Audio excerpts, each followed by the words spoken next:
Good morning, everyone. Welcome to the final session, final day of the International Seminar on Indian Epic and the Human Condition in Search of Answers at the Ramakrishna Mission Institute of Culture, Golpark. Following yesterday's thought-provoking sessions, we look forward to deepening our discussions today through 4 engaging academic sessions. Okay, so we have to be strict about keeping time. So without further ado, I would like to initiate our first session. In this session, we will have presentations from Sri Gangeya Mukherjee and SRIVATSA GOSWAMI. The chair for the first session is Professor Prabal Kumar Sen.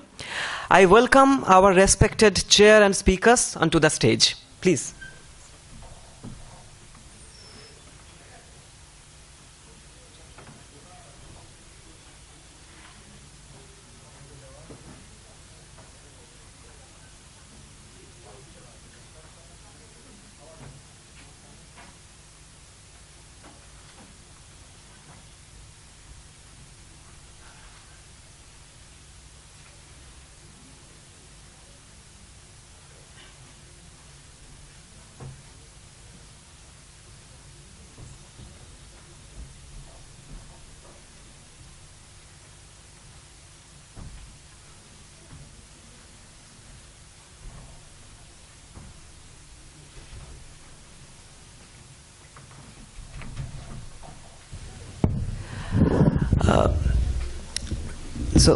Professor Sen is an honorary research professor at the Center for Indological Studies and Research, Ramakrishna Mission Institute of Culture, formerly a professor of philosophy at the University of Calcutta. I'd now request our honorable chair to take charge of the session. Thank you.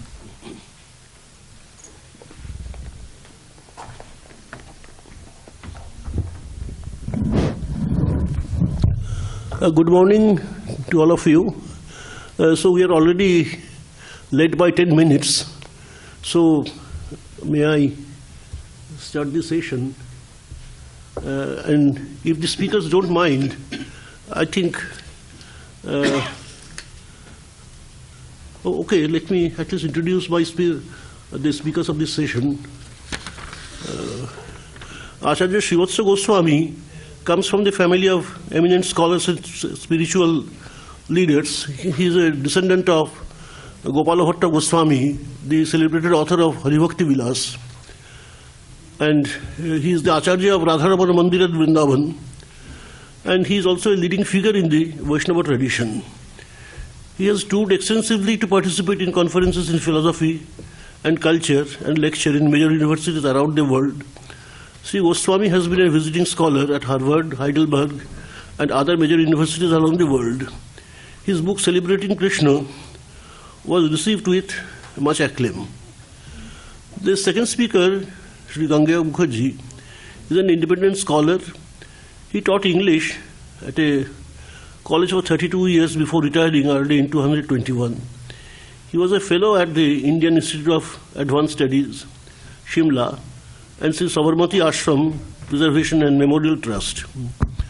A visiting professor at the School of Arts and Science, Ahmedabad University, and adjunct faculty at AIICT, Gandhinagar. Interested in the history of ideas with a particular focus on 19th and 20th century India.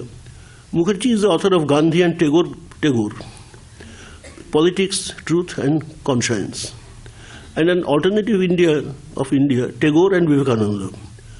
Mukherjee has edited Learning Nonviolence and co-edited Exploring Agency in the Mahabharata ethical and political dimension of Dharma. So we have 2 eminent speakers and we hope to learn much from them. So may we start the session right now. Professor Sri Goswami will start the session, please. Oh, the order is reversed. Oh, here they have reversed the order. Okay. I think in the printed program, the order has been reversed. So let me follow that. দুরকম ক্রম থাকলে মুশকিল হয়ে যায়। অর্থক্রম হবে না পাঠক্রম হবে, ক্রম থাকলেই মুশকিল হয়। মীমাংসায় অর্থক্রম পাঠক্রম নিয়ে খুব ঝামেলা আছে, তো কোনটা ধরবো?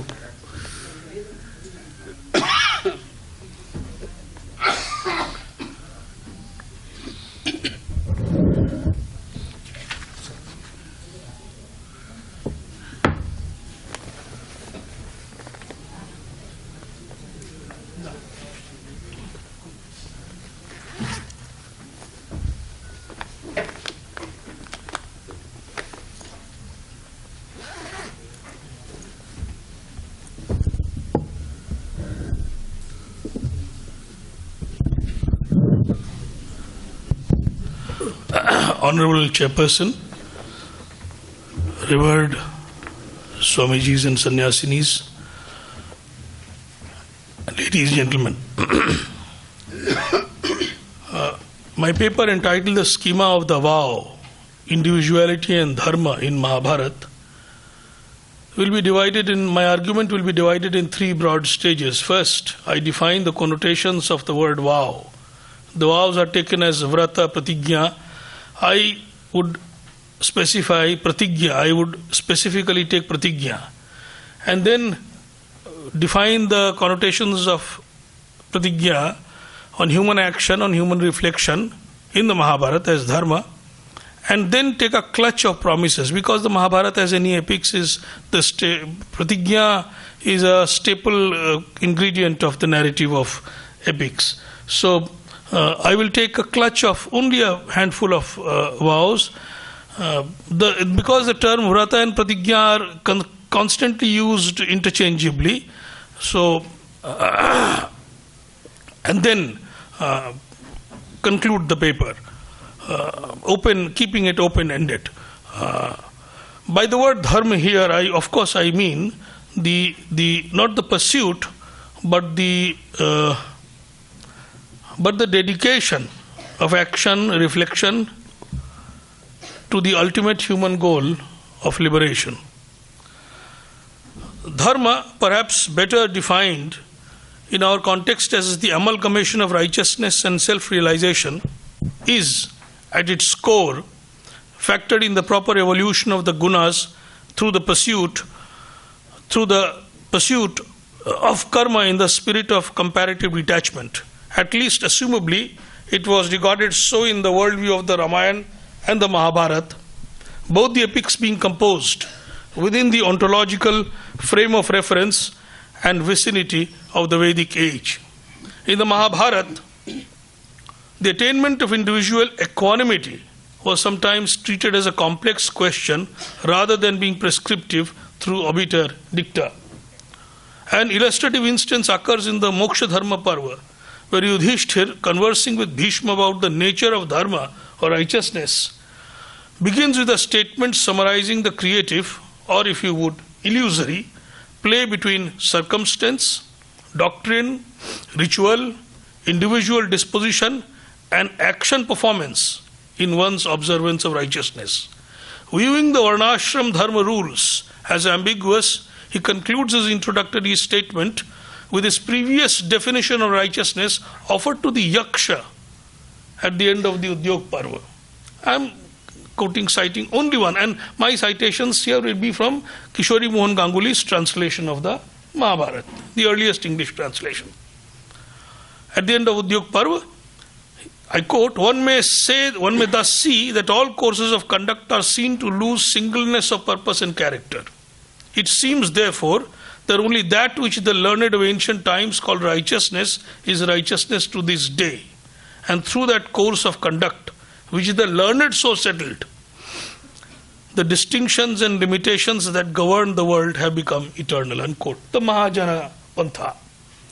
My argument today shall concentrate on pratigya, promise or vow, as an agency in the narrative and not as a syllogistic instrument such as it is used in Nyaya or Vyakarana, Pratigyan, or as a highly particularized instance of an act like an agricultural pledge of not letting the crops dry, undertaken in the presence of the Tathagata in the text of a Mahayana school of Buddhism. The Brahma, Bhagavad, Padma, Agni, Vishnu, Karukurma and Garud Purans later texts obviously, contain the most significant descriptions of the vows or ethical codes, different from pratigya. These are vrats. In Jainism, the Mahavrat and the Anuvrat and the vratas. Asteya, Daya, Karuna, Satya. They are intrinsically joined with the doctrine of gunas, composite qualities which govern human disposition and all actions. Ethics are in turn thought to promote sattvic gunas, goodness, and eradicate tamasic gunas, vices. The 26th chapter of the Brahma Khanda of the Padma Puran, which is an eulogy of promise keeping, depicts the sage Suta enumerating the demerits of breaking oaths and vice versa to Shaunak, and relating the legend of the sagacious Shudra Veera Vikrama, who gave his daughter in marriage to a Chandal disguised as a Brahman, who came and said that I am a widower and you should give, and you can give, and he promised his daughter, and when it was revealed that no, this is a Chandal, he said I have made a promise and so I will give, and paradoxically he obtains the attainment of Krishna's bhakti. Contrary to this rather simplistic account, a more subtle approach to the subject is reflected, particularly in the Agni and the Shiv Puran. The Vrata Paribhasha, the definition of vow comprising chapter 175 of the Agni Puran, has the fire god, Agni, declaring to the sage Vasishtha that Vrata is a penance and virtue of Dhamma, and the virtue of Dhamma, restraint, is its prime requirement. Therefore, even in the context of the pratigya, precisely a promise, even though the two terms have been used interchangeably, along with fulfilling a promise, the vow involves a certain degree of self-mortification for moral or spiritual edification. In the Shiv Puran, the pratigya vow of Parvati to become the bride of Shiv involves arduous penance as an exercise of the spirit, equally in its conception, observance and fulfillment. I'm not going into the details. Everybody knows it furthers the act of good, and therefore at the behest of Narad she takes, and even when Shiv comes she remains steadfast.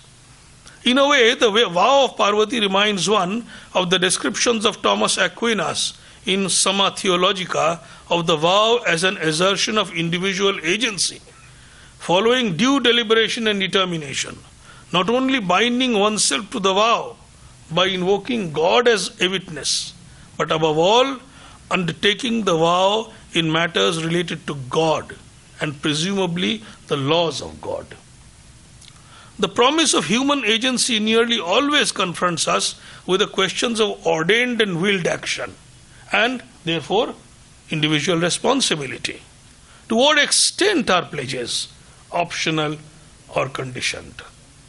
Philosophy across time recognizes the residue of individuality even in actions appearing to be entirely circumstantial.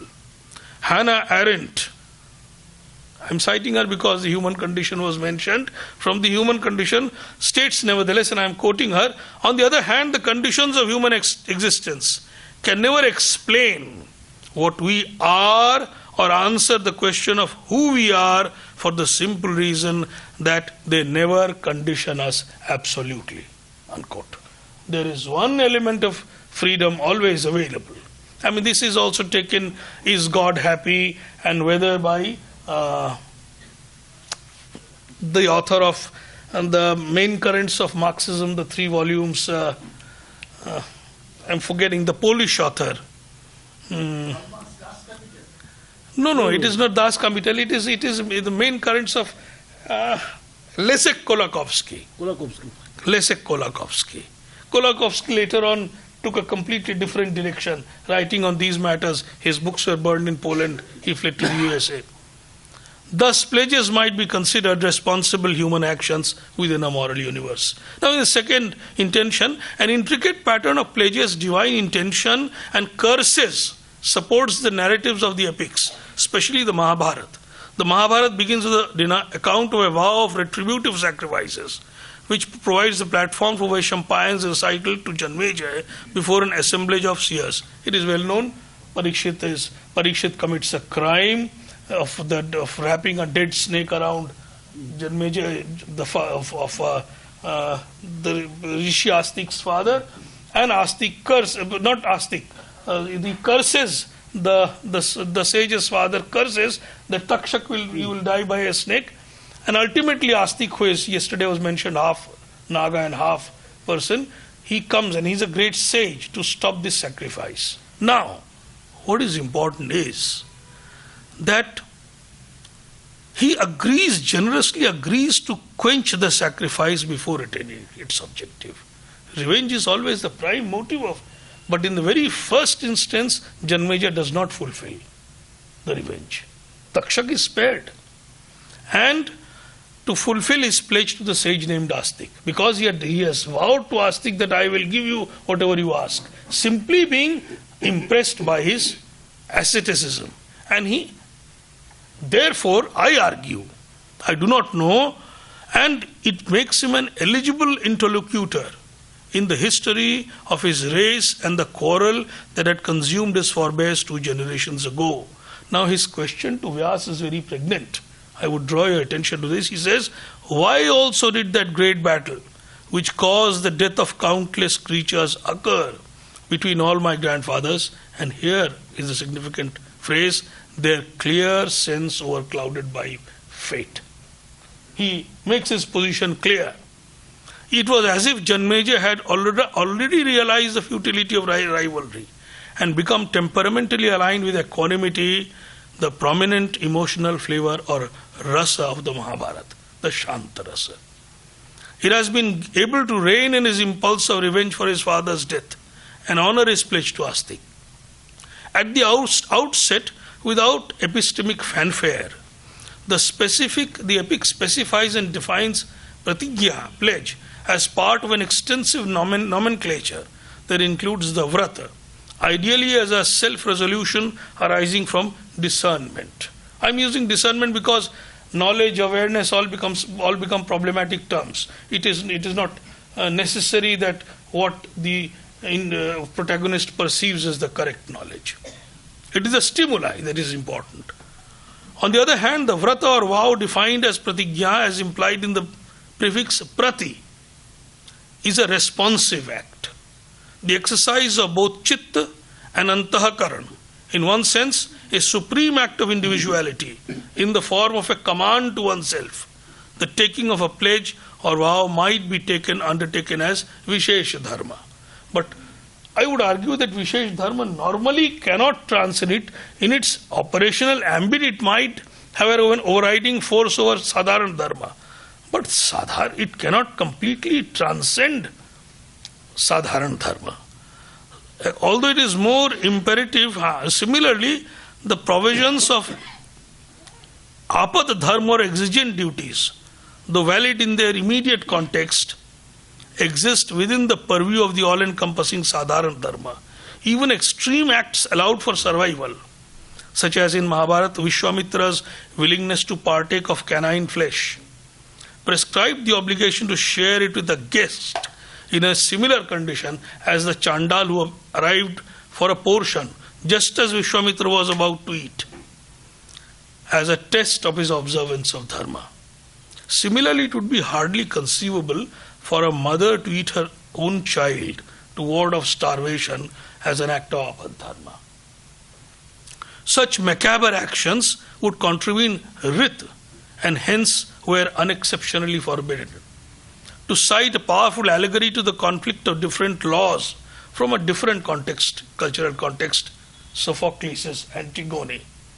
Antigone's avowed defiance of King Creon's royal decree forbidding any funeral rites to her brother's body illustrates through her martyrdom and the death of her betrothed, who is Creon's son, that the laws of human decency and piety limited the king's right to punish treason. The Mahabharata deemed it fitting that only after Janmeja displayed the capacity to take and honor a pledge that he became worthy of listening to the narration of a test of excellence, which is described by the narrator in such words by Vaishampayan, he that hath read the Bharat may be regarded as one acquainted with the Veds. I would have liked to talk very briefly of the vow of Bharat after Ram is banished to the forest Bharat takes a vow that I will go to the forest and either bring back Ram with me or stay there. Now there is a medley of arguments. Jabali gives a different kind of an argument. Vasishta gives different arguments. But Ram is steadfast. I mean, there is a obviously, as all of us know, that both Krishna and Ram are very blunt when it comes to matters of moral crisis. I mean, when in the Udyog Parva, at the end of the Udyog Parva, when Karna, in a flight of poetic height, he says that bring the Kshatriyas to the battlefield, O Krishna, where Yudhishthir will be the Brahma of the Yagya, Arjun will be the Hota from one side and Duryodhan from the other side. And Krishna's one-line answer is, does not the winning of a battle, war, sound attractive to you? Okay, there will be a war. So likewise, Ram also, when Lakshman is saying that father Dashratha is a kamo, cold man, and Vālmīki continues the epithet, kama to Dashrath when he goes to Kaikeyi in her Kopa Bhavana. So he says that I will slay the king and you become. So his mother, Kaushalya, says that I have been always a slave of Kaikeyi and will continue to do so, and listen to your brother what he is saying. Ram bluntly says, or take me to the forest with you. Ram says, no, how can you go? My father is alive. By dharma your position is with your father. So it's a different kind of and there obviously I cannot resist the temptation. While telling his father, he makes it the Vanavas very rosy. A son comforting his father that I'll have no trouble. But when dissuading Sita, his description is horrific. And he, in the Vālmīki Ramayana, Ram camouflages all emotions. But the moment he comes to his wife's palace, he breaks down. So such a human beauty in the entire thing.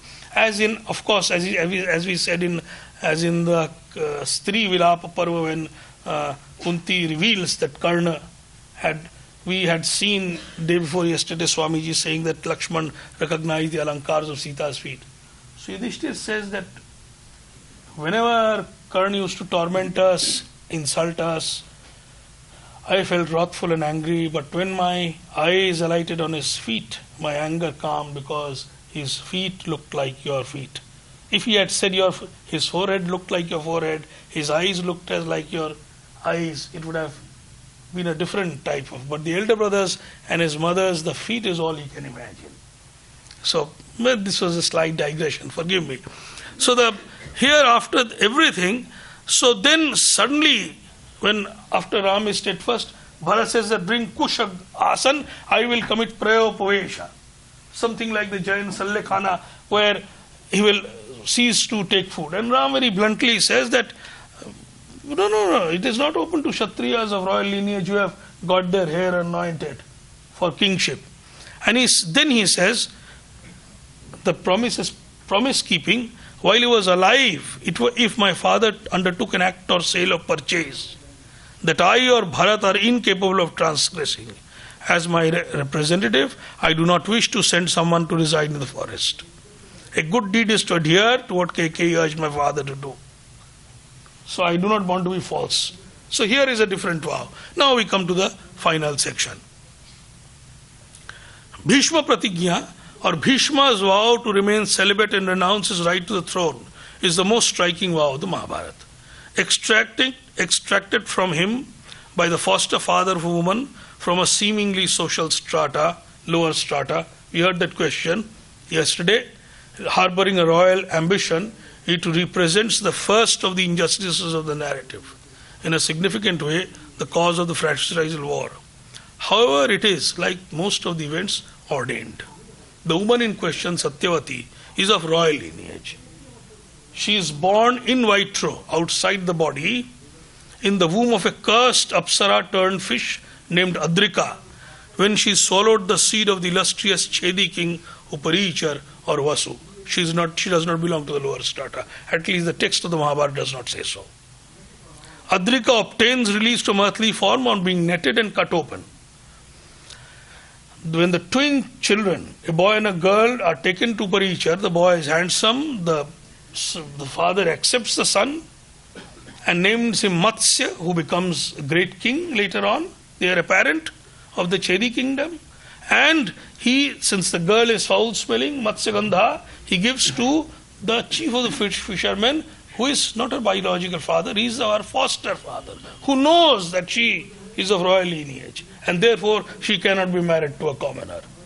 And therefore, and this girl becomes a fragrance of pervasive Yojana Gandha and is quoted in turn by Parashar and Shantanu.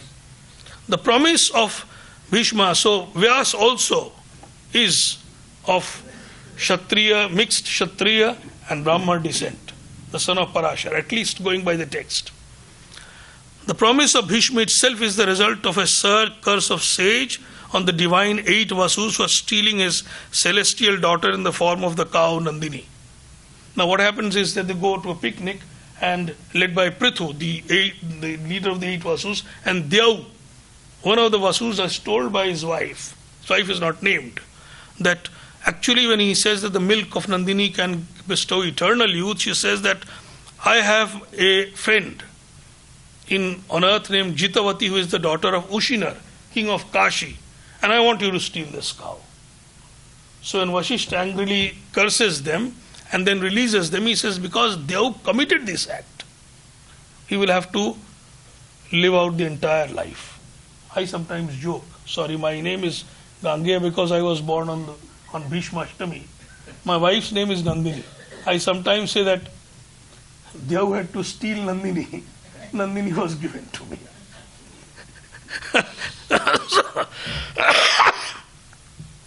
So Vasishtha, though, and here there is a slightly different account in the 96th and the 99th chapter.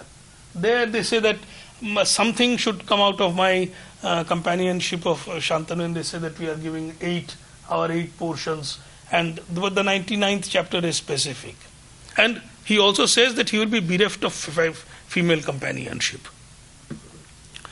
Now, Dev herself was born as Ganga and Shantanu himself as Mahabhisha. Now, Mahabhisha is a lustful person. He is sitting with Brahma, with other devas, and when Ganga walks in with excellent beauty, divine beauty, her upper cloth is disturbed by the wind and her breasts and the others bashfully lower their gaze while Mahabhisha keeps on gazing.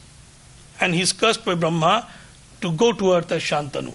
Now that is why Shantanu is unrequited even after having 8 children with Ganga. He thereafter becomes passionately devoted to Satyavati thereafter. And here there is also an important that Ushinar, Yayati is the family of Ushinar again, that concept of eternal youth. And Yayati's dialogue with Ashtak later on bears striking resemblance to the Bhagavad Gita, as did most of the Upanishads. So, especially from the desire, when acts as fuel to the fire. The moment you provide fuel to the fire, yes, you need to pull out the fire, as in Manusmriti also there is. So, the more sensing, and Shantanu actually, when Bhishma confronts him, that why are you so sad? So Shantanu says that actually I am afraid only one son is like having no son, and suppose you die tomorrow in the field of battle, you are a great warrior, I will be left without a son. So astutely Bhishma devises something else's matter. So he goes and he promises. Now the more important question regarding Bhishma's vow is whether it reflected his rashness or lack of wisdom. Significantly, the epic narrative depicts Bhishma as an astute practitioner of statecraft, the wisest regent a throne could have, who behaved like a royal sage all his life. Professor Sen would differ with me. Yes, of course, I agree with you, sir. But, in the context of the Mahabharata, his vow reflects his selflessness, restraint and filial devotion, and it is stretching the imagination to say that if Bhishma had not committed the vow, there would not have been fratricidal wars, because the kings obviously naturally had more than one wife. It could have happened in any case, later on down the line perhaps. Vows generally performed an essential ingredient in the narrative. The Mahabharata is no exception. Most of the vows are related to martial effort of vanquishing or killing a specific adversary or a certain number of warriors within a specific duration. Some are linked with revenge for an ignominy, such as Bhim's terrible pledge to drink the blood of Dushasana. Now the other one which has entered popular imagination does not figure in the text of the Mahabharata, that Draupadi will only braid her hair after anointing it with the blood of Dushasana. The text does not have that kind of vow. And notwithstanding Bhim's denial to Gandhari at the Srivilapa Parvana, I did not do so, I only simulated, and he says that the blood did not pass through my lips and teeth. But in the Drona Parv it is depicted clearly that he keeps sipping the blood, dancing, and he's... It is better than Amrita. Yes, he says it's better than Amrita, and Dushasana, I cannot do more harm to you because death has stolen you from me. And he says that he recounts his crimes, not only to Draupadi, that you had me bitten by snakes, you had me burnt alive. But the more interesting thing I am interested in, and this will conclude the section, the concluding section, is the two vows of Arjuna. One of killing Jayadratha and Krishna's role in those two vows. Now after he learns, we all know Jayadratha's ignominious act, Arjuna vows to kill. Now here what is important is that Arjuna being Arjuna, in the Mahabharata scheme of things, being the Nar of the Narayan, he offers a caveat even in the throes of his grief and wrath. He says that I will kill or seize my life tomorrow, but if Jayadratha renounces Dhritarashtra and seeks refuge in Krishna or Yudhishthir or in me, I will spare him. I will seize this vow. This is the greatness of Arjuna. That is why he can recall the Brahmashir while Ashwatthama cannot. Because only Indra among the gods can recall, and a warrior who is compassionate, who is wise, can recall the Brahmashir. So he can do so. And Ashwatthama would have become great if he had recalled it back on his own head. That he could have done. But like a blade of grass, through a blade of grass he lets it fall on Uttara's womb. So here Krishna, there is an entire clutch of about 13 chapters is subtitled as the Pratigya Parva. The entire, it is seen as Krishna leads Arjuna in the night to perform oblations to Mahadev. He keeps alive, he keeps awake. Krishna dreams again of Shiva appearing and giving him the Pashupat. And here Shiv gave the Pashupat only after he had tested the patience of Arjuna. Not only the martial qualities, but the patience. That is why Arjuna says in the beginning of the Mahabharata that I will not use any divine weapons. I will use ordinary weapons and I will kill them all.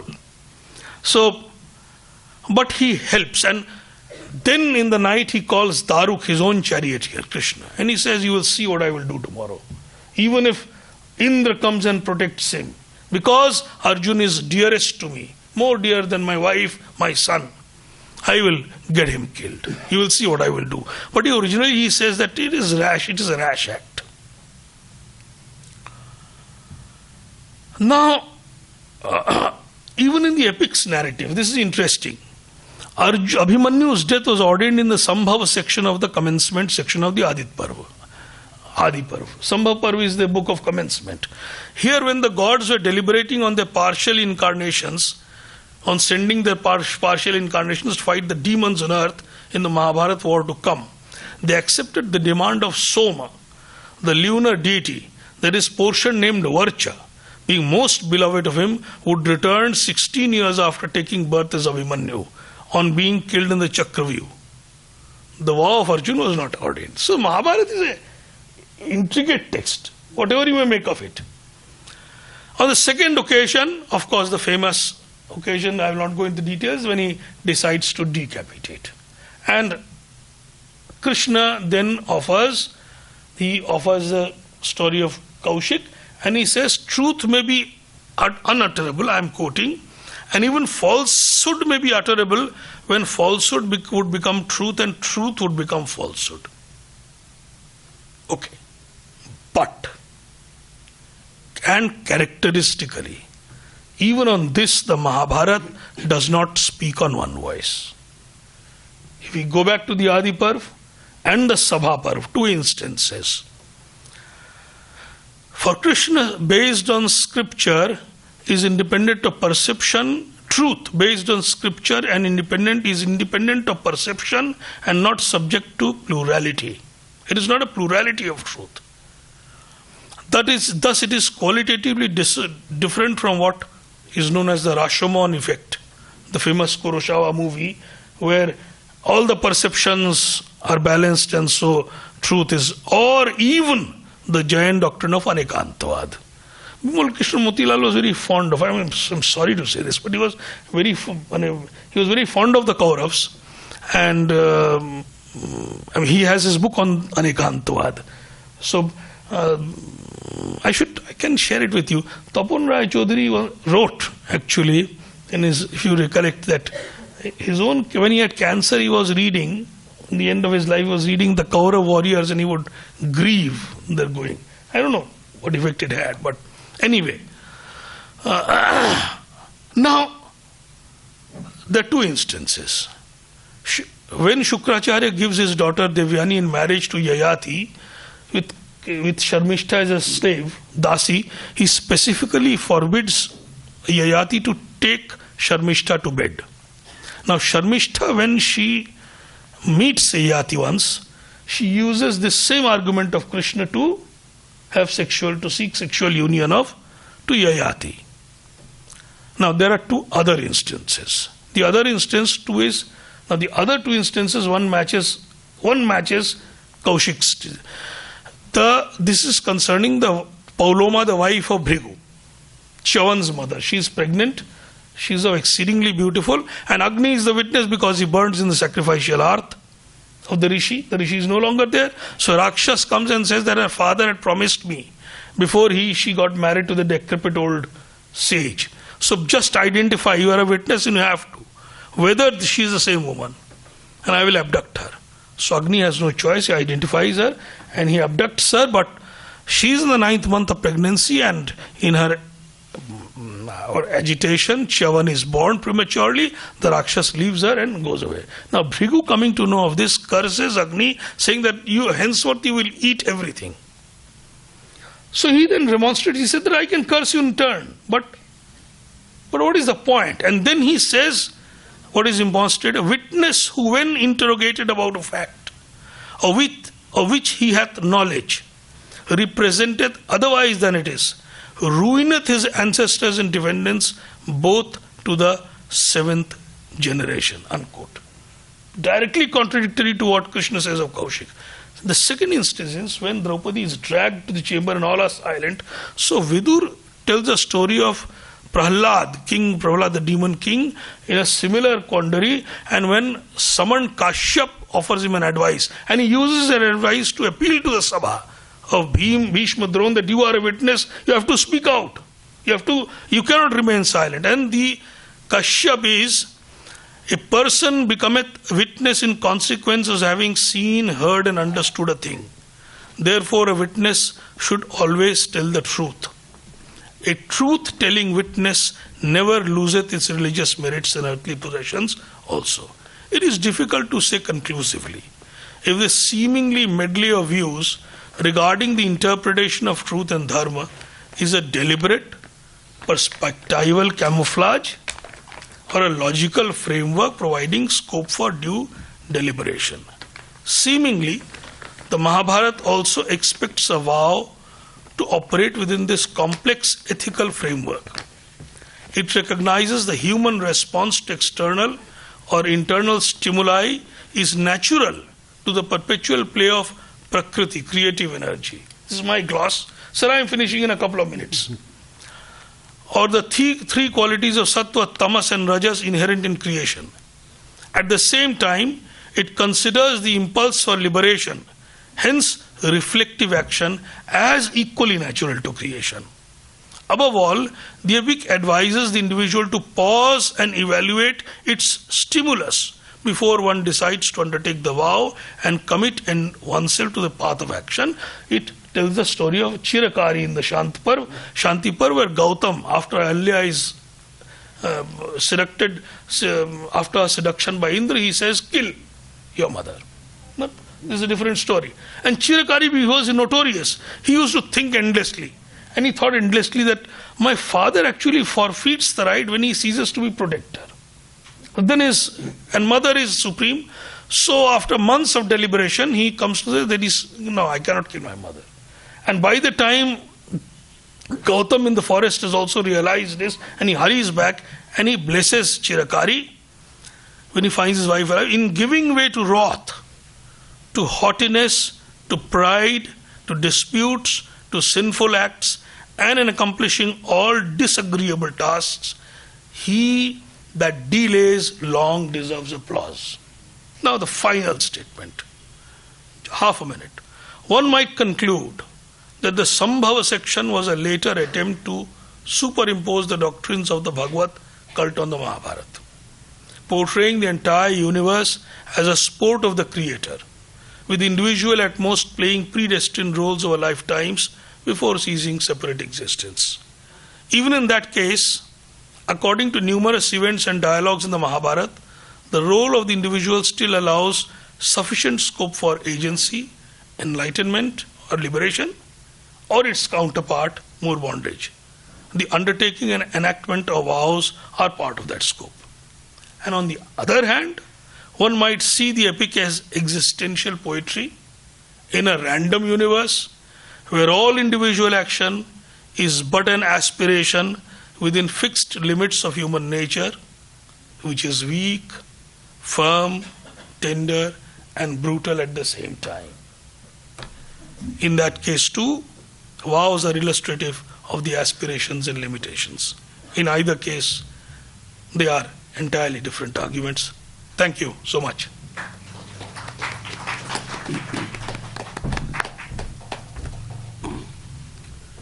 So let us follow the procedure laid down yesterday and take questions at the end of the session. And so now may I request Goswami ji to present his paper.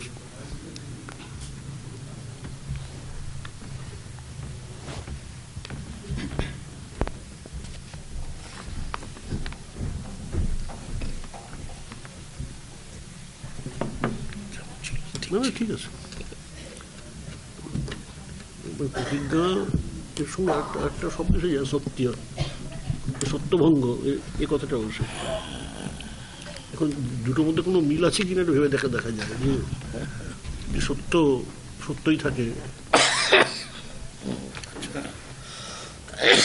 কৃষ্ণায় বাসুদেবায় হরে পরমাত্মনে Pranatakleshanashaya Govindaya Namo Namah. I offer my pranams to all of you present in this room. This academic session on the last day of our deliberation, I think it is the Pratigya Parva of the conference Mahabharata. And you have already seen the theoretical dimension of pratigya, the doctrinal side of pratigya. But the doctrines are not useful if there is no example, if there is no applicability of that doctrine. So whatever Gangeya Mukherjee Sahab has established, I am the example of how the pratigya should be maintained under any adverse situations. So my pratigya is that however exalted the atmosphere and the gathering and the audience is, I have the audacity of presenting my ignorance unembarrassed. And I maintain that pratigya. And I really pray for you, for your predicament, that after listening to the level of postgraduate or postdoctoral ideas and analysis and everything, I bring back to something very elementary. So please bear with that torture, and that is my pratigya. So, as stated in the conference program, the focus definitely is on dharma and its concern for human experience.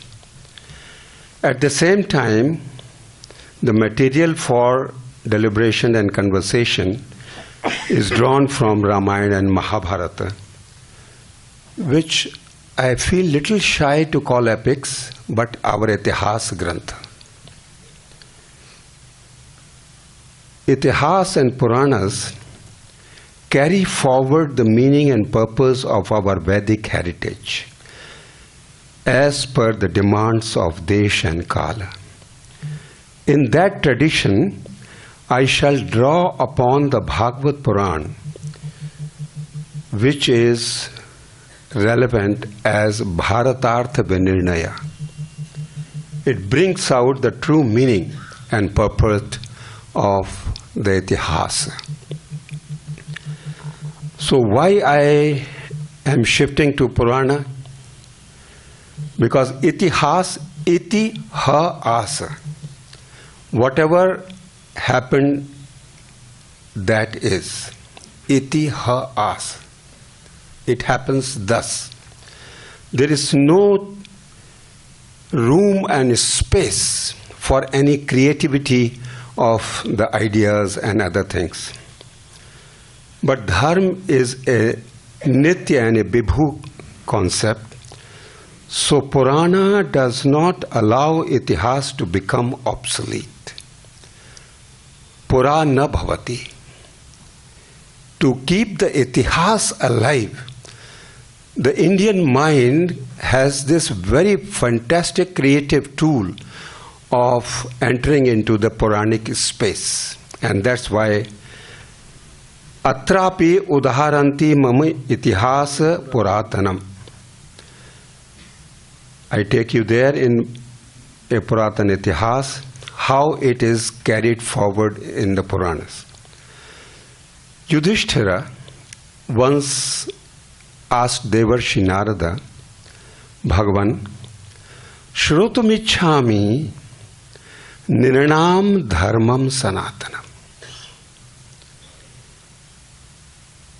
Why do you ask me?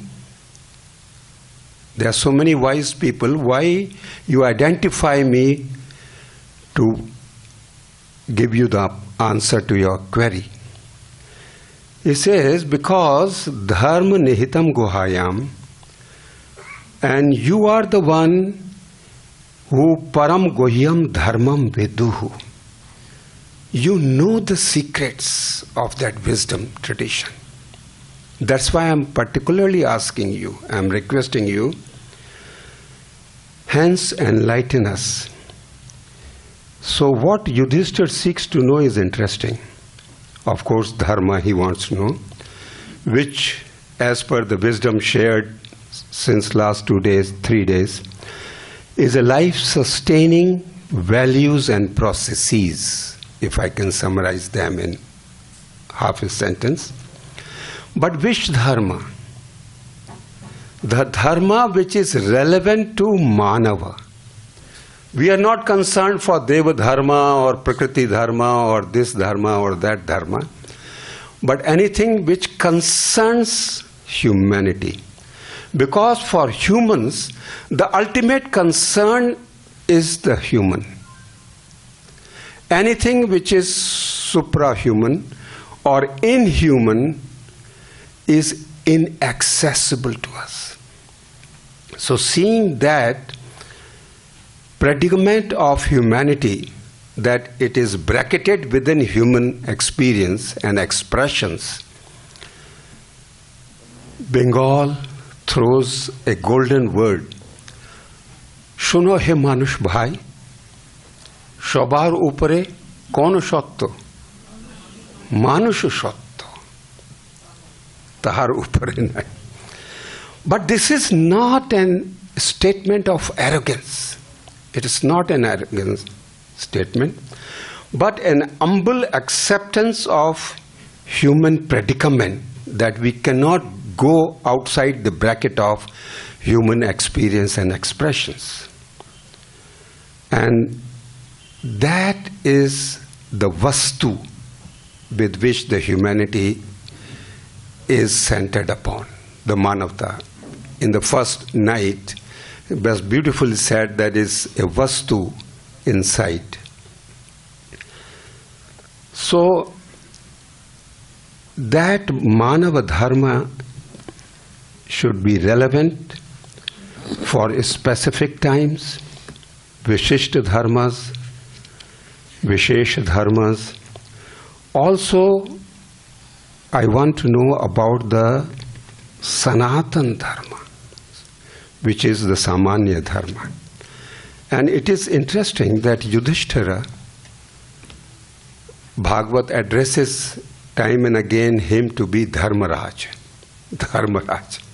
And he is wanting to know the secrets of Dharma. And he has 2 intensive learning sessions about Dharma. One from Bhishma Pitamaha, who is Desha Kala Vibhagavit. And Shri Krishna, who is Vigrahavan Dharma, does not enlighten Yudhishthira himself, but he takes Yudhishthira and Pandavas to Bhishma on the bed of arrows in Bhagavad, because he is Deshkal Vibhagavit.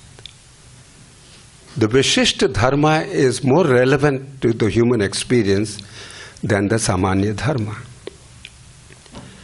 So, if today, in our Vishishta Desh and Kal, Yudhishthira had to come and know and inquire about Dharma, he will come to Professor Gangeya Mukherjee.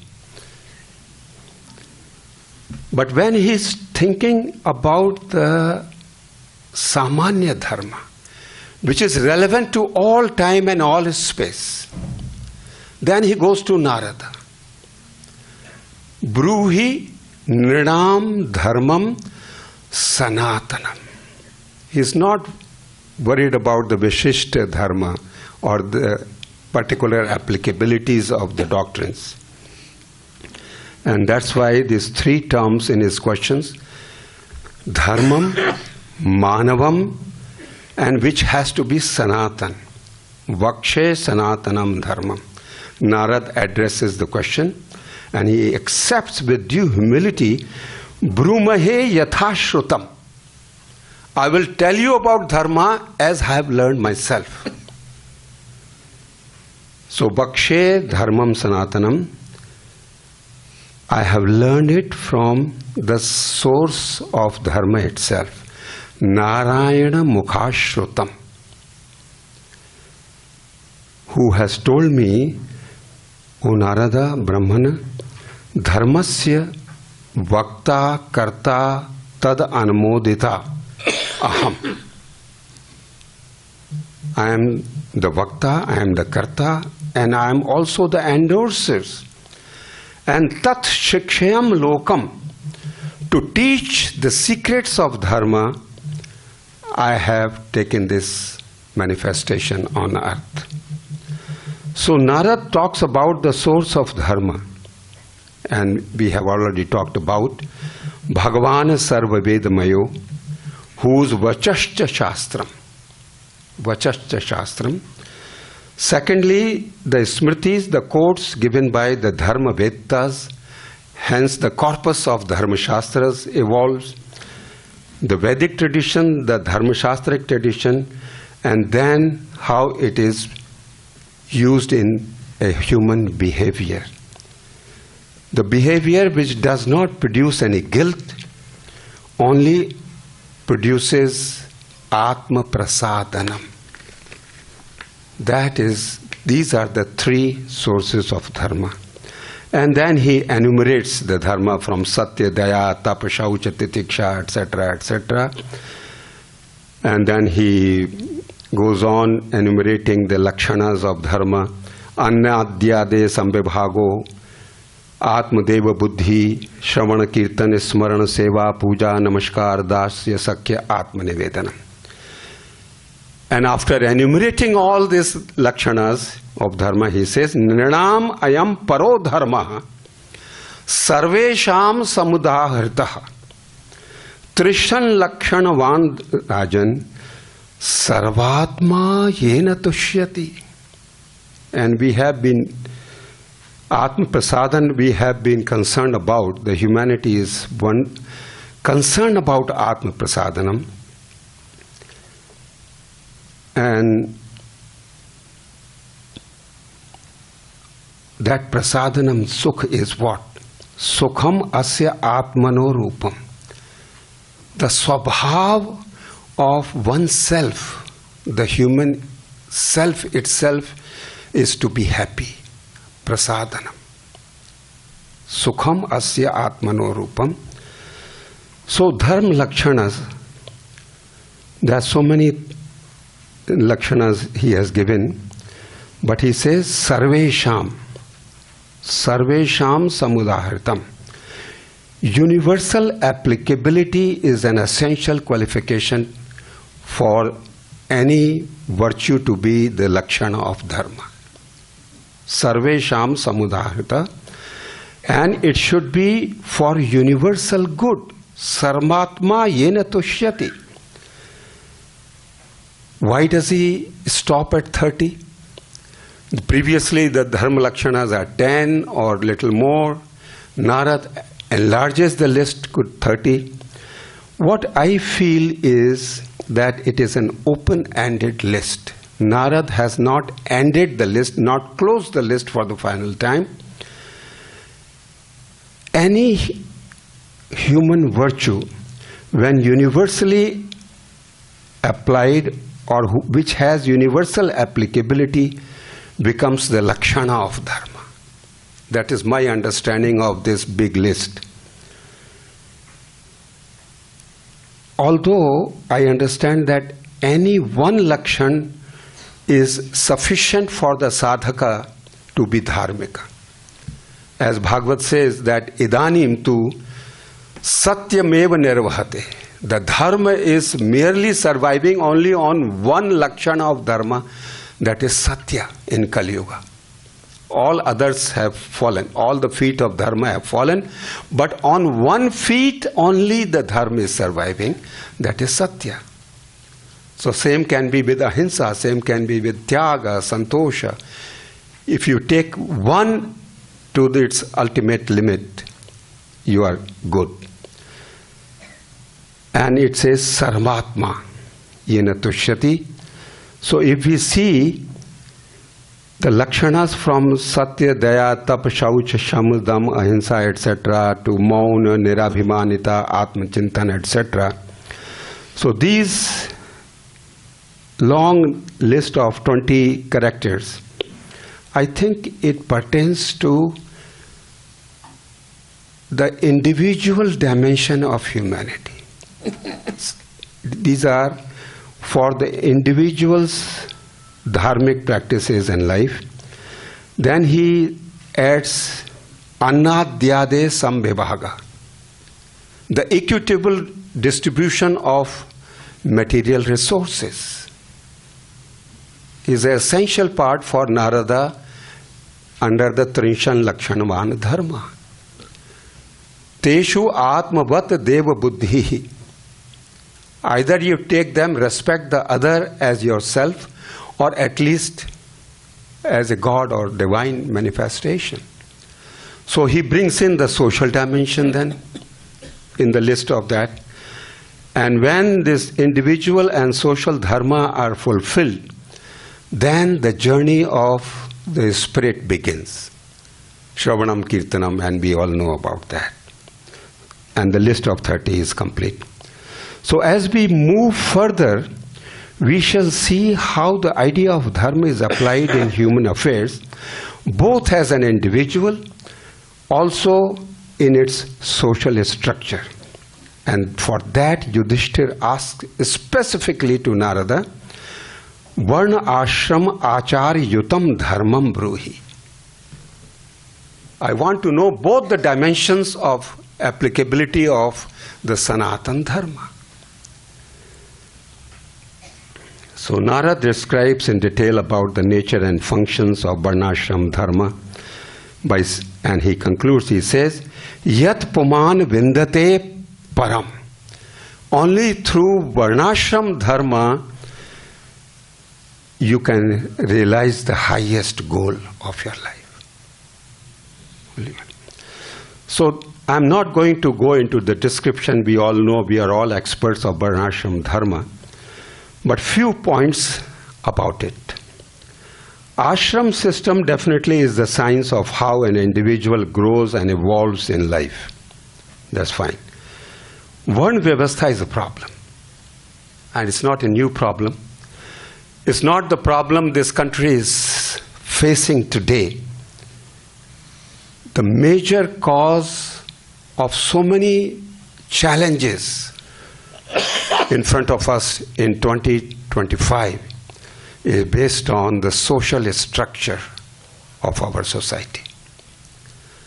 And how we can understand that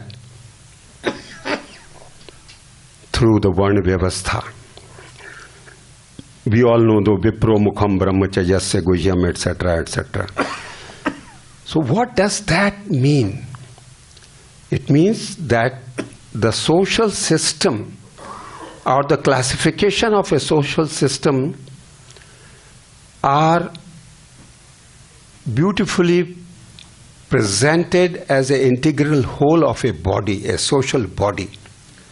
So all the varnas are avayavas of the divine body, the Adi Purusha. So the four not only integrally related, but they also flow into one another. They are not exclusive limbs or avayavas of the one body. And for that Narada says, Yasya yal lakshanam proktam punso varna bhivyanjakam tad anyatra bhidrishyeta tat teneva binirdishet. If in another varna you see the qualities and characters of different varna being predominant, then take the varna, define the varna, accept the varna on the basis of the predominant qualities available in that person. So it makes the Varna Vyavastha very open-ended program. Very open-ended program. And in that open-ended social classification, then we can understand where Mahārshi Vālmīki stands, where Mahārshi Vedavyasa stands, or his son Shukadev, or Devarshi who does not know about his own father, where he stands in our heritage, where the Mahamati Sutas and the Parampara of Sutas stands, or Raja Janak or Vishwamitra, and the list is endless. And if we are not looking at these people's contribution and raison d'etre through Varna Vyavastha, if we look at them through jati, then the whole system collapses. The whole Vedic system will collapse. So, sarvesham samudahritah sarvatma yena tushyati. But the universal applicability will not be if we go into the trap of jati vyavastha, janmana. And Lord Krishna had faced this challenge in his own time. It's a very ancient human problem. If the problem was not there, Krishna out of the blue will not say Chatur Varna Maya Srishta. He is addressing an issue which is plaguing the society of that time. And he opened it up again.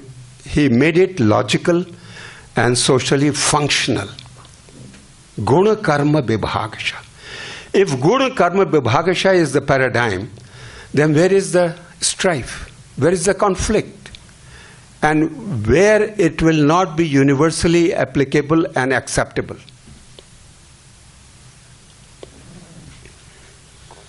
So the issue of hierarchy is also a big problem in the social structures. It will be a problem. And hierarchy is a human trait, as Louis Dumont in Homo Hierarchicus beautifully surveys, that wherever there is humanity, there is a hierarchy, and you cannot do away with it. But it will become rigid, and it will be a tormenting factor of human experience if we take the Adi Purusha in a vertical way, if we take the society vertically. But the Purusha, is he sitting in the jivas, or standing, or reclining, sleeping? Nada says the Purusha in the heart of every being, Shete, is lying down, is sleeping, resting. So it is a horizontal concept.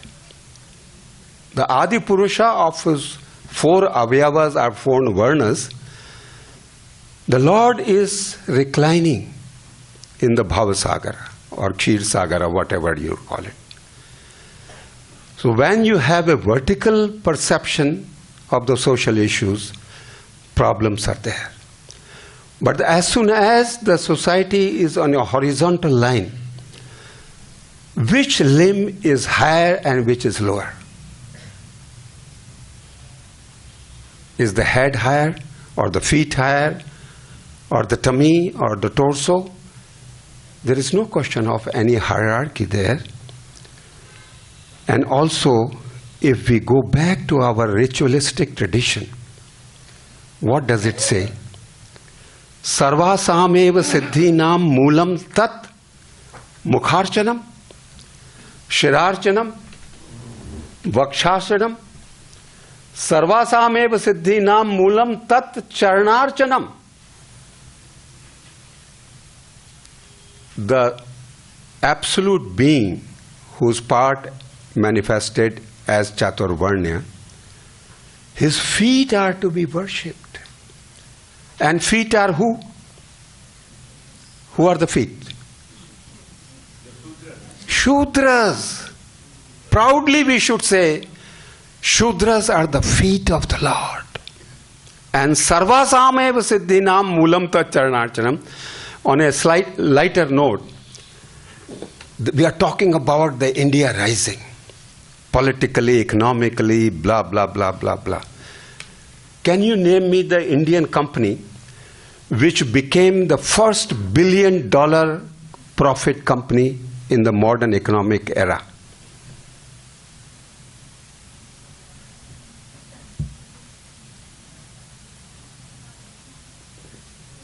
I made a mistake of asking a question to very spiritually highly evolved souls who do not know anything about the worldly matters. TCS, by exporting their trucks or exporting their hair oil, coconut hair oil, or what? Shudra business. When we realize the worth of our capacity of serving industry, we came on the scene. We have arrived. Not by producing, not by exporting or doing anything, but just providing service. Infosys is a service provider. Azim Premji is a service provider. All these flagships are Shudras, and we are proud of them. As we are proud of Vālmīki to Vedavyas to name it. We are proud of them. And he says, Punantaha pada rajasaha trilokim devatam mahat. If you worship the feet of that cosmic being, social being, then you have all the glory in the Triloki. And with that, I think I should offer my pranam to the feet of Thakur and Mahamai and Swamiji, and also at the feet of all of you. Thank you so much. Thank you, Goswami ji. before asking questions, may I just say one thing? Goswami ji showed us by his invocation and the subsequent comments to what extent he is a true follower of Shikshashtaka. This Trinadapi Sunichena Tarurapi Shahishnura Amanina Manadena Kirtaniya Sadahari. He has exemplified it today.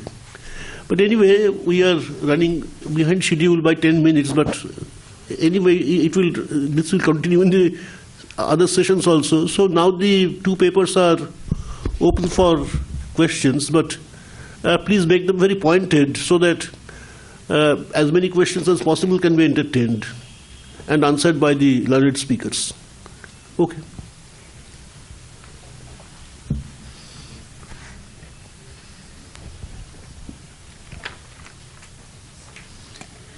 Thank you so much for the speeches.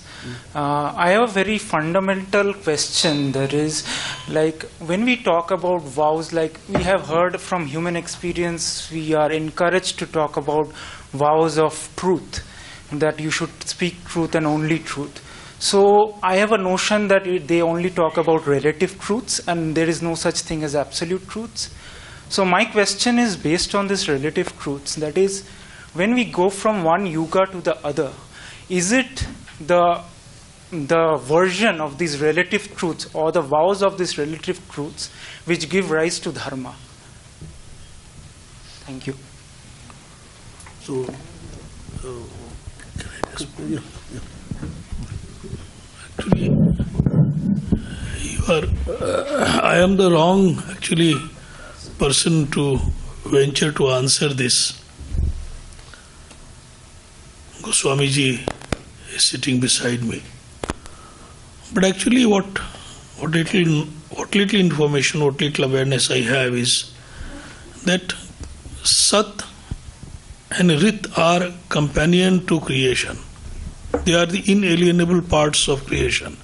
And Sat is what is and what is auspicious. Truth, fullness is Vachik Satya. When we speak the truth. That's why Bernard Williams, a Western modern philosopher, has a book, Truth and Truthfulness. I do not think that this concept of Sad varying from one yuga to the other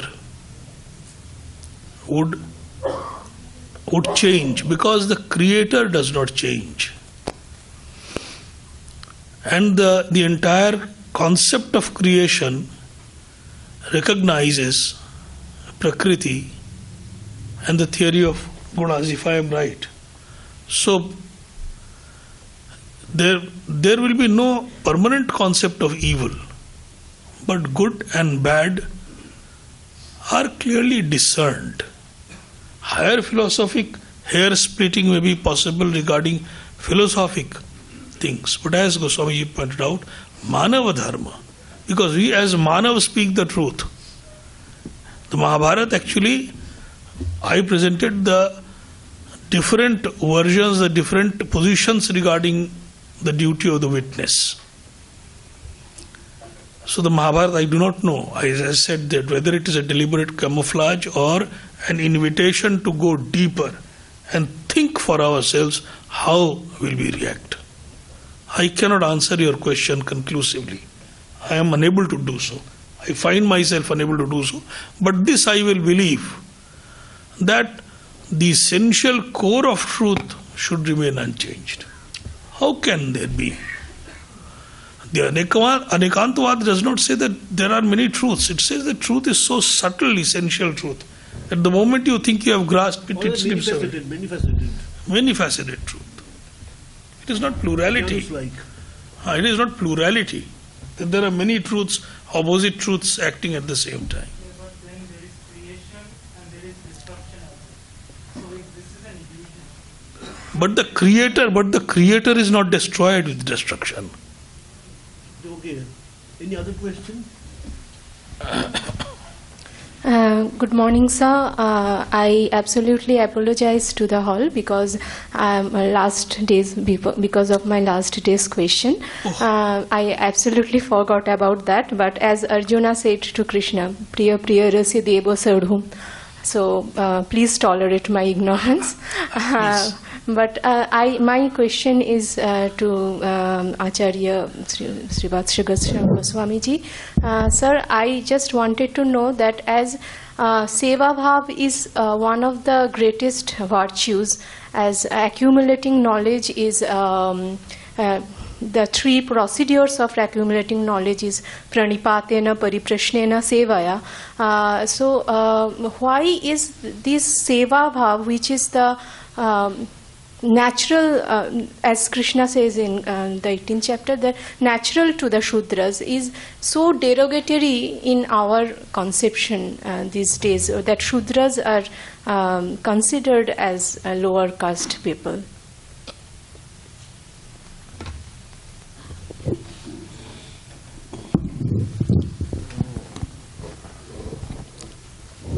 Actually, this is the aberration. Our foundation and the understanding of foundation is very clear, univocally clear. There's no confusion about it. But because of several forces, especially with the encounter with the other, we forget the perspective, right perspective and right understanding of the principles and the ideas on which our heritage is built on, resting on. And this is one of the major example that how we had a system, we had an understanding. Because this, whether it is jati pratha or varna vyavastha, jati vyavastha or varna vyavastha, so these principles probably were not there, and then we built the society. But I agree with the Mahabhashyakar when he says, drishtasya anubhyakhyanam bhavati. There has to be a data, a phenomena, something has to be there for codification, for making rules, for making structures, for making understanding, hermeneutics. They will all follow the phenomena, drishtasya. So there was a society, and then there were studies of the society. And Krishna, when he was looking at the society, he said, our looking at society is incomplete. He said, Chatur Varnyam Guna Karma Vibhagasha, then it will be universally applicable and there will be no problem in the situation. But the moment we regress into the jati vyavastha, then the whole thing happens. And if we are rigorously following jati vyavastha, then right from Vālmīki to Vedavyas to Narada and Sutas, we have to do away with them. We have to do away with them. And if we do away with them, where do we stand? We stand nowhere. So there is never too late to correct our perceptions. And definitely what helps in there is our itihas, our creative itihas called the Puranas. As one of the seer in this land, in Shantiniketan said, can you do any business without investing any capital? You can't. No business without any capital. He says, there is no culture without parampara, heritage. Nandalal Basu. Beautiful things. So we have to learn and unlearn by revisiting our itihas and the creative itihas called the Puranas. May I exercise some, privilege of the chairman, and since there is still a few more minutes, may I just ask one question here? Sorry, I have a question to ask. Yes. Okay. It's directed to both of you. I mean, either of you can answer me. I am nothing near you in relation to your knowledge on the epics. I'm just a reader. And while reading Mahabharata, it always puzzles me when Draupadi is dragged in the court and is tried to be derobed, and such a gross misconduct is happening in front of the elders. The Bhishma is present there, and if you think about Dharma, the Manav Dharma is to protest against anything wrong that's happening. No, but just put the question. Don't yes, explain. I'm just coming to that. So nobody in that Sabha protest against what's happening. Was it because it's a bard wants to because if the protest happen and if it all stops, then the whole Mahabharata doesn't happen. Is it the bard's poetic license that he carries on with that and the Mahabharata progresses? I just want to know your take on it. I am reminded, my source is the Shrut Parampara. A sage was doing some Bhagavad Katha, and he was talking about that when he asked Kunti and sought his permission to go back to Dwarika after Mahabharata was over, Kunti was very upset and didn't allow him to go. So he stayed back. And then Kunti asked a question. She said, Vasudev, 2 days you were not present, and they were the turning points. You were not present when Draupadi was insulted. You were not present when Abhimanyu was killed. So she asked, what would you have done in the Sabha if you were there?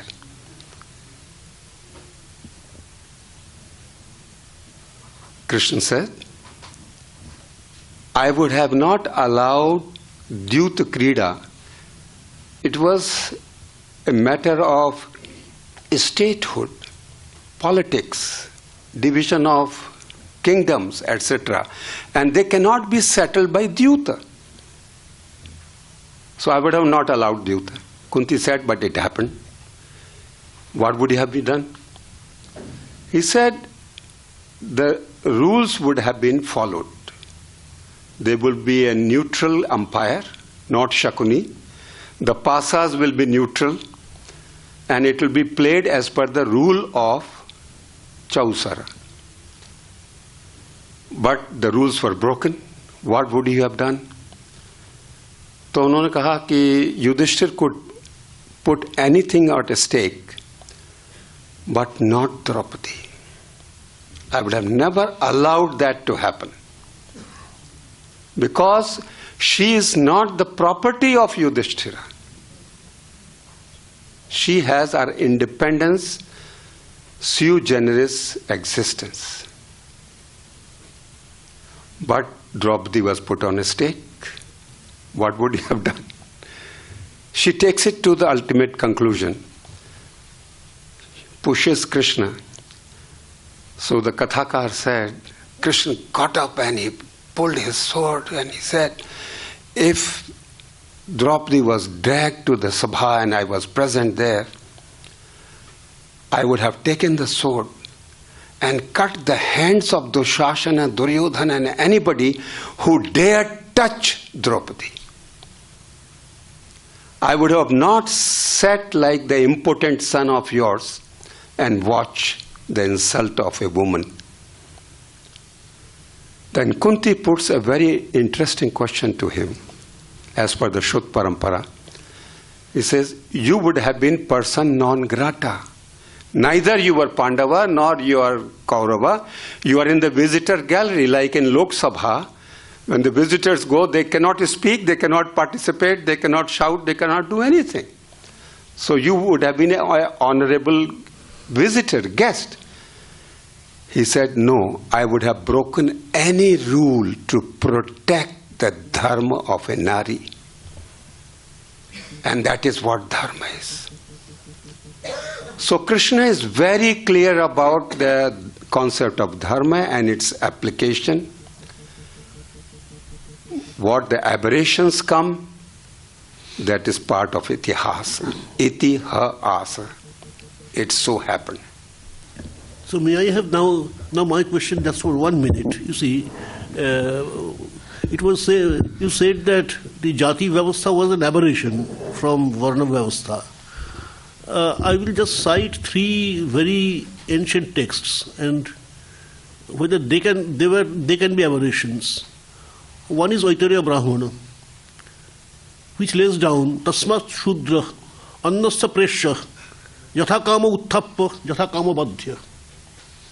He can be, you see, removed from his place, he can be killed, and he will always serve others. This is perpetual slavery. Acha, come to Dharma Sutras of Gautama. Tasmat Shudra Samipe Nadhyatabbam Paddu Havash Mashanam Jat Shudra. Come to Manu Samhita, where he lays down what remunerations a Shudra should receive for his services. Nikrishnang Dhanyam Jirna Sajya. And he says that Samarthena api Shudrena na Karjo Dhana Sanchaya. Shudro hi dharmasadhya Brahmana neva badhate. So if he manages to get some money, it should be taken away from him. So are these aberrations or part of our tradition? I mean, actually the same, in a way, Professor Sen applies to the Brahman also. Ideally he should live with by Uchinna Vritti. He can neither cultivate nor pluck the fruits of the tree. He can only live what it says, gleaned corn. Yes. That is, and it is a widely misperception that the Brahman is only there to accept the dana. One of the main duties of the Brahman is to give away an aparigraha. I'll just take a minute and say that we ask this question so often, that why is adharma portrayed in the Mahabharata? The Mahabharata is not saying, the Mahabharata is not a code. It is actually spelling out what happens when dharma is put in peril. It is speaking, and Yeats, a very modern poet, said a line, very famous from a very famous poem of his. The best lack all conviction, the worst are full of passionate intensity. That is what is seen in the Sabha. And the dilemma of Mahabharata, the epical dilemma is important because it is so human. We cannot say, we do not say, no, we are placed in a situation in which Dhritarashtra was never placed. No, our situation is like Dhritarashtra's. Our situation is like Arjuna's. Our situation is like Yudhishthir's. So we are actually enjoined to think and to compare our actions with them. Correct. That is perhaps the raison d'etre of the epics everywhere in the world. I will just add to that we are really fortunate that we are given with this dialectic of jati and varna. And we should analyze and understand, try to understand and be aware of this dialectical process. And this understanding and revisiting and analysis of this dialectical process will probably give us some solution. I'm not saying that Jati Vyavastha is a very new aberration. Krishna himself is worried about Jati Vyavastha. So it is a kind of beginningless dialectic going on. But today, in our self-interest, Atma Prasadhanam, we have to choose between the lesser evil. Okay. Now this session, I declare this session to be closed. There will be the tea break. and he will announce the time when we should come back. Yeah. Welcome back, everyone. We will now commence the 6th academic session of this conference. The speakers for this session are Professor DEBARCHANA SARKAR and Professor NIRMALYA Narayan Chakraborty. The session will be chaired by Professor Raghurama Raju. I welcome them onto the stage.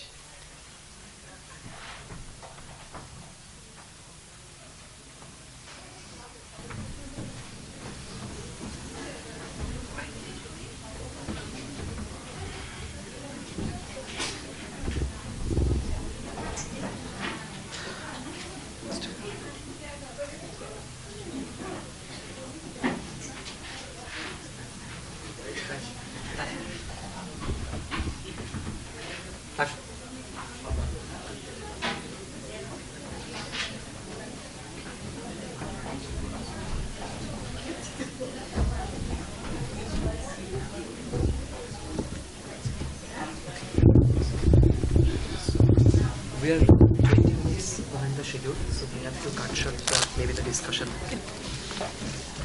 So 20 minutes like this. Okay. I'll have the honor to introduce our chair. Most of you heard his presentation yesterday. So Professor Raghurama Raju teaches philosophy at the Indian Institute of Technology, Tirupati. He earned his PhD in philosophy from IIT Kanpur and has previously taught at Goa University and the University of Hyderabad. He has authored several books, including Debates in Indian Philosophy, Enduring Colonialism, Classical Presence and Modern Absences in Indian Philosophy, Modernity in Indian Social Theory and Philosophy in India, all published by Oxford University Press. He has also edited Debating Gandhi, a reader, and Debating Vivekananda, a reader. I'd now request the chair to take charge of the session. Yeah. Right. Thank you. Yeah. Thank you very much, and namaste. We have two important presentations in this session. And let me introduce both the speakers. Professor DEBARCHANA SARKAR is a retired professor, Department of Sanskrit, Jadavpur University. Worked as guest faculty in departments of Sanskrit, Rabindra Bharati University and University of Kolkata. Served as the head of the Department of Sanskrit, Jadavpur University, and coordinator of UGC ASHIS Sanskrit program.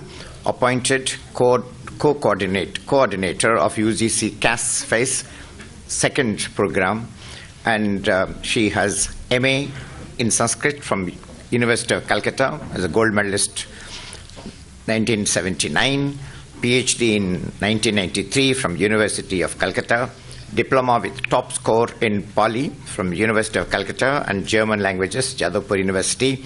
Area of specializations and interest are epigraphy, paleography, manuscriptology, ancient Indian history and culture, literature and literary criticism, Buddhist literature, Indian linguistics and grammar, Vedic studies. Her publications include books, edited volumes, book chapters, which are more than 30, articles, etc., more than 30 seminar presentations, workshops, lectures, series, and organized and attended as a resource person of more than 50. She has successfully supervised 20 PhD students and MPhil students, which are 20 MPhil students. And our second speaker and also co-organizer of this seminar is Professor NIRMALYA Narayan Chakraborty. Professor Chakraborty is presently the Vice-Chancellor of Presidency University, Kolkata. He is also a professor in philosophy, and his areas of specializations include analytical philosophy of language, Indian philosophy of language, epistemology, and environmental ethics. Professor Chakraborty was a Commonwealth Fellow at the University of Glasgow, Scotland, and has been a visiting professor at University of Naples, Orientale, Italy. So without taking much time, I request Professor Sarkar to make her presentation. Thank you, sir.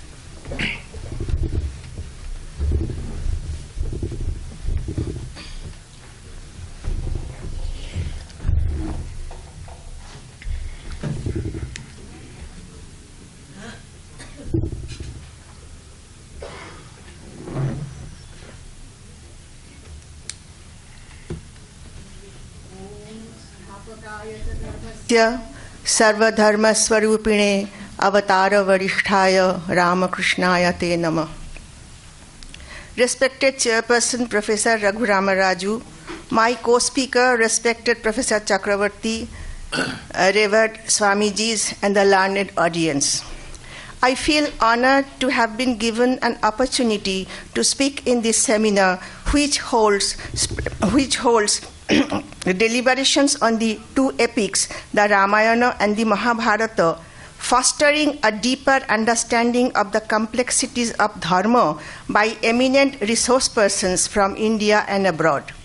So far, the audience has listened to some extraordinary lectures which are related to different and varied concepts and aspects of Dharma. In this respect, my paper may seem somewhat weird as it centers around a historical narrative, the Ramacharita of Sandhyakara Nandin, which has a connection with the Ramayana, but the connection itself is put under scanner here. As to the concept of Dharma, this paper does not mention the word even once, but I believe that the audience is sensitive enough to find out some link which may open some strange representation of Dharma on the part of the author of the book. To begin with, I must confess that the seed of this paper had long ago been planted in my thought when I read the fascinating article, The Artful Biographer Sandhyakara Nandin's Ramacharitam by Professor Kumkum Roy. Since then, I never stopped pondering over several issues and queries involved with this remarkable piece of historical account presented in a wrapping of the immortal epic narrative of India, the Ramayana of Vālmīki. The paper attempts not to analyze the text, but to explore the relationship between these two literary creations, the Ramayana of Vālmīki and the Ramacharita of self-styled Kalikālavālmīki, Sandhyakara Nandin of Bengal, who composed his poem during the reign of Madanapala Deva, 1143-44 CE to 1165-66 CE, son of the Pala King Ramapala Deva, 1090 CE to 1143 CE. In the course of discussion, this paper will raise a few questions involved with the creation, storytelling technique, and circulation of Sandhyakara Nandin's poem.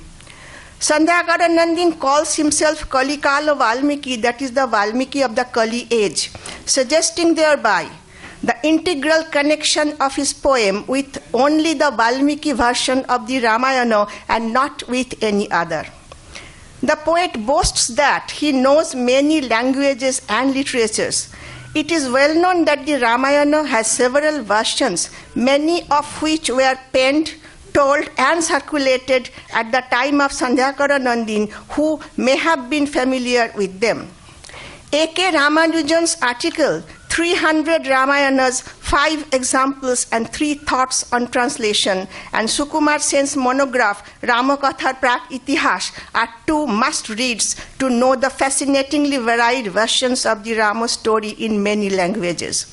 Ramanujan has consciously and aptly chosen the word tellings for versions or variants of the Ramayana, and he thinks that the Vālmīki Ramayana is one of the many independent Ramayanas composed and told through ages. Ramacharita is a Dvashraya or Shleshakabba, Dvi-ashraya, a poem with double meaning, a genre made popular by early medieval poets not before the 11th century CE, who cared and struggled more for literary embellishments and display of their multifaceted shastric knowledge than the narrative itself. These poems, in most cases, are mahakavyas stretching over a good number of sargas or cantos, at least 9, and deal with double or sometimes triple themes drawn from the epics of the Puranas, all the stories given equal importance. The Ramacharita in this respect is a loner among these compositions. In 4 parichedas, it simultaneously describes the story of the Vālmīki Ramayana and the history of the recovery of Varendri, the fatherland, Janakobhu as called in the Ramacharita of Ramapala, from the grasp of the Kaivarta chief Bhima. Sandhyakara Nandin has introduced himself in the Kavi Prashasti, that is praise of the poet, section of the poem, as son of Prajapati Nandin, who was a minister of war and peace of Ramapalo. A connection that probably gave him easy access to the information about the series of politically important events and conspiracies that took place before and after the loss of Varendri to the Kaivarta power. It purposefully deals with a historical theme, the Vālmīki Ramayana serving only as a disguise to safeguard some interest of the poet and maybe his patron. It does not belong to the class of Sanskrit Mahakavyas as defined by the rhetoricians. It is complete in only 4 chapters, which are named Paricheda, not Sarga, as per the rhetoric rule laid down for Mahakavya. At best, it may be called Khandakavya, which partially satisfies the rules. Sandhyakara himself was aware of the conciseness of his own work, as is evident from the statement Stokai Shlokai Avadit, described or told in a few verses in the Kavi Prashasti section. He could have easily avoided the hurdle of taking recourse to double entendre to delineate the events of the life of Ramapalo and his success in recovering Varendri. In fact, in doing so, the poet has to struggle not only with the language, but also with the sequence of events, which sometimes create difficulty for the reader in following the structure of the story. There are sudden flashbacks, which sometimes baffle the readers. If his sole interest lay in faithfully telling the Ramayana story, he should have extended his poem at least over 7 or 8 cantos, as was the regular Mahakavyic practice. In fact, it is not at all difficult to treat the Rama story told by Vālmīki in a larger scale, as there is no dearth of dramatic, poetic, ethical, and religious ingredients in the latter to lead the poet through to conceive and deliver a sizable piece of literary creation. Our poet has the potential too, as is proved from his composition and self-appraisal. It seems to make clear that the Ramayana may have been a pretext of the poet, and the poet has taken shelter under the name of Vālmīki to avoid some problems or unwanted situations in his time and place to make his narrative acceptable.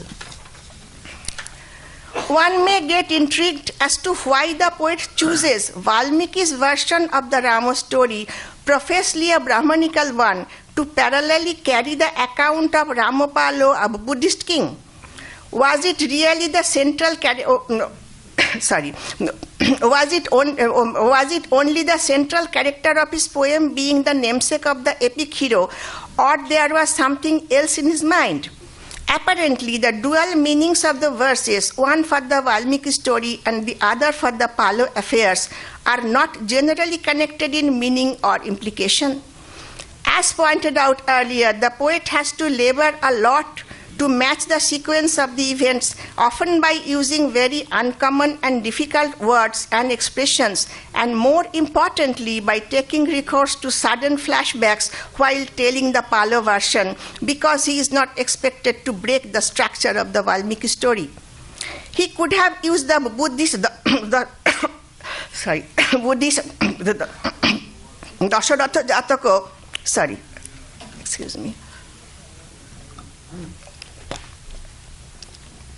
Dasharatha Jataka to describe the history of the Buddhist king. Or he could have chosen the life history of Lord Buddha himself to run simultaneously with Ramapalo's narrative. The inscriptions of Dharmapalo and Devapalo begin with verses having dual meanings, one for the Buddha and the other for the king.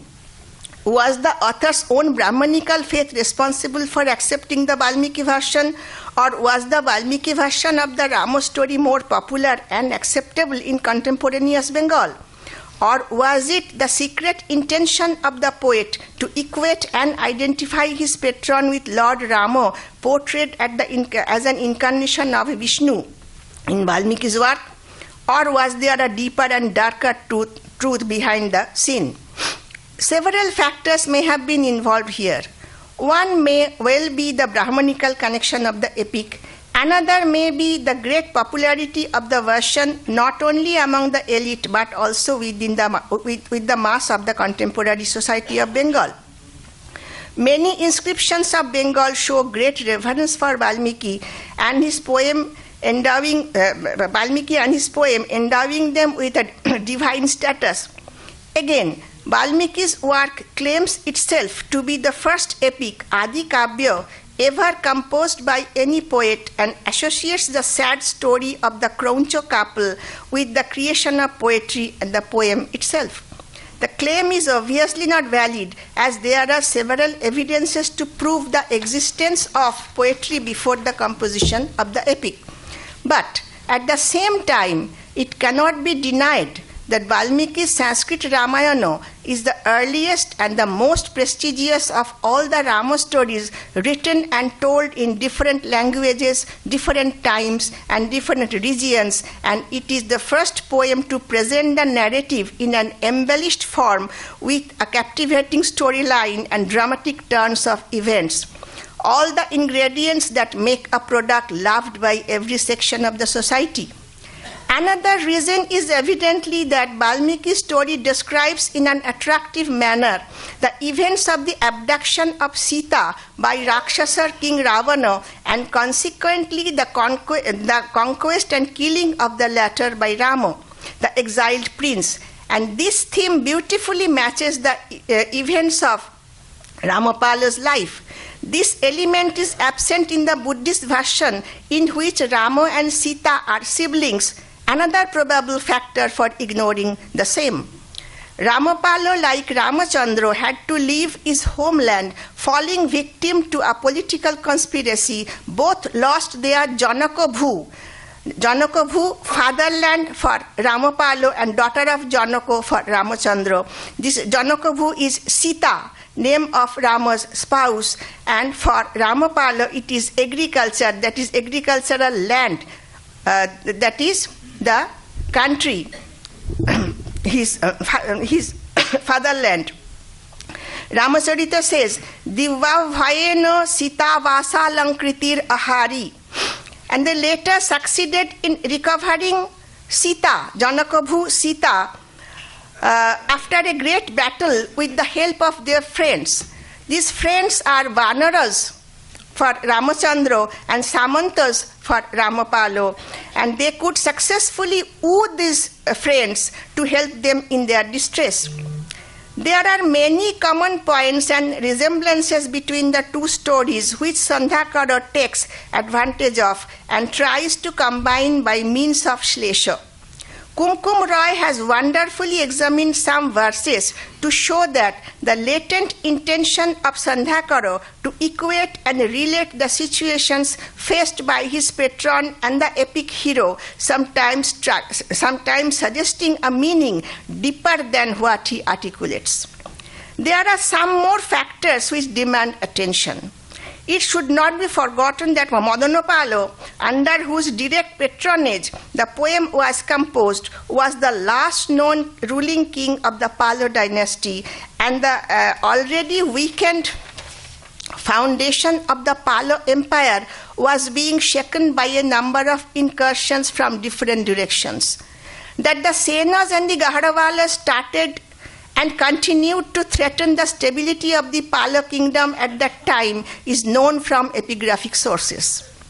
The Senas came to power in Bengal immediately after Madanapala's reign and pushed out the Palas from northern and western Bengal, Pundra and Gowda, to southern Bihar, where they maintained a tottering existence till their end, towards the end of the 12th century CE. This has reference in the History of Bengal, in the article by Abdul Momin Chowdhury and Chittaranjan Mishra, towards the integration of sub-regions. The Senas belonged to staunch Brahmanical faith and strongly encouraged and promoted a Vedic sacrificial culture. They are not known to have made any donations to any person or institution belonging to a heretical faith.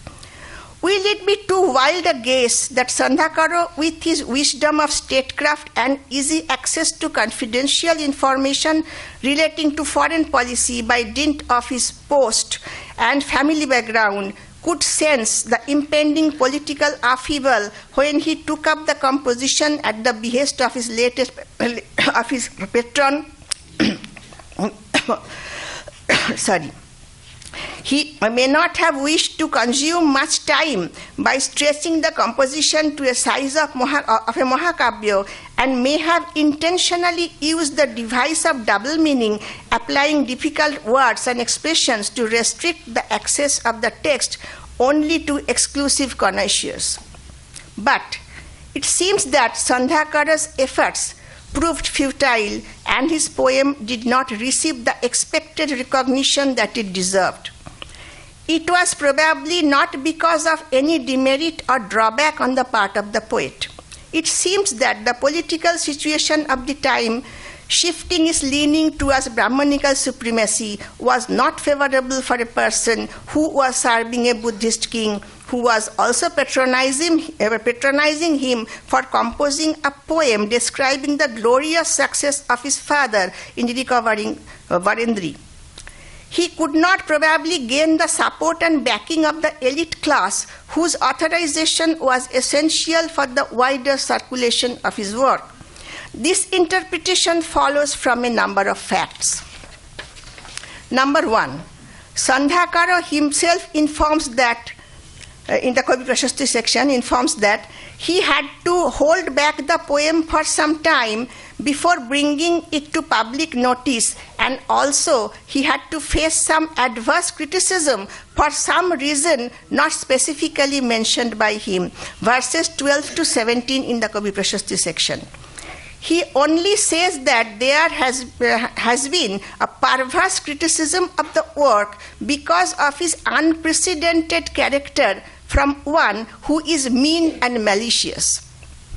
Number two, till now, only one manuscript of the Ramacharita has been uncovered. It was acquired by Haraprasad Shastri in 1897.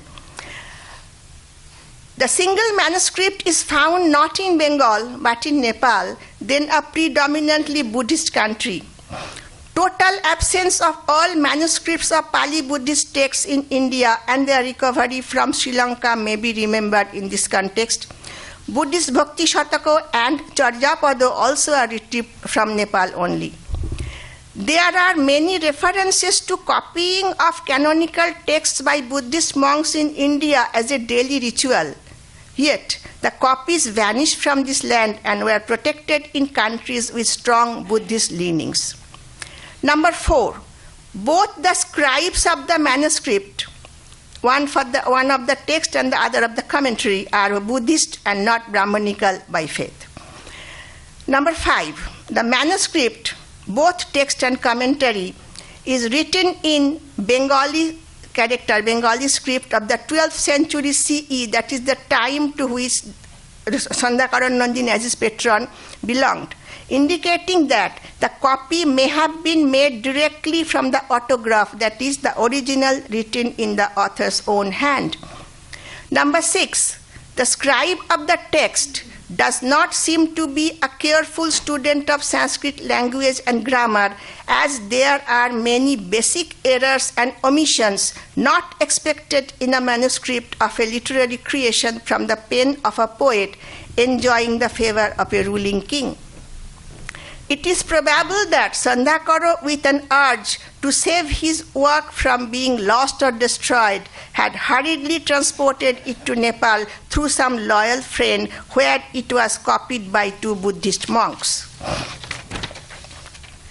The incomplete commentary of the poem is available only up to the 35th verse of the second chapter, though the text is fully copied in the manuscript, which may suggest some hurry on the part of both the commentator and the scribe to deport the manuscript to a place where at least the text may remain safe.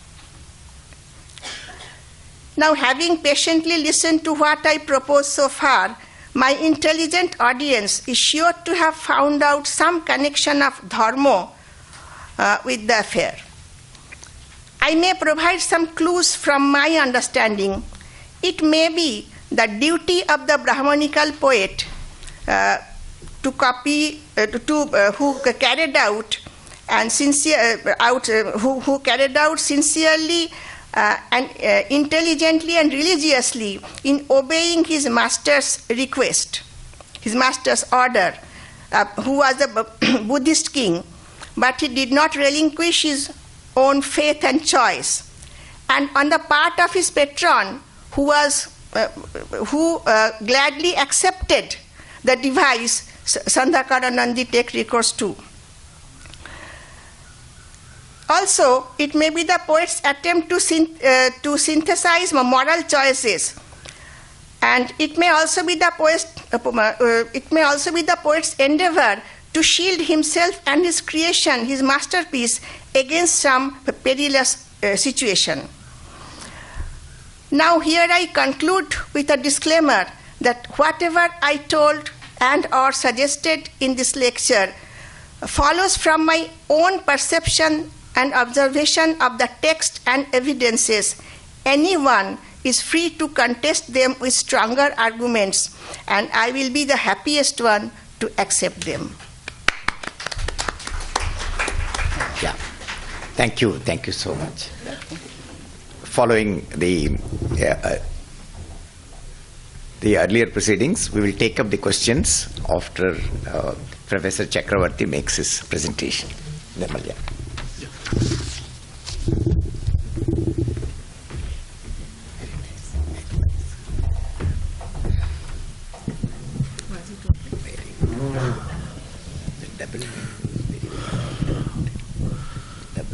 Thank you everybody for being with us here.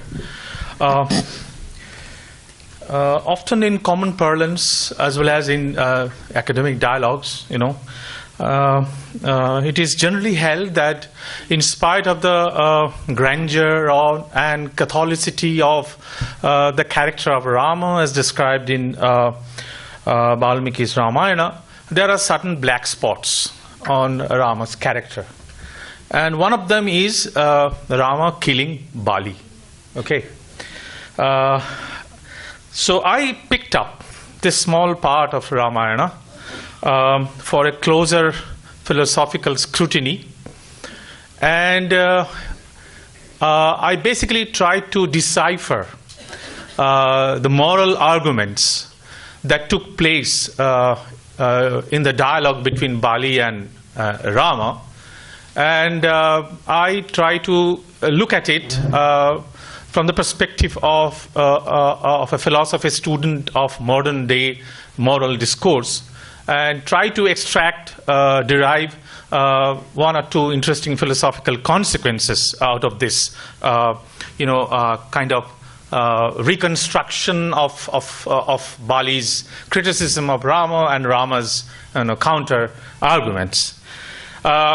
But before getting into that, I think we should also remember the series of events that took place leading to Rama killing Bali. That's very important, So, I shall briefly describe the story as it has been told in Ramayana, and then I shall try to sort of philosophically reconstruct this whole scenario. So the story of Rama's friendship with Sugriva and the consequent events is found in the 5th chapter of Kishkinda Kanda of Ramayana. Following the abduction of Sita, when Rama and Lakshmana were frantically moving around the forest in the Rishyamukha hill, Sugriva and his associates got scared and thought that Bali must have sent these people in disguise to kill Sugriva. Then Hanumana was sent by Sugriva to meet Rama and Lakshmana and to get to know the real motives behind their arrival in the forest. So Hanumana was an emissary. Right. Rama was greatly impressed while conversing with Hanuman. And, I don't have the time to quote from the original Vālmīki Ramayana.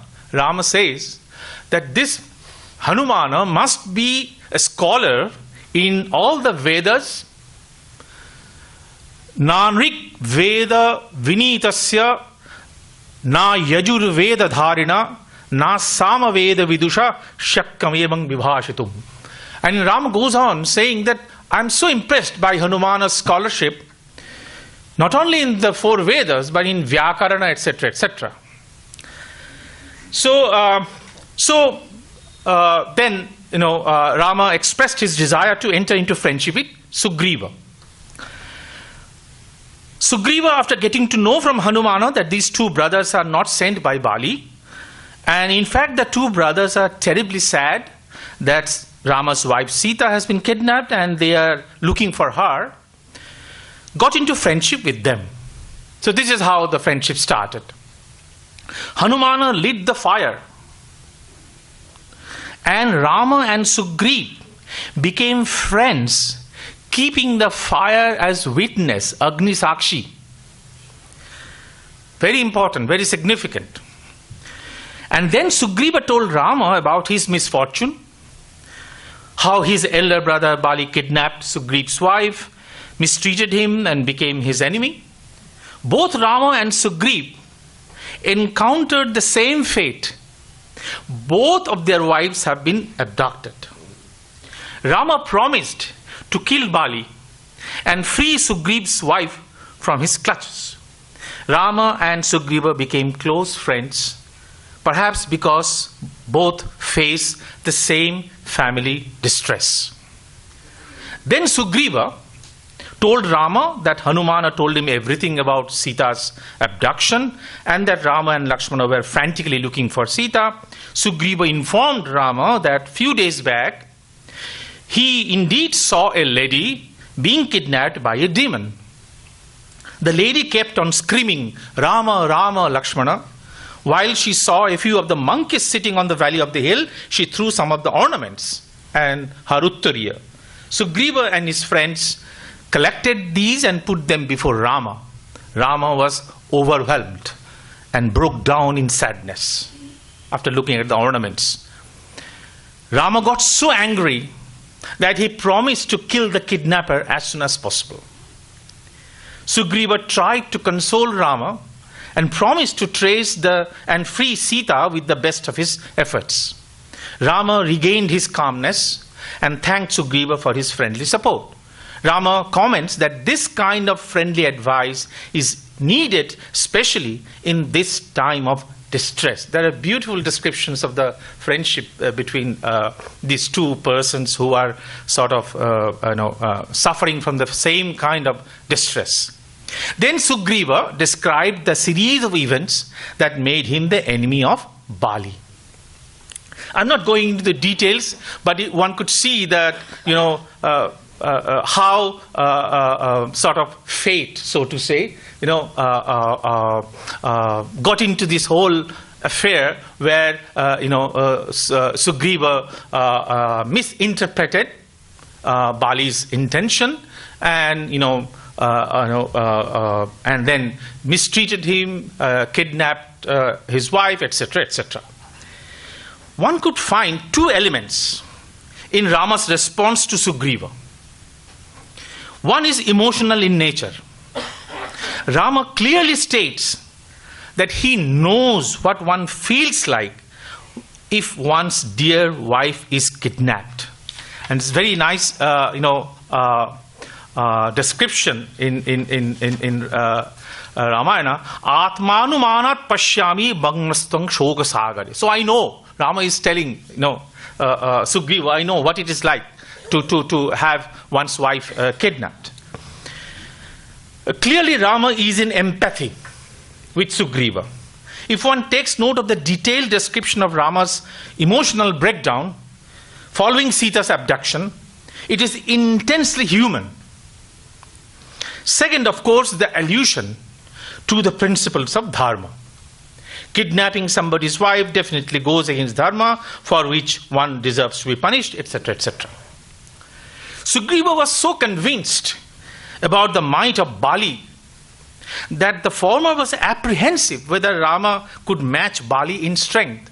So Rama had to prove that he is strong enough to really encounter Bali.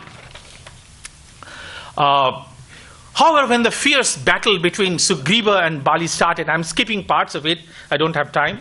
Though Tara, significantly, Tara is the wife of Bali, tried to convince Bali to desist from this battle. So wives are, often, depicted as very wise people in the family, trying to, stop their husbands from getting into all sorts of mess. So at one point, Sugriva got anxious, apprehensive of losing the war, tried to look for Rama's help. And then Rama directed his arrow to Bali and hit him. Bali fell down wounded. Rama and Lakshmana went near the place where Bali was lying in the pool of blood. Even on his deathbed, Bali spoke to Rama in very harsh words. Very, very harsh words.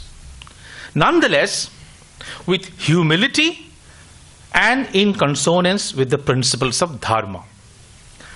This is my reconstruction of Bali's arguments that Bali put before Rama. First, Bali says, I am not fighting with you. Bali was not actually in direct fight with Rama. It is not dharma to kill somebody who is not engaged in a battle. An innocent being has been killed. This is not the dharma of a king. This is the first argument of Bali. Second, a king should not be a tyrant. A king should not be a slave to passion. Accusing Rama, behaving under the passion of anger and rage. Third, Rama has failed to live up to the high ideals set by his predecessors in the Raghu lineage, in the Raghu Vangsha. Fourth, even consumption of meat, of the monkey, etc., is not prescribed for only the 5 kinds of animals having 5 nails. Pancha, panchanakha, bhaksha. Okay. So, according to that prescription, monkeys should not be killed to consume their meat. So, this excludes monkeys. So, Bali is suggesting, why have you then killed me? Fifth, if directed, Bali is saying, if I knew all the details, I could help you in rescuing Sita. So these are the 5 basic arguments that Bali gave to Rama, arguing that what Rama did was wrong. Now, Rama's counter-arguments. I think, there's a great scope on analyzing each of these arguments, Now it is to be noted how Rama responds to Bali. Notice that all these are taking place when one person has been killed by another person. In that kind of situation, this philosophical discourse going on. First, the Rama's counter-argument. First, the entire kingdom containing the hills, forests and garden are owned by the kings of Ikshvaku family. So they have the legitimacy to reward or punish. The Sanskrit word is anugraha or nigraha. The animals, humans and birds residing in this area. This is first argument of Rama. 2. Bharata, as a virtuous king, is engaged in performing his duties of reward or punish. Rama and other kings as well are executing dharma following Bharata's dictates, and this includes punishing the one who deserves it. So they are following the dictates of Bharata. Third, Bali has deviated from the path of dharma. Dharma prescribes that one should treat one's younger brother, one's biological son, and one's talented disciple as one's own. Fourth, Bali has married the wife of his younger brother, who is like the daughter-in-law to Bali. Bali has treated her from the perspective of karma. Fifth, since Bali has violated the principles of social ethics, he deserves punishment. And as a Kshatriya, it is Rama's duty to punish him. Sixth argument, as Rama regards Lakshmana and Sita his friends, so is Sugriva. Rama has promised to Sugriva that he will help Sugriva to regain the kingdom for him. As the king accused Dharma by administering punishment to the one who deserves, this is an interesting point. As the king accused Dharma, gains Dharma, by administering punishment to the one who deserves, similarly, the one who receives the punishment gets free from the vice that he has acquired. If the king does not administer punishment, the papa engulfs the one who has committed the crime. 8. It is dharma of the kings to venture into hunting, and animals are killed sometimes when they are caught off guard, even when sometimes they hide, etc. Because Bali's argument was, I was not in direct fight with you, so why did you kill me? So this is Rama's counter-argument. So even if Bali was not in direct fight with Rama, no dharma has been violated by killing Bali. And at the end, Rama assured Bali that he would take care of Angada, who is the son of Bali. So this is how, at least so far, this is my understanding of Bali's arguments and Rama's counter-arguments. Now let us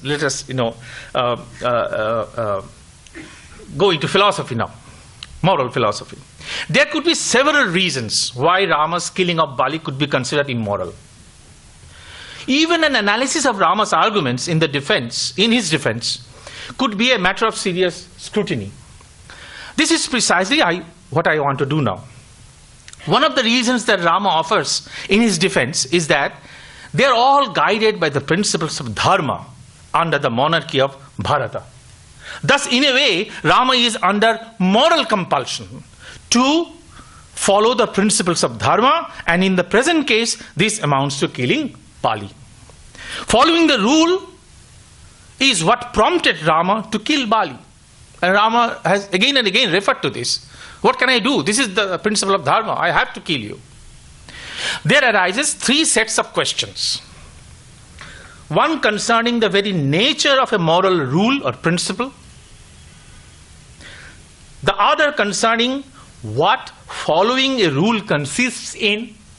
What does it mean? What does it mean to say that I am following a rule? And the third, of course, concerning the act of killing itself. So these are the 3 different sets of questions that one could really see arising out of this. In the present lecture, let me focus on the first point directly, because I have talked about the other points in other papers also. It has been generally held, until recently, that a moral theory, in an ideal sense, is required to offer a set of moral principles. And this comes close to our common sense also. Also, such a theory gives a justification for these moral principles. Showing the coherence of the set of moral principles is also an important task of a theory. Thus, a moral theory also shows how to derive some ordinary moral principles from the original principles. If one is a utilitarian, then she offers some justification of the utilitarian principle and also convinces us of how to derive principles like do not lie from the utilitarian principle. One could, however, doubt the justification of such an approach, and this is, I think, the heart of my argument. The moral life involves an enormous amount of imprecision and several undercurrents amounting to the presence of contrary ideas, so much so that a simple assessment of an act in terms of subsuming it under one single moral principle goes contrary to our moral common sense. An attempt to arrive at some basic moral principle is doomed to falter. A moral theory in the classical sense might not be feasible at all. As we all know that some basic features of the physical world, even though we might not have the detailed knowledge of the physical world that might satisfy a physicist, similarly, we might have some intuition of the moral nature of acts, but this might not end up in a theory of morals. Without getting into a detailed analysis of the limitations of the two celebrated moral theories in Western tradition, namely Kantian and utilitarianism, the basic insight that I would like to draw your attention to, that would serve as a backup of Rama's defense, is that one's action is affected by many things, including earlier actions of oneself, for example, promise done earlier, and earlier actions done by others, for example, owing a sense of gratitude to someone for a past act of kindness. This is where one could introduce the idea of prima-facie duty. This has been introduced by one moral philosopher, W.D. Ross. We have several prima-facie duties, like prima-facie duty to help others, prima-facie duty to keep promises, etc. If helping others is a prima-facie duty, helping others is the right thing to do insofar as it is an act of helping others. But there are other prima-facie duties as well, like promise keeping. We are not in a position to tell in advance, banking on a moral theory, which one of the prima-facie duties matters most in a specific situation. Taking refuge in moral rule won't be of any help. An action can be a prima-facie duty by virtue of bearing one feature, namely promise keeping, and another action can be a prima facie duty by virtue of bearing another feature, like helping others. In case of a conflict between prima facie duties, we have to determine which features count, and then we have to find a way out. This is inescapable. This is just a feature of our moral predicament. It is impossible to do a ranking of the prima facie duties. And in the same vein, it is impossible to do a ranking of the moral principles. Once a moral principle is accepted, a singular exception to that moral principle would threaten the plausibility of the principle. And the apprehension is that every moral principle will thus be an exception. We indeed face a conflict between two moral principles. But this does not necessarily imply that one of the principles has to be abandoned. The fact that there is a conflict proves that both are equally valid moral principles. The only way out is to see which principle matters most in the situation under consideration. Looked at this way, the presence of a counterexample to a theory does not threaten the theory itself. This only shows that some features are more relevant than others in a specific case. In the background of the above discussion, Rama could be said to argue that the principle of dharma tells us to punish the guilty, and another principle of dharma tells us not to kill the person who is not a combatant. Remember, Bali was not fighting with Rama. Now, if we take into account all the relevant features of the particular event, what are the relevant features? Namely Rama killing Bali, it is not obvious that Rama's killing violates the principle of dharma. Some of the relevant features contain events like Rama coming to know that Bali had the same fate as that of Rama, wives of both the individuals have been kidnapped and mistreated, that Bali completely misunderstood the motive of Sugriva, that Rama, being desperate to find out Sita, got into a friendship with Sugriva, keeping fire as a witness, etc., etc. Rama thought the duty proper, quote unquote, under the present situation was to kill Bali. Interestingly, Bali is convinced by Rama's arguments and only requests Rama to ensure that Sugriv does not mistreat Bali's wife Tara and also their son Angada, a request that Rama promised to keep. This is a good example of killing without vengeance, killing as a form of punishment to uphold the principles of dharma. Another point comes to my mind while assessing Rama's arguments. Rama's allusion, and more than once he did it, to the fact that King Bharata follows the principles of dharma, and as a citizen of Bharata's kingdom, Rama is morally bound to follow the principles of dharma. Rama did not have any other option.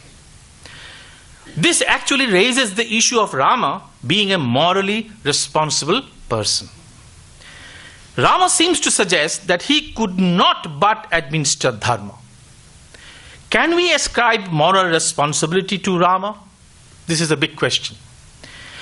If he was following some set of principles that enjoin killing, without getting into a discussion on military ethics, there's a huge amount of literature on the morality of killing the enemy in the battlefield, where it is debated whether soldiers are morally responsible for killing. Let me try to decipher whether Rama could be said to be morally responsible for what he did. We could try to understand Rama's position by taking into consideration the distinction between direct moral responsibility and derivative moral responsibility. Direct moral responsibility is ascribed to a person where the person could have behaved otherwise. You had the option. There are situations, however, where we tend to treat the person as morally responsible even though she could not have done otherwise. Think of a person, Mr. X, who attended a party, overestimated his ability, and got drunk. While driving back home, suddenly a person got into his way, and Mr. X could not control his driving and got into an accident where the victim died. Even though Mr. X did not intend to cause harm to the person, our moral intuition, ordinary moral intuition, suggests that he is responsible for the unfortunate event. This is where philosophers talk about derivative moral responsibility. Mr. X was drunk, and so his reaction time got considerably lessened and could not behave otherwise. Thus, here we have a case where the agent could not have done otherwise, but still we hold him morally responsible. It is generally held that there are two conditions that are necessary and jointly sufficient to ascribe moral responsibility to an agent. The first one is called control condition. To be a morally responsible agent, the person must have control over her behavior. If somebody slips and falls hurting somebody else, we do not hold him morally responsible for hurting somebody, right? Similar is the case with people suffering from obsessive compulsive behavior, schizophrenia, etc., etc. The other condition is known as the epistemic condition. To be a morally responsible agent, the person is expected to have knowledge of what she is doing and the nature of its action. The person should be aware. When children do something causing harm to others, we do not treat children as morally responsible for this harm. Children do not know the nature of their actions. Thus, once an individual satisfies both the control condition and the epistemic condition, this person can be ascribed direct moral responsibility. In our earlier example of Mr. X, we see that though Mr. X did not intend to hurt the victim, we still tend to think that he is morally responsible for the harm that he caused to the victim. Notice that Mr. X did not fulfill the control condition, for he could not control his actions due to his reduced ability to react instantly. Insofar as the epistemic condition is concerned, Mr. X did not know that he would hurt a person by driving after he got drunk. It was not in his knowledge that a person would all on a sudden be on his way while driving and that there would be an accident. Despite failing to satisfy both the control condition and the epistemic condition, Mr. X still is held morally responsible for the harm that he caused to an individual. This makes room for derivative responsibility. This point is of relevance because Rama more than once alludes to the principle of dharma while defending his act of killing Bali, as if Rama does not have any option other than punishing Bali. For he is simply following the principle of dharma under the guidance of Bharata. To ascribe direct moral responsibility, Rama has to fulfill both the control condition and the epistemic condition. Rama was in complete control of his actions, and more importantly, he knew what he was doing. He explicitly told Bali that he does not repent for killing Bali. He explicitly says this. Though apparently Rama could be ascribed direct moral responsibility, Rama's allusion to following the principles of dharma could make the scene complicated. Rama could defend his action by proposing that Rama is only derivatively responsible for killing, since he did not intend to kill Bali while he, along with Lakshmana, were frantically looking for Sita. It was never in their plan to kill Bali. After meeting Sugriva, and that too to seek his help to inquire about Sita, Rama ended up entering into a friendship with Sugriva, and Rama did not have any role in the animosity that grew between Bali and Sugriva. So our ordinary moral intuition that Rama is responsible for the killing of Bali is correct to the extent that Rama is derivatively responsible, and this accounts for Rama's reference to following the principles of dharma under the kingdom of Bharata.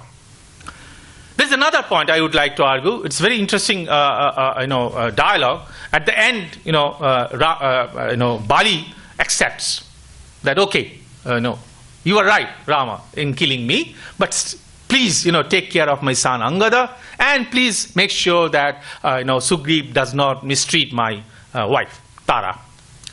If we recall, there was a philosopher, Peter Strawson, his attempt to understand moral agency in terms of reactive attitude. Rama could be absolved of the moral responsibility of killing. Why? In many cases, our ascription of moral responsibility is tied to how other people look at us, their attitudes and their intentions to us. It is of great importance to see how much goodwill or malevolence others show to us. This is evident when we react while being hurt accidentally, differently from when we are hurt with malevolent wish to injure. The intensity of the resentment that is felt in the latter case, when somebody, consciously, willfully harms me, the intensity of the resentment that is felt in the latter case is typically absent in the former case. Someone accidentally did something which really harmed me. Although an action physically remains the same. Compare a child kicking you and an adult person consciously kicking you. Look at the difference in our reactive attitudes.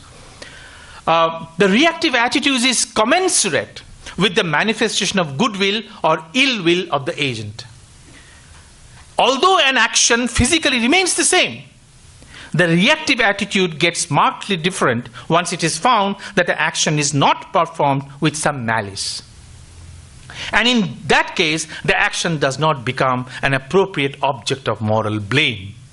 In such a case, the moral agent does entertain an attitude of regard to the object of his action, and he can legitimately claim to be a generally responsible moral agent. A close look at the argument and counter-argument between Rama and Bali shows that Rama did not kill Bali with malice. The principle of dharma has to be followed. Punishment has to be meted out simply to uphold the principle of dharma. Many of the comments of Rama to Bali clearly exhibit that Rama did not kill Bali with vengeance. Rama tried to convince Bali that he should accept the punishment. This would help Bali to free himself from the ill effects of the vice that he has committed. In fact, Rama tries to show that he has due regard to Bali. Also to be noted is Bali's reactive attitude.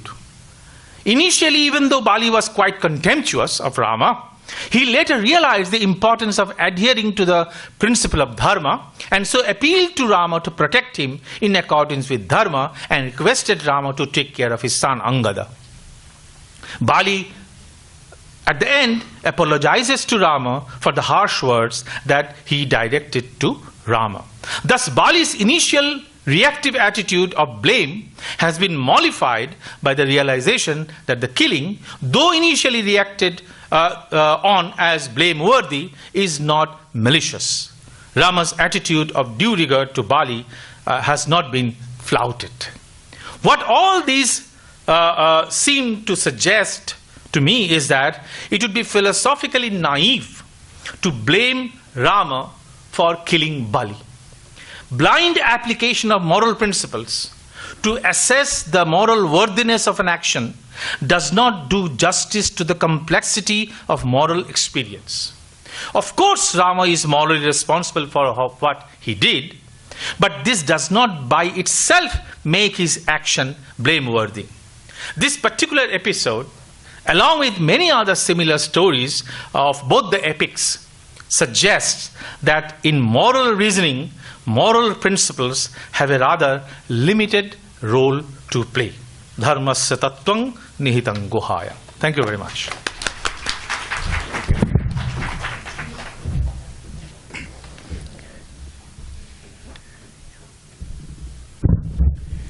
Yeah, thank you very much. We have these two important presentations, and both the presentations are open for discussion. Yeah. Professor Sen, and then...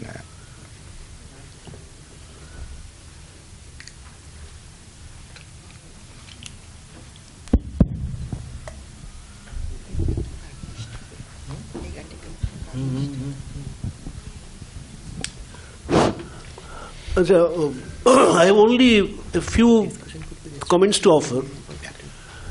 The first one is that when you see give punishment to someone, you give him a hearing. A person who has committed a murder, and you say everything is known, he is not immediately put to the gallows. He has to be given a chance to explain his behavior. This is one thing. Bali was not given such a chance. And this was not the only option. Ramchandra could have tried to, mediate between the two and to make things better. He did it. He did not. Yeah. Killing was not the only way of, punishing him. He could have been injured him. If that was a punishment. That would have been, yeah. Okay. So Bali was no epitome of virtue. Neither was Sugriva. He had betrayed Bali. This is one thing. That while he was, fighting with a demon, and blood was coming out of this cave, Sugriva simply closed the cave with a huge stone, came back, used up his kingdom, and if Bali is, guilty of incest, so is Sugriva. Since Ruma was like a daughter to Bali, Tara was also like a mother to him. Yeah. Now I'll just say two more things. Take the story of this Oedipus. When Yocasta came to know that she has given birth to a son, fathered by her son, she commits suicide. But Tara had no compunction. Okay. Yeah. She was no epitome of virtue either. Yeah. Okay. And we can see that when this is one thing. Moreover, Sugriva was no great friend. After getting his kingdom, he was enjoying his kingdom. Totally oblivious of his promise to help Ram. Yeah. Lakshmana had to go and warn him with dire consequences. Only then he did all these things. Okay. Yeah. Now, there's just one more thing, I'll just cite from two two literary works in Bengal. One is Krittivasi Ramayana, where Krittivas says, at the end of the Balivod episode, Krittivas Panditer Ghotila Bishad, Balivod kore kena korile promad. So even for a great devotee of Rama like Krittivas, he says this was a pramad, this was a lapse on his part. Okay, and Vrindavan Das says in his Chaitanya Charitamrita, Akartabbo kare prabhu sevoke rakhite. That God is so partial towards his devotees that for their interest he can also perceive what is not proper. Thank you. Yeah. Respond? Yeah. Well, I don't think, as far as the text goes, that Bali didn't have the opportunity of giving his position. There is a detailed description of Bali arguing with Rama that why Rama's action is condemnable. So it's not true to say that Bali didn't have the opportunity of hearing. Bali did have, and there are arguments, Bali, and there are very, very strong arguments. And so it's not true to say that Bali was simply accused and killed without giving any chance of hearing. This is after the pronouncement, he was already injured. Anyway. Okay. Yeah. Lunchtime. Second is Sugriva did not betray Bali. There is a detailed description of the events. I didn't have time to get into the details. There was a kind of miscommunication between Sugriva and Bali, and Sugriva tried to make peace with Bali, but somehow it didn't happen. So it's not that Sugriva consciously, deliberately became the king,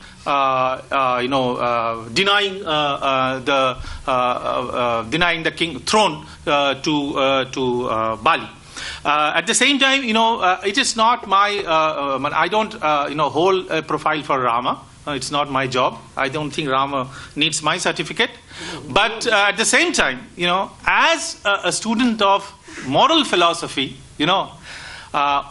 if we apply some of the contemporary, moral debates, moral issues regarding moral assessment of an individual action with reference to a universal moral principle, this is something which is susceptible to doubt, and this is something I think we usually do when we tend to morally assess individual action, and Rama's action is also subject to same kind of analysis. Gangeya. Professor Raju, I seek your indulgence for a couple of minutes, please. But be brief. I will try. Indulgence. I will try to be brief as possible, without 5 sentences. Opposing. 5 sentences is my definition of brief. You are not specified the length of my sentences. Yeah, without commas. First is the point that Yogastha immediately know. The first instance, that is the complexity of epics. That the drama is that Yogastha says that when he sends for the watchman, she immediately knows that Oedipus is her son. He says it does not matter. It does not matter, and afterwards she says, okay, do what you like, and then she goes away. Second, the first instance of being that Ram was not immune. Supposing a police inspector is on leave and the house next door is being robbed, then what does he say? I am on leave, so I cannot do anything. Number one. Sita actually tries to desist Ram from carrying his bow when he comes to Dandakaranya, saying that the Rakshas have done you no harm. He immediately replies, there's a long argument, and he says that I have not ceased to be Kshatriya. I have my duties to protect, and in the event that we make Ram the villain of the piece, then what about Hanuman? Why was Hanuman with Sugriv? We have deemed Hanuman to be a paragon of virtue. What is Hanuman's assessment of Vali? It will be interesting to conjecture on that also, speculate. Yeah. You want to? No. Fine. Yeah. Any other questions? Yeah, please. Very brief. I'm counting sentences. Excellent lecture, sir. Thank you. My question is, what is your opinion about the depiction killing of Dronacharya? Is it derivative or direct moral? It's out of syllabus question, so I'm not going to respond to this. Sir, whether can we conclude that Rama was afraid of Bali, so that is why he shot the arrow from behind? Yeah. Okay. There's a please. Can you just raise your hand so that the mic can come here? Yeah.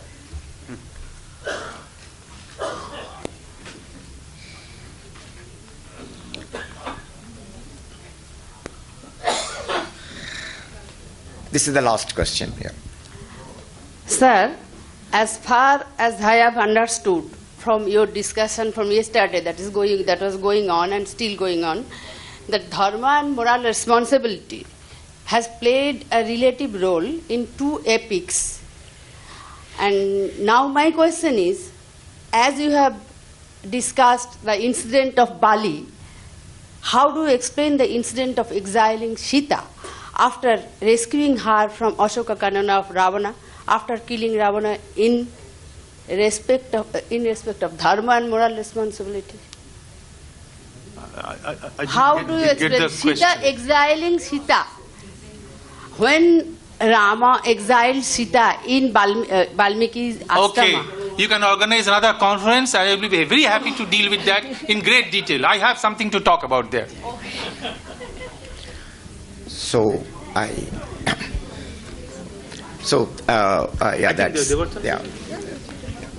I think there were two very interesting presentations. I was really impressed by the three meanings in this work by Professor Sarkar and also Chakravarti's, and thank you very much. Right, so let's the debate.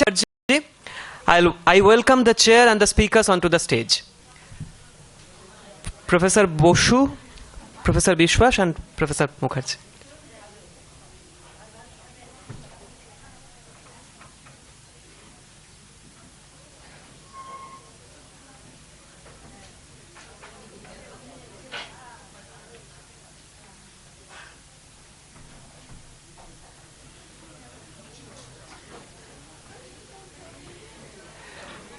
Most of you heard Professor Mukherjee's presentation this morning. He is an independent scholar. He taught English at a college for 32 years. Okay, he insists that. Anyway, please settle down.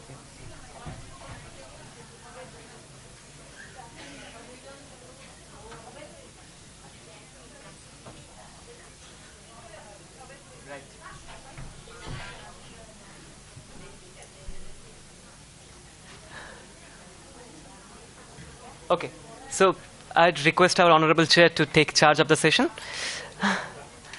Yes. Right.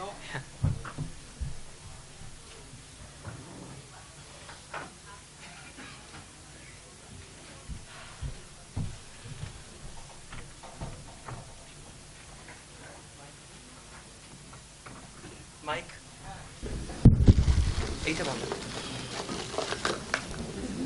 চশমা হয়ে অনুগ্রহ হারিয়ে ফেলছি এখন adjust হয়নি ভালো করে দেখতে খুব অসুবিধা হচ্ছে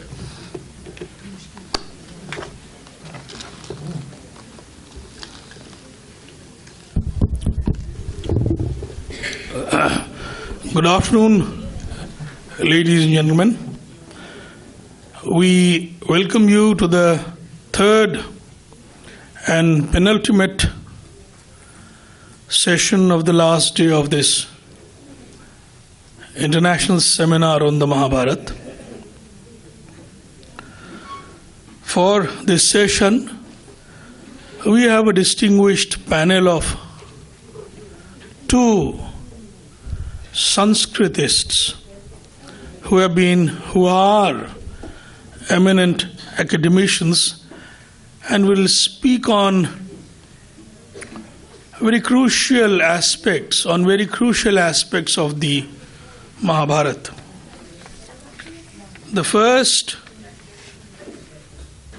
lady to speak in this session will be Professor Diditi Biswas. Dr. Diditi Biswas has been a professor in Department of Sanskrit at the University of Calcutta.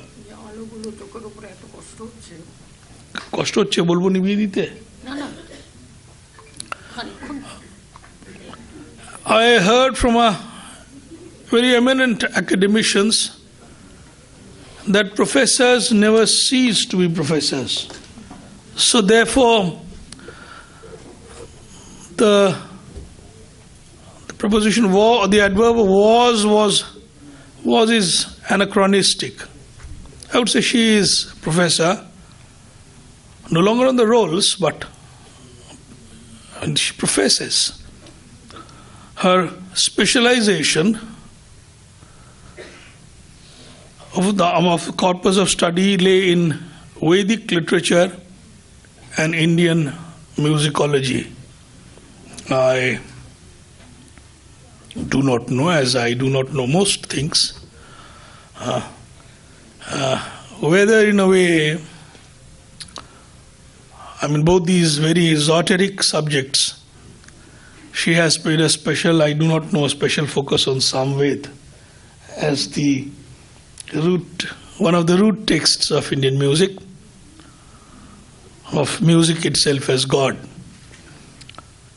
She has also served as a guest lecturer in Indian musicology at Rabindra Bharati University for many years.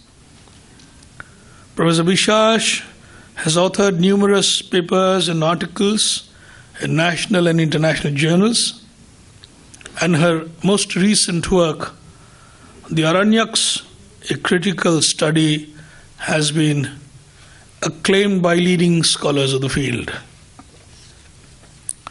So it is my privilege to invite Professor Biswas to the podium. She will speak on battles in Indian epics and analysis in the light of Dharma.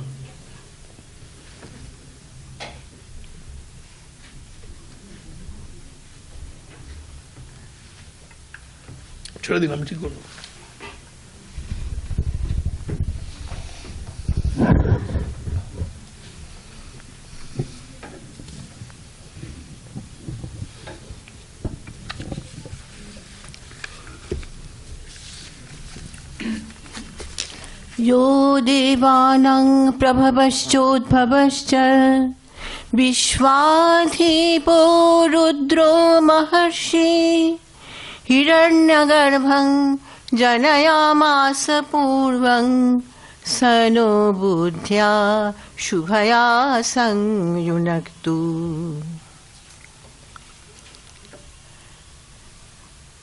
Respected Chairperson, Professor Gangeya Mukherjee, my co-speaker, Professor Ratna Basu, the dignitaries present before me, and Matajis, respected Matajis, I at first express my heartiest gratitude and regard to the organizers of this seminar for giving me an opportunity to share my views with this august audience. The title of my paper is Battle in Indian Epics, an Analysis in the Light of Dharma. The two great Indian epics revolve around the battles between Dharma and Adharma, good and evil, right and wrong. Rama fought to punish Ravana as he transgressed Dharma by abducting Sita, his wife. In Battle of Mahabharata, Kauravas and Pandavas, the two families of the same royal lineage, Bharatas, formed the two warring groups. Kaurava denied Pandavas' legitimate right for kingdom, and that led the Pandavas finally to take resort to the battle. Rama and Pandavas were in the right track. Neither of them initiated battle. Rather, circumstances forced them to get involved in the battle. The word Ramayana means the journey of Rama. The epic mainly portrays Rama in different phases of his life.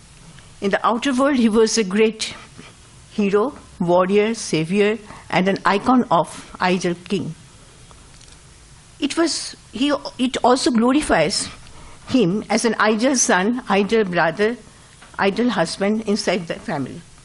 As the main focus of Ramayana was on a single person, the epic is much short and less complicated. Mahabharata, on the other hand, is the stories of Bharatas mixed with many didactic poems, long discussions on debate on political and philosophical issues and others. So it has got a colossal size and has become the storehouse of our of the different aspects of Indian thoughts and culture. Both the epics have remained the subject of analytical study from different perspectives over the centuries, and that continues till date. The Sanskrit word dharma cannot be translated into English by a single word.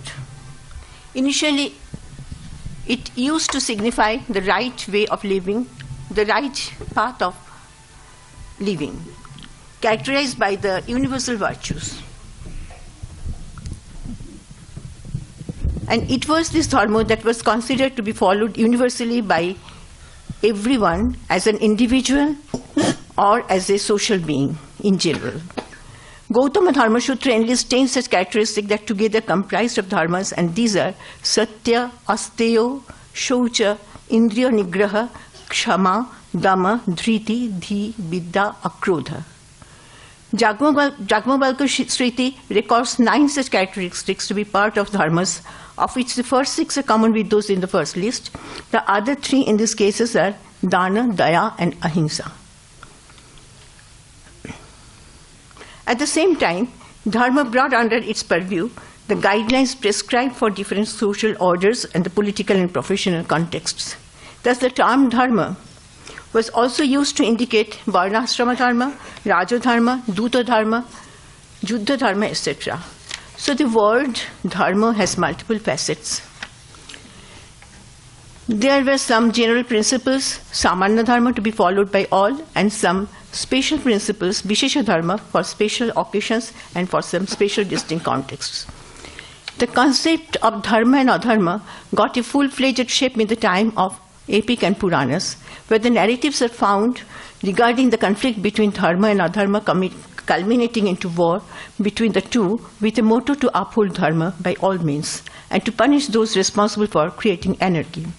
While describing the war between dharma and adharma, the epics and Puranas often project a protector of dharma as the incarnation of divine power. In the Ramayana, Rama, as related by Narada to Vālmīki, was one such protector god in human form. He appeared to fight against the anarchy of Ravana. Vishwamitra and other sages sought his help to do away with the interfering fracas in the religious activities. To rescue Sita, Rama, as a husband and as a Kshatriya prince of a renowned royal family, took it as his responsibility to fight against Ravana. The root cause of the battle may be construed as an ultimate step to punish the one who took resort to adharma, so the way it was a dharma yuddha. But the question comes up that what provoked Ravana to abduct Sita? It was fueled by the penchant of revenge of Surpanaka's harassment and the insult inflicted by Rama and Lakshmana, followed by the defeat of Khara and Dushana by the same. It should be appreciated that the chopping off of Surpanaka's ears and nose by 2 young princes is quite a deplorable act, particularly while making a fun of a woman with complete disregard of her entity as a woman. This act also should be condemned as an adharma. Rama and Lakshmana could have handled the situation in some other way without being so cruel to her. This, of course, does not provide an excuse of the immoral action by Ravana.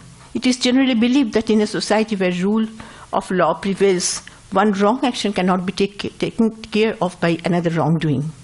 Of course, it cannot be ascertained whether in any case abduction of Sita by Ravana could have been avoided. This is because Ravana was already allured by the portrayal of beautiful Sita by Surpanaka. Ravana has been presented in the epic as the embodiment of evils. The allegation against Rama and Lakshmana, furnished from the present-day perspective of value judgment, may sound ridiculous, but considering their boasting of high and renowned royal pedigree, the physical assault executed by them to a woman is totally unbecoming of them. It can be found that Rama also had deviated from the path of dharma in some junctures. As an example, such a deviation related to battle is a breach of a very well-known ethics of war. It has been discussed thoroughly in the previous session by Professor Acharya, but I am stating something in brief. This ethics of war has been underlined by dying Bali, the king of Kishkinda, through his last words. There was a duel between Bali and Sugriva over the control of kingdom. Sugriva was not at par with Bali in strength, but Rama killed Bali hiding in bushes. For this act, Rama was strongly criticized by the dying Bali, as the act was a clear transgression from the war ethics that essentially implied if two sides are involved in a combat, none of them should be attacked or killed by a third one, essentially an outsider. Namamannenu samarabdham pramattam bedhumarhasi. Bali remarked that Rama, with a fake identity of protector of dharma, was doing adharma. Dharma linga parichanna kruram karma samarabhet. Rama tried to defend the action by indicating his Khatta dharma and his renowned predecessors of the lineage that instigated him to kill Bali for his heinous crime of adultery. Bali considered his offense of adultery before Rama at last. But the question that still haunts us is that Rama could have directly confronted. He could directly kill Bali to punish him without hiding himself. Rama, as a Kshatriya prince, was certainly aware of Yuddha Dharma or war ethics. His knowledge of war ethics has been clearly witnessed in more than one occasion in the text. Probably he violated Dharma, keeping in mind, he made the promise with Sugriva of helping him in exchange of letters assistance in rescuing Sita. He had done this to show a friendly gesture to Sugriva, keeping in mind the concept, my friend's enemy is my enemy. So it may be admitted that Rama's own interest was the cause of the violation of war policy, and this is somewhat inappropriate of him. So Rama, the noble hero of the Ramayana, was the sole decision maker and was very confident of what he was doing right. He had no obligation to justify or explain his action, and probably he had never gone through any dilemma. Unlike the Ramayana, there is no specific hero in the Mahabharata. It narrates the account of a number of wars, but our discussion will be confined into the war of Kurukshetra only. It has been often stated in this epic, ahimsa paramo dharma, but the reflection of this statement has been seldom found here. The epic portrays an account of conspiracy, greed, envy, conflict, adultery, fighting, assassination, and so on. Ahimsa signifies an attitude of principle of non-violence on any ground, but in actual life, absolute non-violence is a utopia. One can keep cool and show restraint until one's individual interest, or in broader sense, the interest of the society he belongs to, is protected. However, if that becomes vulnerable, then it demands retaliation, and avoiding that is considered as adharma. The war of Kurukshetra is the story of such retaliation. The quarrel and clash between the sons of Dhritarashtra and Pandu was there from their very childhood, and that took a big shape when they grew up and ended up in a great war of Kurukshetra. The Pandavas were sent to Varanavata to be burnt in the Jatugriha along with Kunti. They were saved, having been secretly informed by Vidura about this conspiracy. Then they roamed about in disguise of Brahman. At last, the success of Arjuna in the Swayamvara of Draupadi and the consequent matrimonial relation with King Drupada made the Pandavas politically powerful. Dhritarashtra thought it prudent to offer them the share of the kingdom. Duryodhana got again envious and conspired against the Pandavas with the help of Shokuni and others to drive them away from the kingdom. Their attempt was initiated with a game of Akshaya between these two families where Duryodhana won the game by foul play. Yudhishthira staked his kingdom, his brothers, and himself also. Finally, he put Draupadi at stake and lost again. This led to a totally unfortunate and disgraceful incident, and Draupadi was humiliated and dishonored shamelessly by Duryodhana and his allies. Dhritarashtra and other senior members of the royal court, apprehending the disastrous consequence, begged apology from Draupadi, returned the kingdom, and released them of all stake. Duryodhana again conspired against Pandavas and invited Yudhishthira in playing dice, second time. Yudhishthira, though dissuaded by Vidura and others from the accepting invitation, he could not resist himself. Even when he could comprehend that some foul play was going to take place, he boastfully accepted the challenge of Sakuni and lost the gamble. As a precondition, he handed over the portion of their kingdom to Duryodhana, and they had to go to exile for 12 years, and in the last year of the term they had to remain in disguise, being unidentified. After completion of this term, the Pandavas got settled in Upapariplabha, a place in Virata kingdom. To end the rivalry, Dhritarashtra sent Sanjaya with the message of peace and friendship. Yudhishthira reciprocated it with a legitimate claim for their kingdom, and if not accepted, he placed a gentle request for at least 5 villages for 5 brothers. It was not entertained. Yudhishthira was basically a pacifist, and he left no stone unturned to make a peaceful settlement and to avoid the war, as he could rightly assess the catastrophic consequences. He sent proposal of truce of peace more than once to Dhritarashtra, but of no avail. There was no such attempt from the part of Duryodhana or Dhritarashtra. Yudhishthira consulted with Krishna to find an amicable way to restore kingdom without losing dharma. Lastly, Krishna volunteered to go to Hastinapur, but his mission was unsuccessful. Duryodhana misbehaved with Krishna, again transgressing the royal ethics. However, to get back the valid position of the kingdom, Pandavas had no other way but to take part in the battle. Duryodhana's excessive greed for power made the war inevitable. At the same time, it must be mentioned that Balarama cherished a different view, possibly the right one, regarding the route of ordeals of Pandavas. He had expressed his opinion in a meeting where the Pandavas and their allies assembled to decide on the future plan of action against the Kauravas. Going against the consensus of the assembly, Balarama had rightly pointed out that Yudhishthira's too much addiction for gambling was the root of all their distress. Priyabhupetasya Yudhishthirasya dute pramattasya ritam hirajyam. Although Balaram was vehemently opposed by the others present there, yet his observations were correct to a certain extent. During the game putting his wife at stake, Yudhishthira violated the Rājadharma.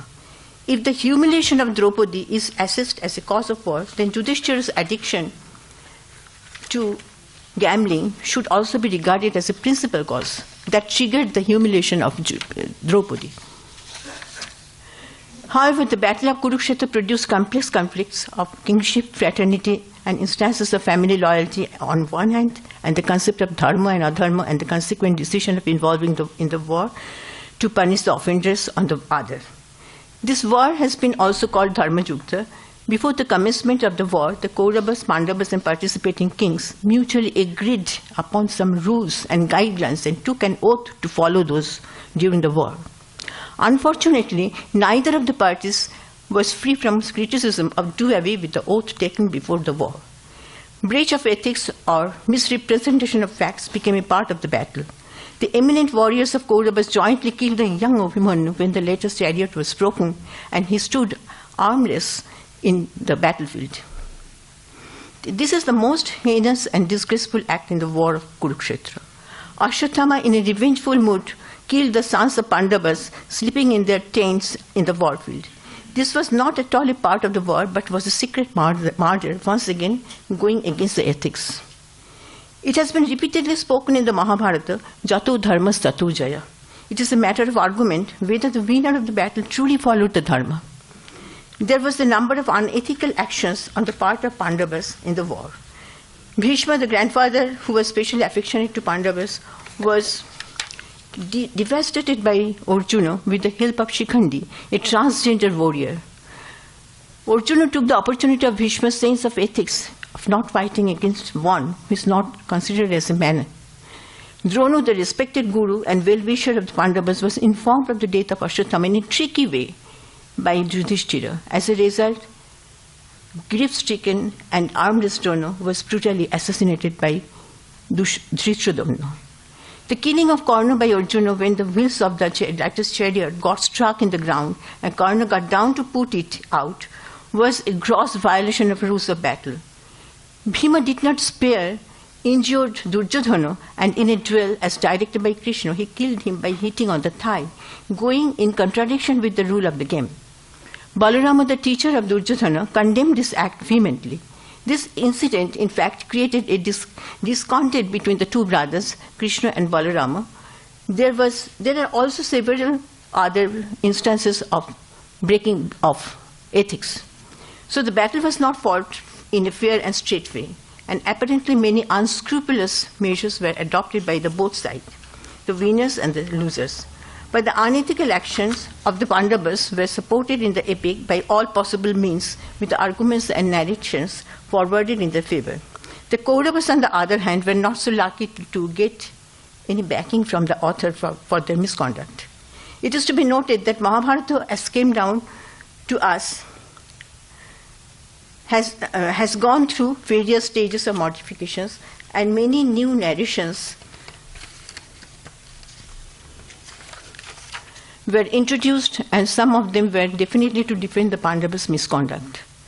Amar Iyardi, in his book Mahabharata is Genesis and Growth, a statistical study, his observations in this context are worth mentioning. He identified some portions of the critical edition of the Mahabharata as Ur Mahabharata and named it as Vaishampayana text.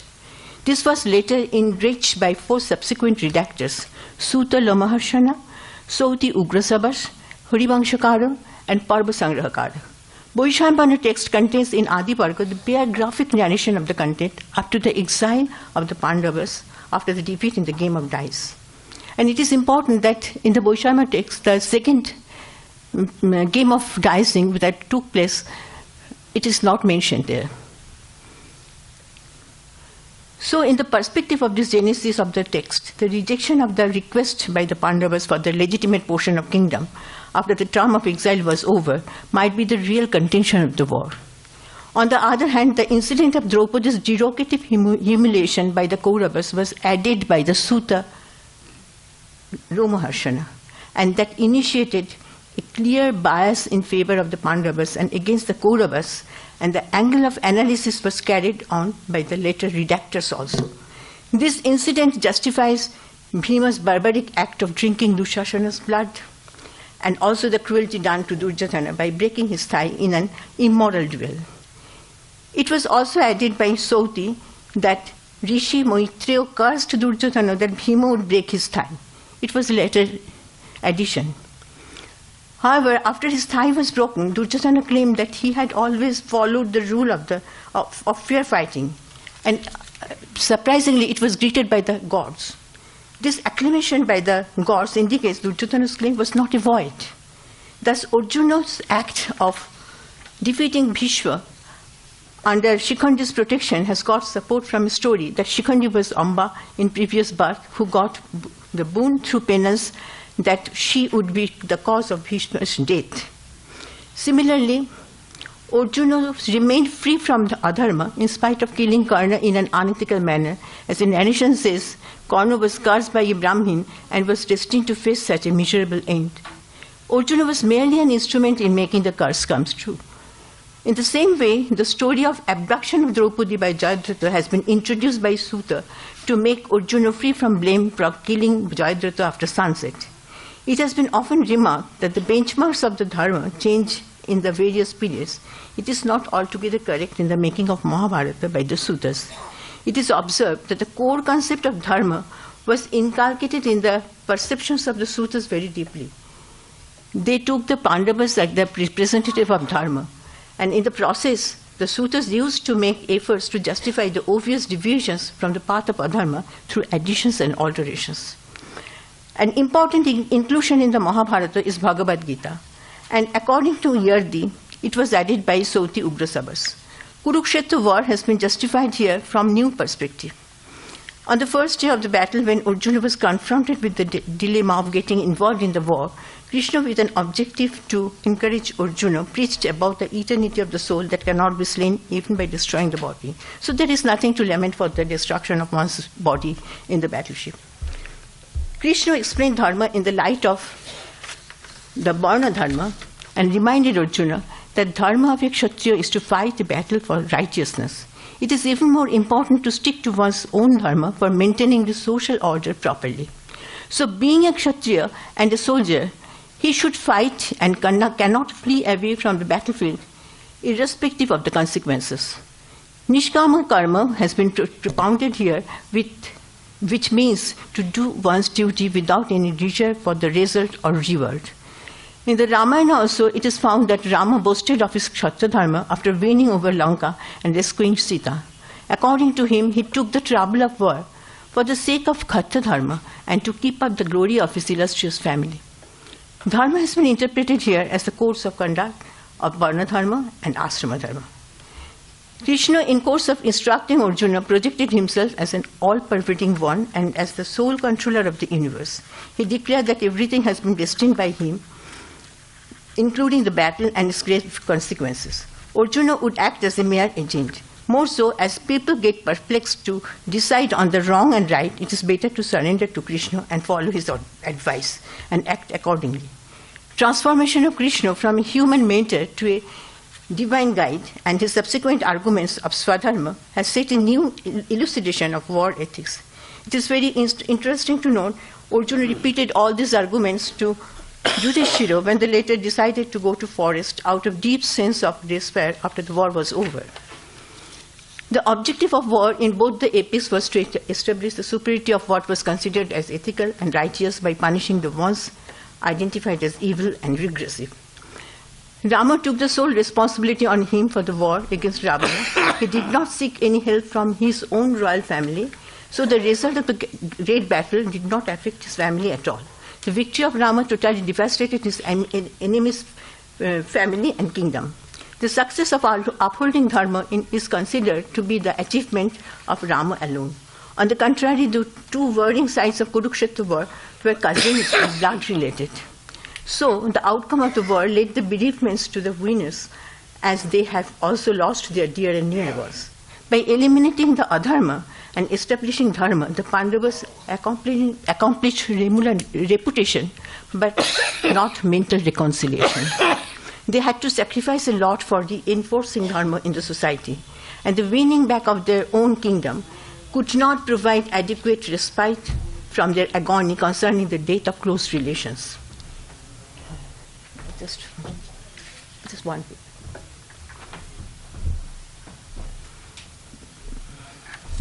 Even Krishna, the key person of war, faced an unhappy ending with the complete eradication of his own clan. Rama, on the other hand, ended his journey by returning to Ajodhya after his exile. He was recognized as an icon of an ideal king. However, to maintain this reputation, Rama had to sacrifice Sita, that in turn could appease his subjects. The Varna-dharma was maintained, but the personal happiness remained elusive to all. Then why should one endeavor to reinstate dharma if that ends in personal loss and deep agony? Because the circumstances of the society sometimes demand to place the routine duties above all emotions. Situation may compel one to undertake this sort of responsibility without brooding over the consequences.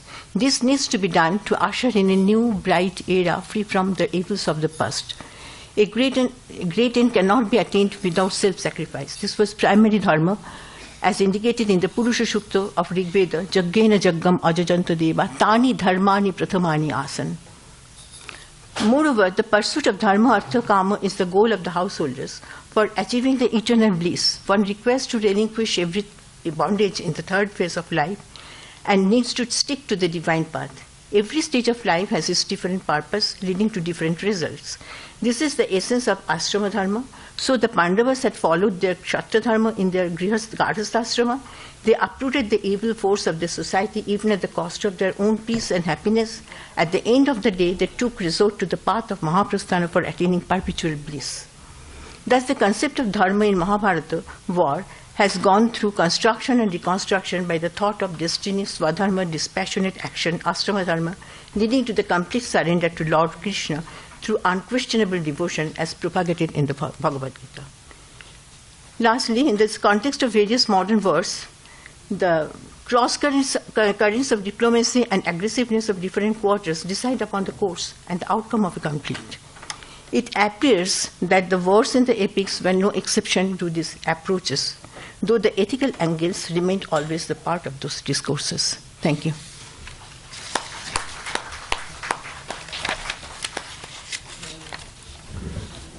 Thank you so much, Professor Bishash. Before I introduce and then invite our second speaker, may I please reiterate my request of yesterday that we keep all of our mobile phones on silent mode, vibration if necessary. I believe we owe it to our presenters, our speakers who present their lifetime dedication of scholarship before us. And I fully understand that some of us are apprehensive of emergencies, but a phone vibration mode can tell you that a call is coming and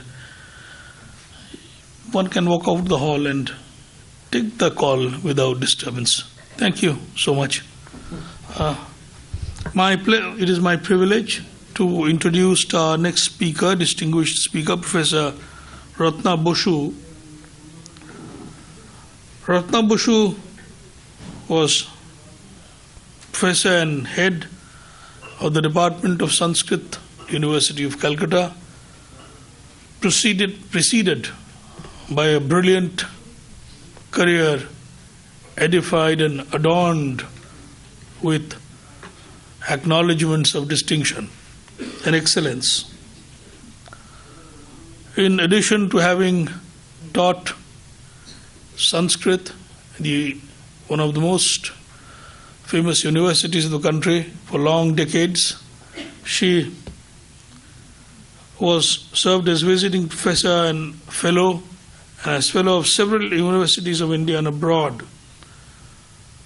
Her specialization covers a vast area including Sanskrit grammar, Advaita Vedanta, Sanskrit Kavya, Buddhist narratives, Indian arts and aesthetics, manuscriptology and Indian paleography, as well as German literature. She has been honored with numerous awards by the Government of India and by various other distinguished organizations. Her latest award was the Manjushri Award of the year 2024 by the Indian Society for Buddhist Studies. She has authored several books and over 50 research articles.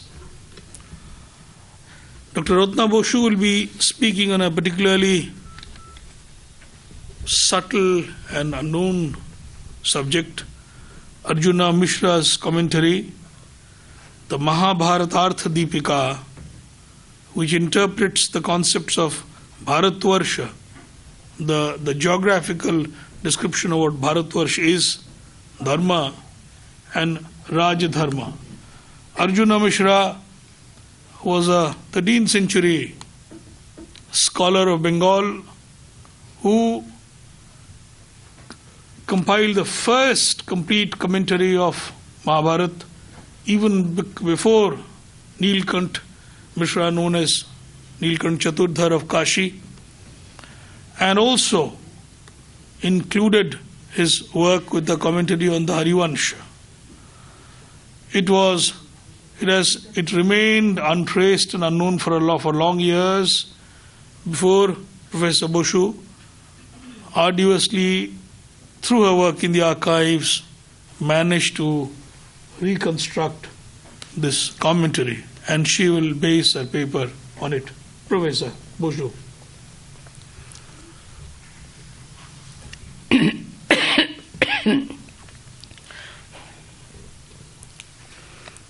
यस्याः प्रसादमवलम्ब्य जगद्गुरूणामप्यस्खलद् बहुगुणा प्रसरन्ति वाचः सा वेदशास्त्रपरिनिर्मितवन्द्यदेहा भूयात् समग्रवरदैव सरस्वती नः सर्वधर्मगम्यमूलसत्यतत्त्वदेशकं सिद्धसर्वसम्प्रदायसम्प्रदायवर्जितम् सर्वतत्त्वमर्मदर्शि सर्वविन्निरक्षरं तं नमामि देवदेव रामकृष्णमीश्वरम्।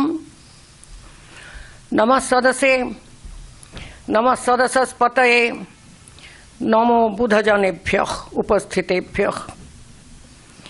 I am extremely thankful to the authorities of this esteemed institute of RMIC and its CISR for giving me a chance, an opportunity to participate and present some of my thoughts on the Vaiyasika Mahabharata and on one almost unknown commentator on it. I made the title Arjunamiśra's commentary Mahabhāratārtha Pradīpikā, otherwise Bhāratārtha Dīpikā or Bhāratārtha Pradīpikā and so on the Vaiyasika Mahabharata, VMBH, I shall be using this otherwise, interpreting concepts of Bhāratavarṣa, Dharma and Rājadharma. The title is so, but I'll speak first on Bhāratavarṣa, then on Rājadharma, and conclude with the concepts of Dharma and its interpretation, as in the Vaiyasika Mahabharata and in Arjunamiśra's interpretation. The Bhishma Parvan of the Vaiyasika Mahabharata begins with several chapters, adhyayas, on the structure of the Jambudvipa, where the country Bhāratavarṣa exists. The geographical locations and physical features are described in detail.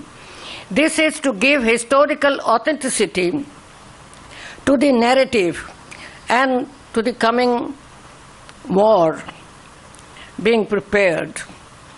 The two sections are Jambudvipa Nirmana Khanda and Bhumi Parvan. These are the two Upa-Parvans within the Bhishma Parvan.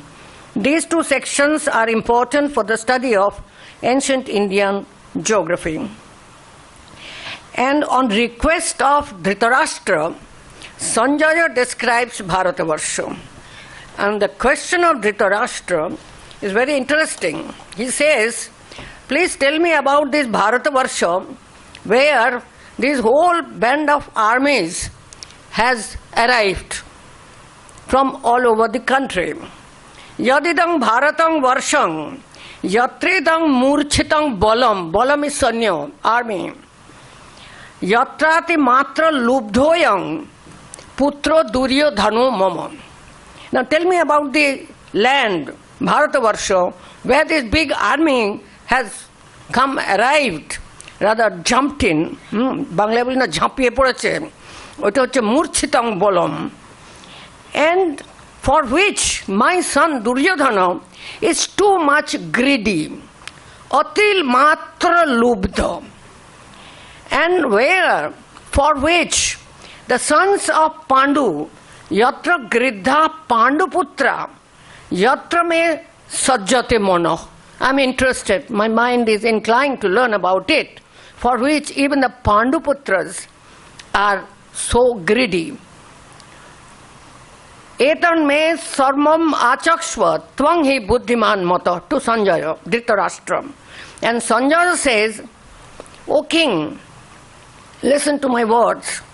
It is not only that your son, Duryodhana, other sons are not noted, and the Pandavas, the sons of Pandu, are greedy. Even Shakuni is greedy for this land. And other Kshatriya kings from many other Janapadas, we can remember the Shodasha Janapada existing at that time, and other Kshatriya kings from other areas, Nana Janapadeshwara, Ye Gridha, who are very greedy, Bhāratavarṣa, for the land of Bharata, the Bhāratavarṣa. Now this terminology Bhāratavarṣa is currently very much had been debated. How old is the term Bhāratavarṣa for this country, etc., etc. So it is relevant since almost 3,000 years ago, if not more. Because yesterday about this date, Dr. Konad very nicely elaborated and illustrated. And Ye Gridha, all these kings and Kshatriyas from all Janapadas and many other areas, the kings are interested, greedy for this land. Namrishyanti parasparam, they do not tolerate each other. Atrate kirtayashyami varshang bharata bharatam. This Bharata is Sambodhana, I say it for the students. O Bharata, son of Bharata, this O Dhritarashtra, I am explaining Bharatam Varsham, the land of Bharata. The concept of the country Bhāratavarṣa in the Bhishma Parvan of the VMBH is very prominent. Several personalities speak eloquently about the land Bhāratavarṣa and glorify it. They say it is the land where they live and which is a desired place for even gods and king of gods. Kurukshetra is the battlefield. The country from where the warring kings come is Bhāratavarṣa. That a country named Bhāratavarṣa existed ever since in the history of our country is significantly relevant for Indian current sensibility. It is said in the Brahma Vaivarta Purana about Bhāratavarṣa, Uttarang yat samudrasya himadreschaiva dakshinam varshang tad bharatang nama bharati yatra santati. This Bharati can be translated now, the descendants santati, as the Indians. The Bhishma Parvan of the VMBH is more elaborate. Some verses would clarify as they are self-explanatory. For example, Tatra Punya Janapadas Tani Varshani Bharata Vasanti Teshu Satvani Nana Jatini Sarvasha. And it is said, not only the Aryas, but also the Mlechas and other ethnic groups, Jati, Nana Jatini, Sarvasha, by every means of all types. Idam tu Bharatang Varshang Tato Himavata Param. Vishma Parvat, chapter 6. Sanjaya Uvacho Atrate Kirtayishyami Varshang Bharata Bharatam Priyam Indrasya Devasya Manor Vaivasvatasya Cha. Vaivasvata Manu is also very eager to live here. Anyeshancha Maharaja Kshatriyanang Baliyasam Raj Sarvesham Eva Rajendra Priyam Bharata Bharatam. So Bharatam is Priya, beloved for everybody, desired by everybody. Tatte Varshang Pravakshyami Yathashrutam Arindama. Further Sanjaya says, Idam tu Bharatang Varshang Yatra Varta Mahe Vayam. Where we are living now, in present tense, Varta Mahe. Yatah Pravartitang Punyam. All holy acts, all good deeds are generated here, are performed here. Tat Sarvang Shrutavanasi. It is said that this is the land which is the source of all that is holy, Punyam.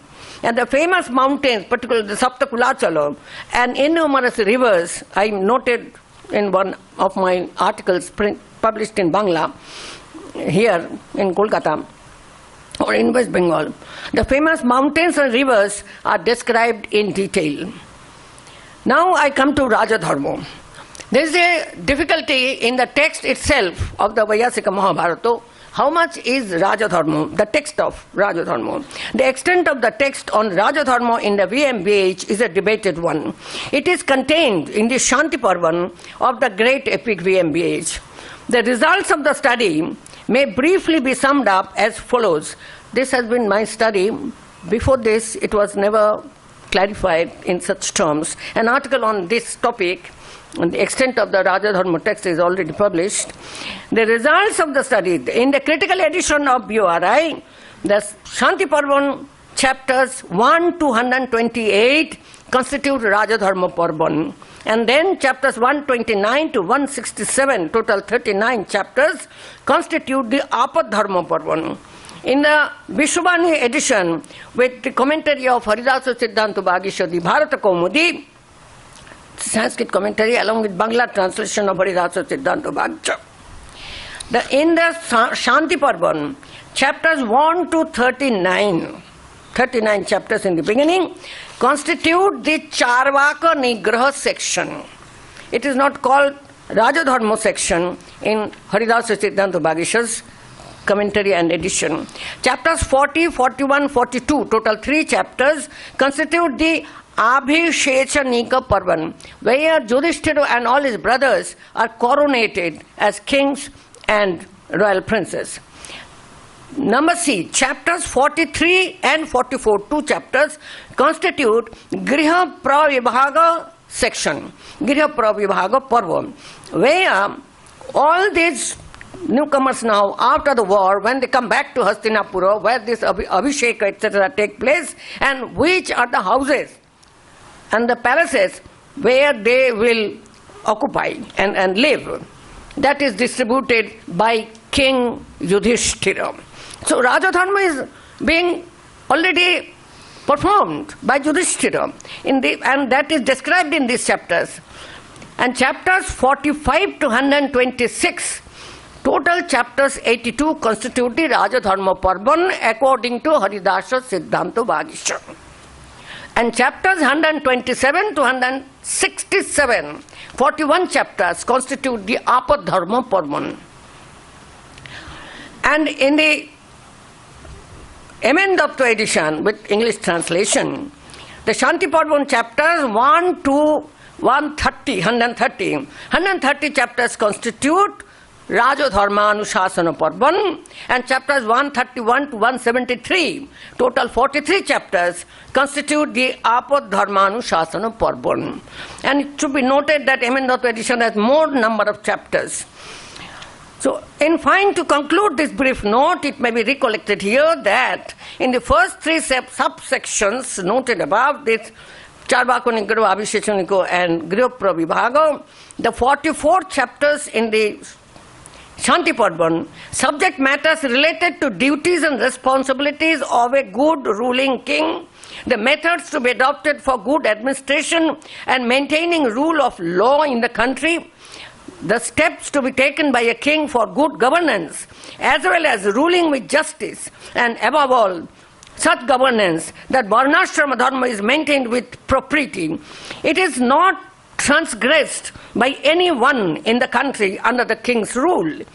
All these are elaborately discussed. Even the king himself should abide by the law and principles of Varnashrama Dharma as expounded and prescribed by the rules or injunctions of the Vedas and Dharma Shastras. The speakers are in these 44 chapters, or rather 39 chapters, which is titled Charvaka Nigraha section in Haridasa Siddhanta Bhaggisha.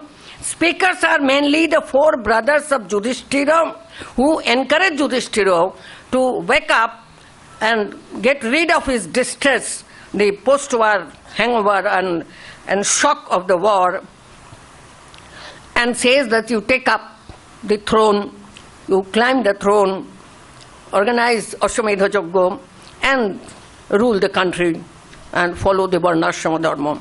And even their wife Draupadi speaks about all these things, but takes part in this discussion.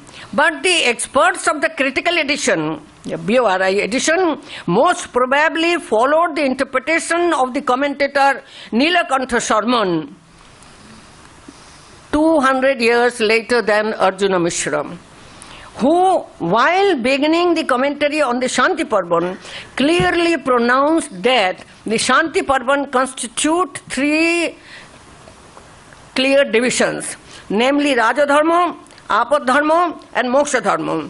The sentence is as follows: Tatra tavat chanto Rājadharma Padharma Moksha Dharmakhya Kanda Troyoh.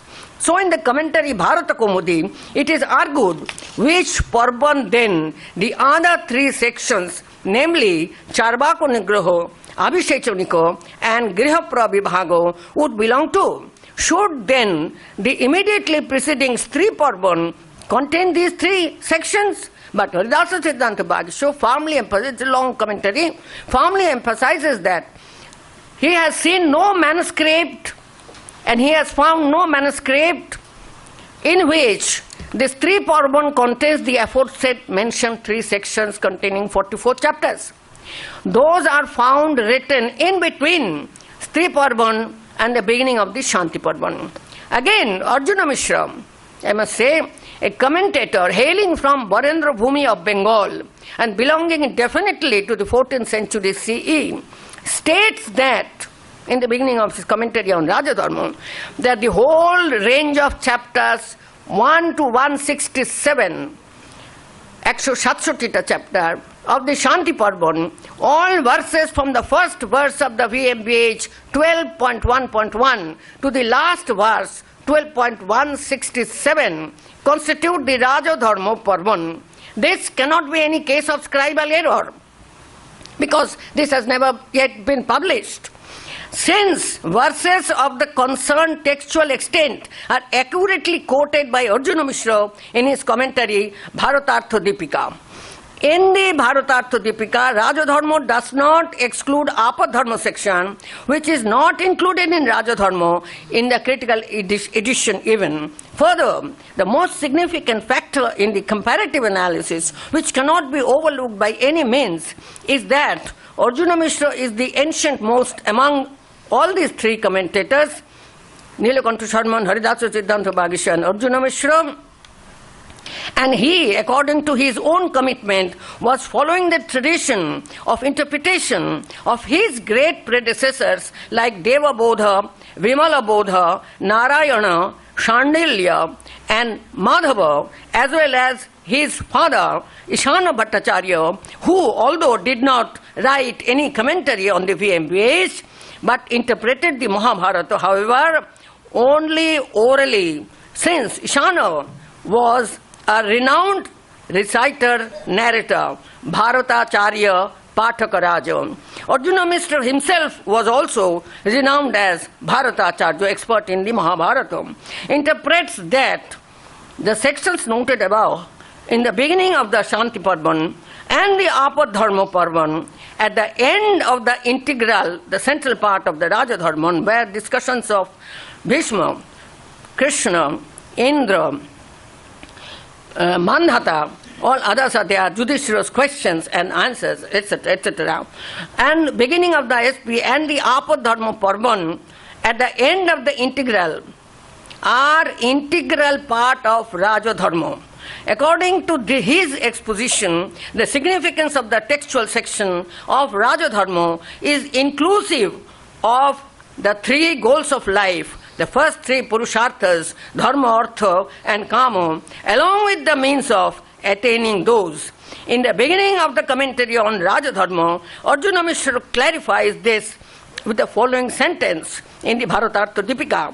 Rājadharmakhya granthasya sopaya dharmartha kamakhya trivargas tatparyartha.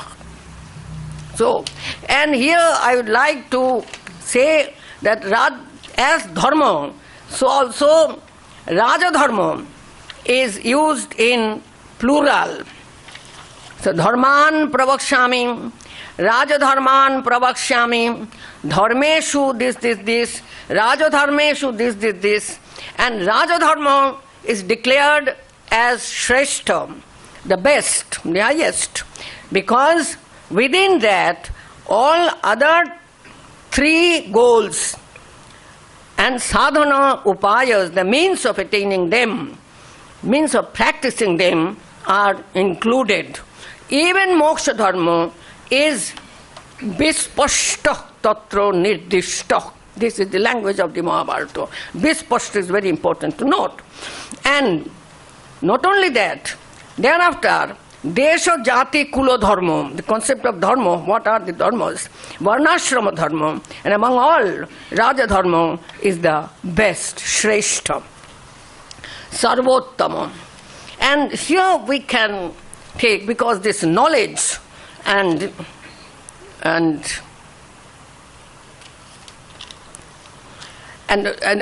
knowledge is there in dharma, because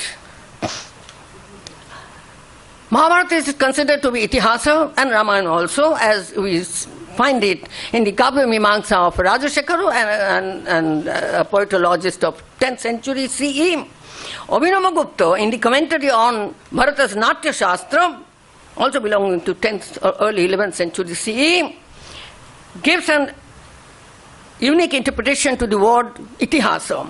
He says, Iti Jnanam, because the root E means to go, and all roots of gam and meaning of going, movement, is related to knowledge. Avagati, gati, gati samanyat, Brahma Sutra. So Abhinavagupta says, Iti Jnanam, tasya hasah, ujjvala prakashah, itihasa. So itihasa is bright, illuminating, and brightest illuminating exposition of knowledge, universal, supreme knowledge. And now I come to the dharma. Now, what about dharma? Dharma is discussed at several places, not only in the Bhishma Parvan. First we find what are the dharmas. Asked by Yudhishthira in the Vana Parva, Shaunaka answered, this is 3.2.71, 72, 73. This is the most prominent. Other verses before and after also are explaining dharma. He enumerates these verses with little variant reading are available for the beginners or for normal Sanskrit readers in the Hitopadesha of Narayana. Ijjat dharana danani tapas satyam kshama damah. Variant reading, Ijjat dharana danani tapas satyam dhriti kshama. Alobha iti margo yang dharmasyashta vidhas smritah. Tatra purvas chatur varga pitri yano pathe sthitah. Kartavyam iti jat karyam nabhimanat samacharit. All these acts of dharma should not be performed with ego, to satisfy one's own ego, but with sanjama. So, Ija is Vedic sacrifice, learning and practice, regular study of the Shastras, charity, dana, penance, tapa, truth and truthfulness, satyam, kshama, forbearance, tolerance, dhamma, control over the sense organs, and otherwise it was dhriti kshama. Dhriti is steadfastness, and alobha, non-greediness. These are the dharmas. And uttarastu, so up to tapah, ijja adhana dana tapah. The variant reading is Purvas Tatra Chaturvarga Dambhartham api sevyate. To show pride and arrogance, dambha. One can perform these things with sacrifice or getting more degrees and studying and debating and showing that I am such a great learned person and making big charity and tapasya. So for ahankara also and for arrogance this can be done. Uttarastu chaturvargo mahatman neva tishtati. Only those who are of great soul, they have the rest of the four, that is satyam, kshama, dhriti, dhamma, alobha. So these cannot be shown with ego or arrogance. In the critical edition, the other reading is Uttaro Devayanastu. The first four is for Pitrijana in the family line, and the rest is Devayanam, the divine path of the gods, and Sadbher Acharita Sada, Mahatman Neva Tishtati. The Mahatmans only have them. Ashtangenaiva Margena Vishuddhatma Samacharet. So all these 8 paths should be practiced with pure mind, Vishuddhatma. And just before that, in the verse, this is 71, 72, 73, I read out, just before that, the second half of the verse 70, there itself in 3 to 17, Tasmad, in Bahuvachan, Tasmad dharman iman sarban nabhimanat samacharit. So dharma is coming in Bahuvachana. So ime dharma. So, and all these dharmas should be practiced with patience, with self-control, and not with ego. I'm completing. So, and further, in the Mahabharata, anisangsyang paro dharma, or on anisangsya, 83 times we have this expression. And ahimsa paramo dharma, or ahimsa paro dharma, ahimsa paramo jagga, ahimsa paramang sukham, ahimsa paramang satyam, paramang tapa, paramang danang, paramang mitrang, paramang shrutam, ahimsaika sukha baha. All these expressions, and sometimes ahimsaka. The person who is practicing ahimsa 110 times on ahimsa. And no manushat paro dharma, danat paratarong nahi. Annadan is the best form of dana and also abhaya dana. Dharma in the Vaiyasika Mahabharata, dharma is expounded as the teaching of the Vedas. But in a nutshell, Lord Krishna and his words or advice constitute dharma. Dharma is eulogized with high esteem. It is said victory comes to the side of dharma only. Truth, trust, truthfulness and honesty make it to dharma. War should be avoided and peace treaty should be resolved. Even before the war begins and during the fierce battle, words of peace for stopping the war are spoken by Sanjaya, Krishna Dvaipayana Vyasa, Bhishma in the Bhishma Parvan. Tasmat bravimi Rajendra samo bhavatu pandavai. Sanjaya to Dhritarashtra. Yato dharmas tato jayah.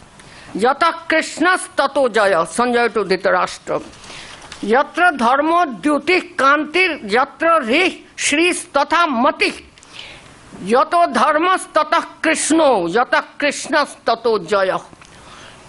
In the morning, Professor Goswami, SRIVATSA Goswami ji explained it so nicely that Krishna is Dharma Vigraha, Vigrahavan Dharma. The last verse echoes the concluding verse of Bhagavad Gita.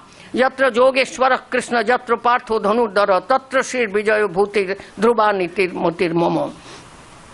So it may be said that the total knowledge, wisdom and philosophy expounded in the VM Veds are quintessentially illustrated in the Bhagavad Gita. Advised by Krishna, Arjuna prays to Goddess Durga just before the war, on the fourth day of the war. Before the fourth day of the war, Arjunamiśra interprets that Arjuna prays to Goddess Katyayani, Atrantare Arjuna Katyayani Stauti, and she says, Arjunamiśra's interpretation, Vidyanang Madhye, this Katyayani, is Brahma Vidya, Brahma Jnana Swarupa, Vedanta iti uchase, Vedante Tvang Devi Kathyase. So she is Brahma Vidya, she is the knowledge of Brahman, she is the Vedanta. Pleased with the prayer, Goddess utters blessings for Arjuna that he will soon be victorious in the war because Narayana Krishna is with him. Devi Vacha, Swalpe Naivatu Kalena, Shatrun Jeshasi Pandava, Naras Tvamasi Durdharsha, Narayana Sahayavan. However, the critical edition omits this chapter on Durga Stotra. Bhishma's advices to Duryodhana in the Bhishma Parvan repeatedly speak of refraining from advancing for war. Dharma is the central point of all wise deliberations. Bhishma Uvata Duryodhanam Prati Ma Gaccha Sangyugam Tena Vasudevena Dhanvina Yata Krishnas Tato Dharmo Yato Dharmas Tato Jaya. Even when on the 10th day of the war, when Karna comes to meet Bhishma lying on the bed of arrows. All these 10 days, Bhishma was leading the Dhritarashtra Paksha, and he was the commander-in-chief, Senapati. 10 days led by Bhishma of the 18 days, more than half of the days. When Bhishma lying on the bed of arrows and Karna requests for advice for the rest of the war, Bhishma says he had always, Suchiram, tried to establish peace, but in vain. Now he would tell him the truth, Satyam only. Arjunamiśra interprets here that this truth is Yato Dharmas Tato Jayo, etc. Told earlier. Bhishma's words, Prashamehi Krito Yatna, Su Mahan, not Mahan, Su Mahan, not Chirang, for long, suchiram, for too long, naiva shakitah kartum karana satyam bravimite. It should be noted here that the sentence yato dharmas tato jaya, please allow me to say this, yato dharmas tato jaya is uttered in the VMVH at least 16 times. The sentence yato dharmas tatah krishna is available 3 times, and yato dharmas tatah satyam is uttered once. In the Bhishma Parvan, there are 3 chapters containing prayer and eulogy addressed to Lord Narayana. And again, in the Shanti Parvan, in the Rājadharma Parvan, 3 Narayana stavas are there, and with another 4th one. It is debated sometimes whether the 4th one is there or belongs to the other part. For example, Anushasana Parvan. When I was working on the commentary on Anushasana Parvan, I got there Arjuna's commentary on some Vishnu Stotra, but the present editions do not contain that. Maybe this Shanti Parvan Stotras would be one of them. And the sentence Yato Dharmas Tata Krishna is available 3 times, and Yato Dharmas Tata Satyam is uttered once. In the Bhishma Parvan, there are 3 chapters containing prayer and eulogy addressed to Lord Narayana. Even Krishna Dvaipayana Vyasa advised not to further 7 times, 2 times the sentence Yata Krishnas Tato Dharma is pronounced. 7 times the sentence Yata Krishnas Tato Jaya. 7 times uttered. It is definitely interesting to recall here that the VMVH initially was Jaya Samhita. Narayanam Namaskritta Narang Chaiva Narottamang Deving Saraswating Chaiva Tato Jayam Udirayet. It was Jaya Samhita. So, not in this frame as we are having now. So, should the sentence Jato Dharmas Tato Jaya be realized as Jata Satyam Tato Jaya? Is Jaya Samhita as good as Satya Samhita or Dharma Samhita? Truth is knowledge and wisdom and the highest Dharma. I am concluding. In the Bhishma Parvan, there are 3 chapters containing prayer and eulogy addressed to Lord Narayana. Even Krishna Dvaipayana Vyasa advised not to go for war, which will cause ugly and huge destruction only. Mahan Kshayah, and sometimes it is said Mahan Sankshayah. Jaghanya Esha Vijayo. Yesterday, Dr. Konado was explaining very nicely how Yudhishthira said, Samau Jayo Parajayo. Here Krishna Dvaipayana says, Jaghanya Esha Vijayo. Even victory is only peril, is too bad. Jo Juddhena Vishampati.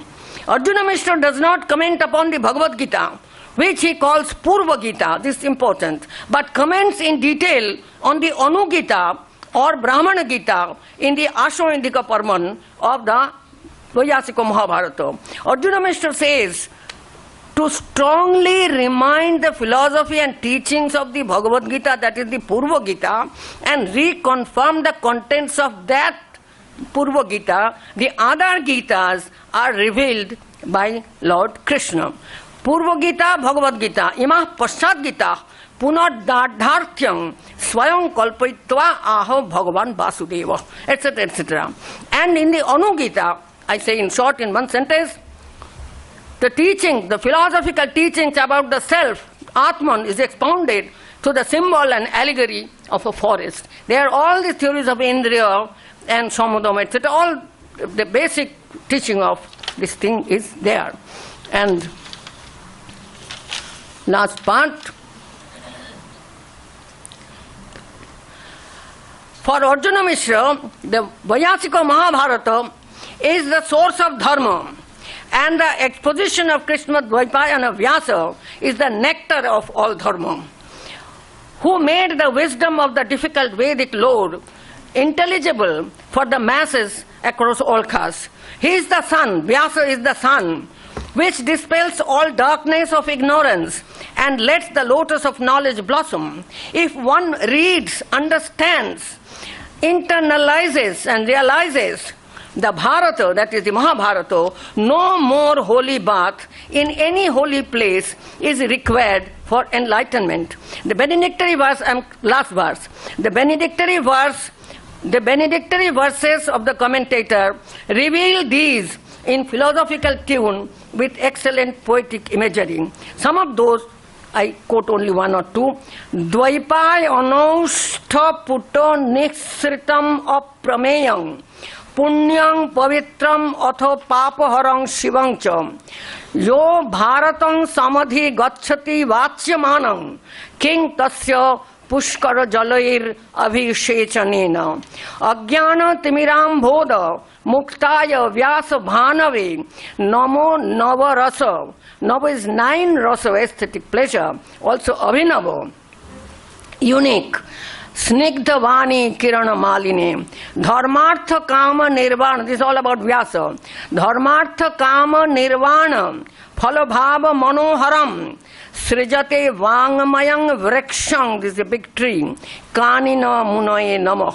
Chaitanya chandrika yasya. One comparing with sun, other time comparing with the soft ray moon. Chaitanya chandrika, knowledge, moonlight.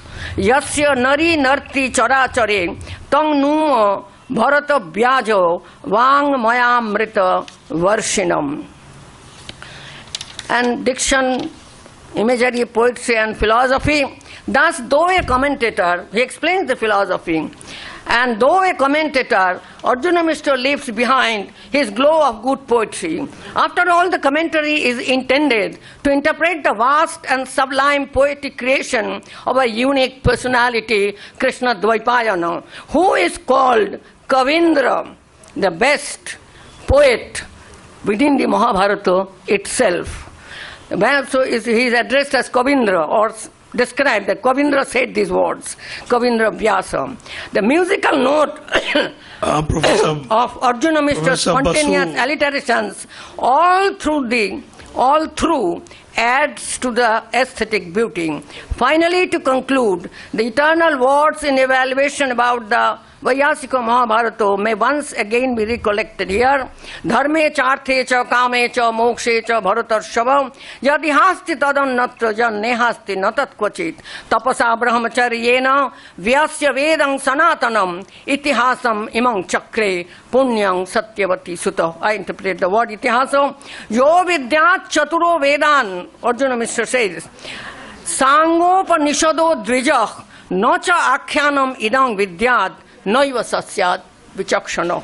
Without studying and acquiring the knowledge of the Vaiyasika Mahabharata, even after all the Vedic knowledge, no one can be said that he is wise and prudent and learned. Thank you so much for your forbearance and enduring me for such a long time. Thank you. Sorry. Thank you. I express my gratitude and no problem. I say sorry. No, absolutely not necessary. Professor Bosu, we have just, I believe we have just about 5 to 10 minutes for very brief questions, but exercising my privilege, I want to just mark 2 main themes. First is striking that this constant refrain of the Mahabharata being war, the war constituting 4 volumes, 4 major parvans out of 18 parvans, being adharmic. So the word strikingly comes to my mind is when it is said that dharma, when dharma is preserved, it preserves, and when it is destroyed, it is destroyed. But nowhere it is specified that dharma will destroy in a dharmic way. And the most strong advocates of dharmic wars become those persons who have committed adharmic acts throughout their lives, and at the end, when their lives are at stake, they call for dharma. And the second is, I was struck by when Professor Ratna Bosu was saying about the invocation to Devi. The same occurs in Ramayana. So I was struck by Thakur's statement in the Kathamrita that Narendra Shakti mante chayna. In the early, যতক্ষণ শক্তির দায়রায় থাকতে হয় ততক্ষণ শক্তিকে মানতে হবে, because this entire war, this entire life is in the daira, is in the limit of, within the confines of Prakriti, Shakti and Maya. Therefore, Shakti has to be adored, Prakriti has to be adored, because we live in the realm of Prakriti. We think in the realm of Prakriti. It is, and of course, that again the emphasis on two approaches to perform sacrifices, to perform our penance, materialistic goals and Apavarga. How Apavarga is stated that it depends on what framework of mind. So now, please, we can have very brief and pointed questions, please, for the benefit of the next session.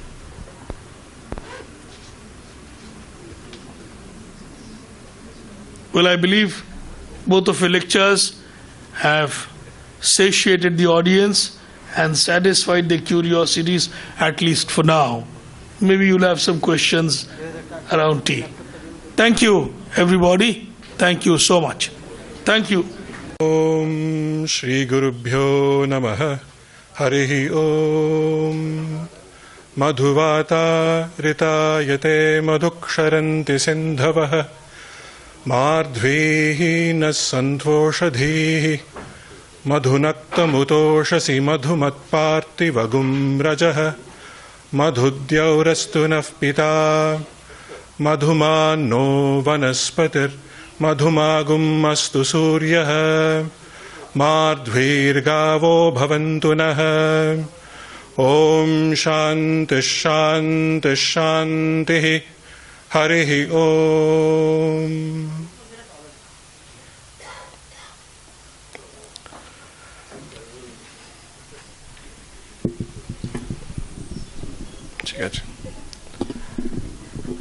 Welcome to you all to the concluding session of the seminar on the Indian epics and the human condition. We have had 16 paper presentations so far, and I'm confident that these discussions have revisited and revealed many fascinating aspects of Indian epics, which have contemporary relevance and have captured our attention, prompting us to reflect and analyze.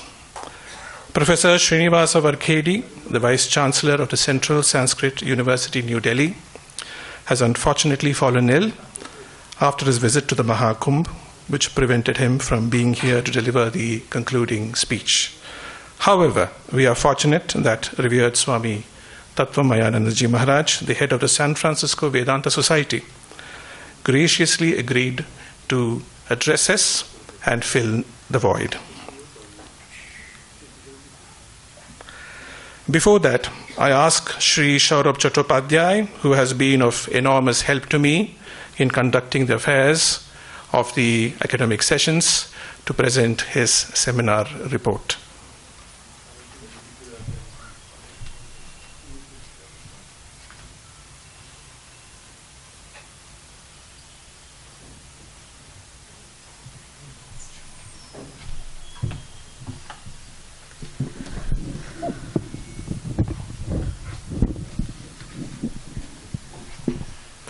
Thank you.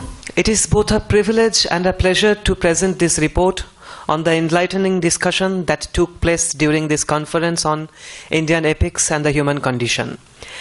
The discussions over the past sessions have provided an in-depth exploration on the Ramayana and the Mahabharata, texts that are not only central to Indian literary and philosophical traditions, but also continue to shape ethical discourse and socio-cultural frameworks across time. The thematic concerns that emerged from the papers presented here illustrate how these epics remain dynamic texts, engaging with evolving notions of dharma, justice, social hierarchy, moral dilemmas, political philosophy, and the historical reception of these texts. From my understanding, the conversations in the conference centered around 5 key themes, which I synthesize as follows. 1. Situational multiplicity in the notion of dharma. 2. Dharma and social hierarchies. 3. Revenge, justice, and the limits of retribution. 4. Ethics of commitment. And 5. Epic as history, epic as literary palimpsest. Please allow me to quickly elaborate on this. I'll take exactly 10 minutes. 1. Situational multiplicity in the notion of dharma. The concept of dharma is at the heart of both the Ramayana and the Mahabharata. yet it remains one of the most contested and debated ideas in Indian thought. Our discussions reaffirmed that dharma is not a rigid, universally applicable code, but a principle that is deeply contextual, often shaped by specific social, political, and personal circumstances. One of the recurring questions arised in our sessions was whether dharma should be understood as an absolute or as a situational construct. While certain philosophical traditions have sought to define dharma as an unwavering moral law, the epics themselves provide ample evidence of its complexity. Papers examined instances such as Yudhishthira's moral struggle at the gambling hall, Draupadi's humiliation, Arjuna's moment of existential crisis on the battlefield, and Rama's painful yet resolute exile, or the Bali Badpala, as today we heard. Each of these moments illustrates how dharma is not merely about adherence to a set of prescribed duties, but involves constant negotiation with ethical dilemmas. A particularly illuminating discussion compared the contrasting interpretations of the Bhagavad Gita by two of India's most influential thinkers, Bala Gangadhar Tilak and Mahatma Gandhi. While Tilak read the text as an exhortation to action and a justification for righteous warfare, Gandhi saw in it a fundamental principle of ahimsa, or non-violence. This duality underscores how the epics accommodate multiple readings, each reflecting the ideological and historical concerns of its interpreters. Now the second theme, dharma and social hierarchies. So another significant area of discussion revolved around the representation of marginalized communities in the epics. The Sanskritic world of the Mahabharata and Ramayana is predominantly centered on Brahminical and Kshatriya ideals, but it is also interwoven with narratives of those who exist on the periphery of the social orders. The figures of Ekalavya and Guha served as focal points for an analysis of how caste, lineage, and social stratification inform the practice of dharma. Ekalavya, a Nishada, is denied his rightful place in the domain of knowledge and warfare, despite his remarkable skill and devotion. His act of self-sacrifice, the offering of his thumb to Drona, raises fundamental questions about the ethical contradictions embedded within the caste order.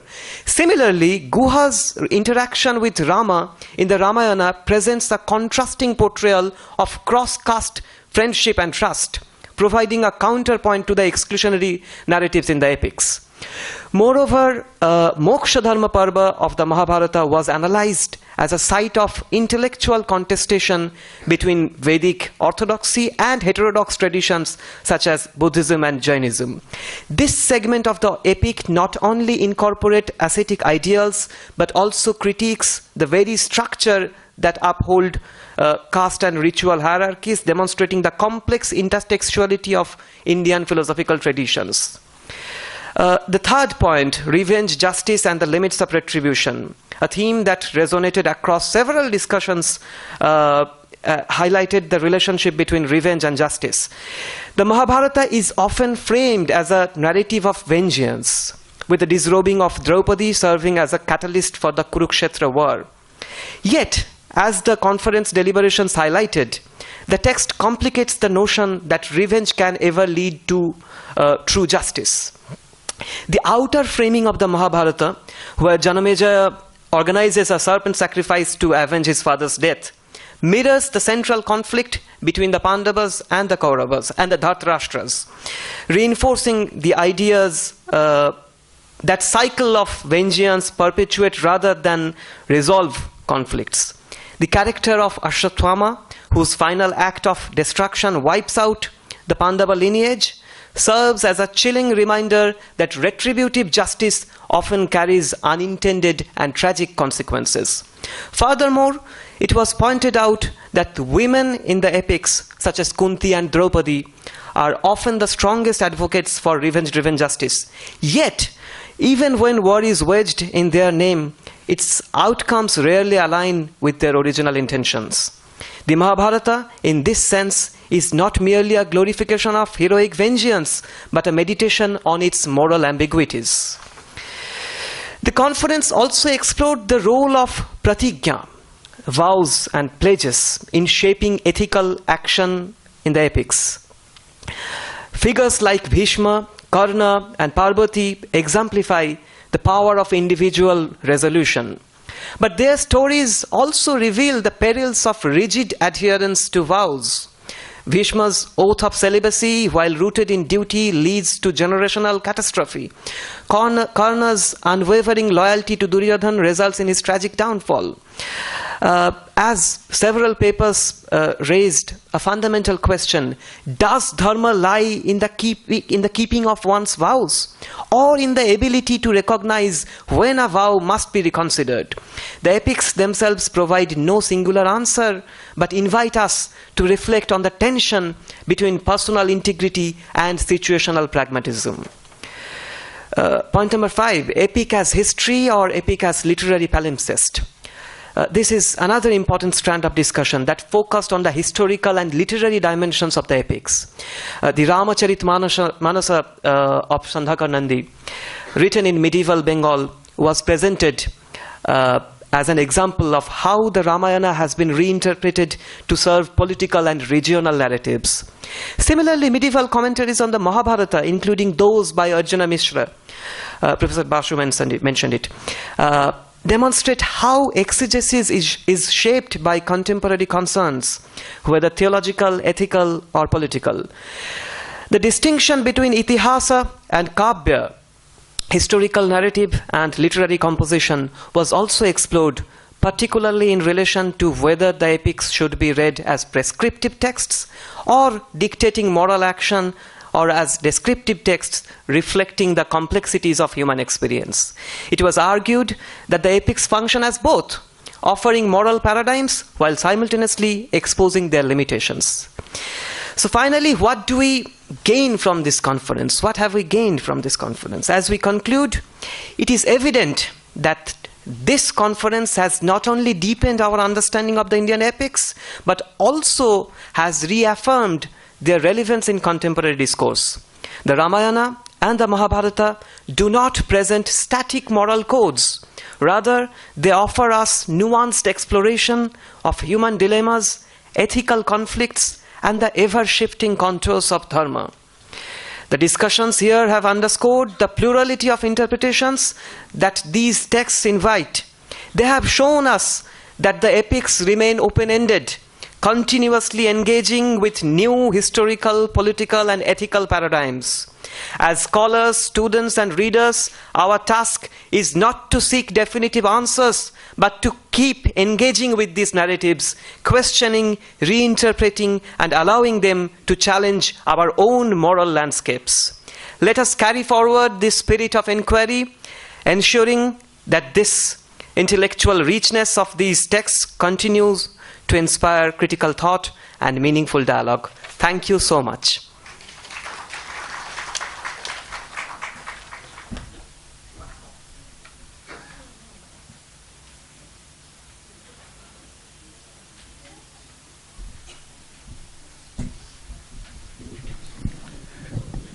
Thank you, Saurav, for the excellent recap of the sessions, which was of great benefit to us.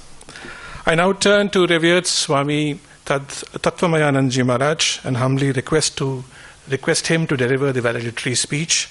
I consider myself very fortunate to be his student during my training center days from 2008 to 2010 and frequently reminisce about that golden period of my life. Maharaj.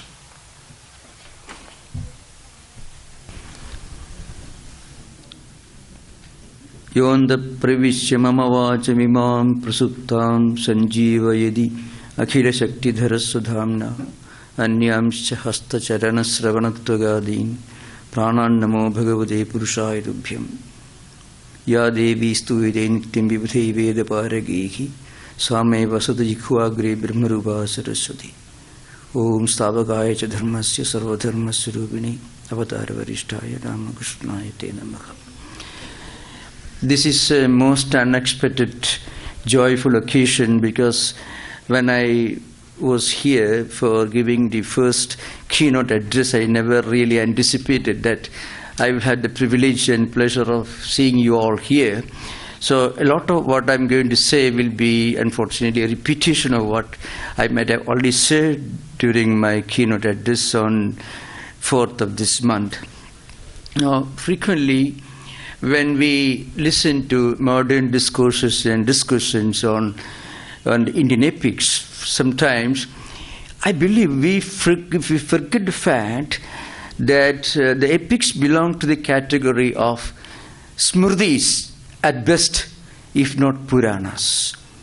And we have to remember that in our tradition, epics or smrtis and Puranas are not supposed to give the final paradigm, the absolute principle of authenticity in our culture, tradition or philosophy. All the Smritikaras themselves openly declare, most of them, that whenever there is a distinction, a difference between Smritis and Srutis, Srutis should be upheld, Smritis should be discarded. And whenever there is a distinction between Smritis and Puranas, Puranas should be discarded as Smritis should be upheld. So Japala clearly states, Sruti smriti virodeshu srutireva gariyasi avirodhetu sada karyam smartam vaidikavatsada. Vyasa smriti, again Vyasa is the author of Vyasa Smriti, Badarayana Sutras, 18 Mahapuranas, 18 Vapuranas, and well, the list is so far. And the same Vyasa says, Uddhabahur viramesha nahi kasyasnoti me Dharma dhartasya kamasya sadharma kim na seviti. The same Vyasa says, Sruti smriti purananam virodho etra drusyade tatra sraudam pramanam syat toyodvaide smritirvara. And then Apastamba says, yatadrishtam ki vedeshu tadrashtavyam smridau kila ubhabhyam yat nadrashtavyam tat puraneshu kathide Sruti smriti puraneshu virodheshu parasparam purvam beli yasyat idi nyaya vido vidhu. So whenever we read of epics and even Puranas, we should remember Vyasa could have written a wonderful Vālmīki Ramayana, 24,000 verses, depicting Rama as a perfect, complete, unapproachable character. Then Rama would have become a granite stone. Rama lives the hearts of millions of Hindus for the last thousands of years because Rama is a human being, the perfect human being, Maryada Purushottamaka. Kodnus means Sampratam Loge, Gunavan, Kashaviru, Dharmaknyasa, Kritaknyasa, Satyavakyo, the list continues, Narada says to Vālmīki. Ikshvaku Vamsha Prabhu, Ramo Nama Pragiti, did Narada's answer to Vālmīki's question. Kodnus means Sampratam Loge. So whenever we analyze Rama's character, we should remember Rama is the highest, the zenith of human imagination, human literary creativity. Yesterday, or maybe the day for yesterday, I was trying to narrate an incident which actually provoked me to select this topic, which I mean something like the complexities of epics, for example. There was a discussion on epics in the Greco-Roman tradition and the Indic tradition. So I had to compare Ramayana with Iliad, compare Helen with Sita. Helen had absolutely no problem to go back to the Greek king. And again, Rama, after having killed Ravana, asked Vibhishana to perform after the ceremony of Ravana. Vibhishana himself was not willing to do that. Maranantani vairani nirvrittanna prayojanam kriyadam asya samskaru mama pesha yadhatava. Now we should always remember what we find in Vālmīki Ramayana is a living, breathing, real human being whom we can aspire to be as far as possible. Rama is certainly not a perfect human being. No one in the world can ever justify either Sita Tiraskaraha after the battle in Lanka or Sita Parityagaha at the end of the story. It is a monstrous thing to do. But then Rama was very unlike modern politicians. Rama sacrificed his own personal life for the sake of the people, for the country, for the people. Prajanam cha, he says, Praja sukhe sukham rajnyaka, Prajanam cha hide sukham. So Praja sukhe sukham rajnyaka. The joy of a king is in the joy of the people whom he rule over. That was Rama. Now again, this is certainly not a justification of Rama. What I want to tell you is, there are many wonderful things about Rama. There are quite a few things which can never justify. Coming to Mahabharata, I often ask this question. Without Krishna, where do you find, what will be the end of Mahabharata? The man who dragged Draupadi to the court of Kauravas will become victorious. Remember that. If Krishna was not there, Karna, Bhishma, Drona could have wiped out the entire Pandava army single-handedly. That's why at the end of the Mahabharata, Krishna justifies what we now call military strategy and tactics.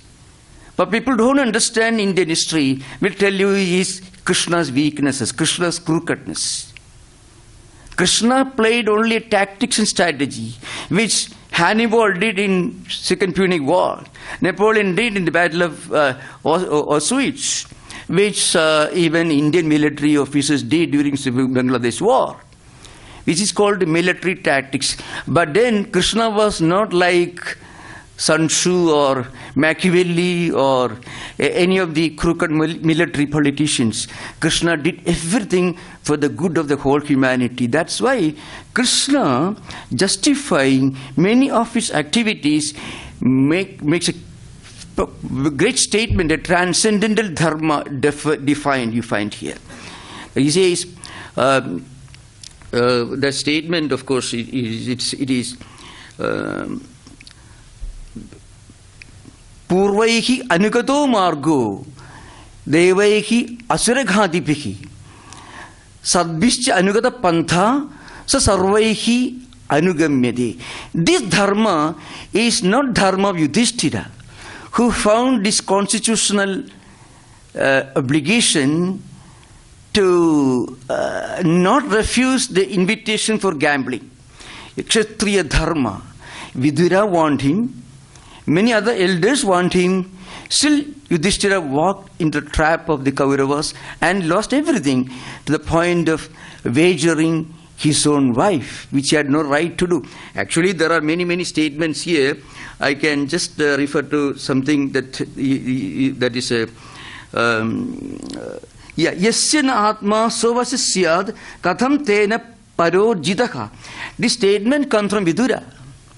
What right Yudhishthira had to wager his own wife?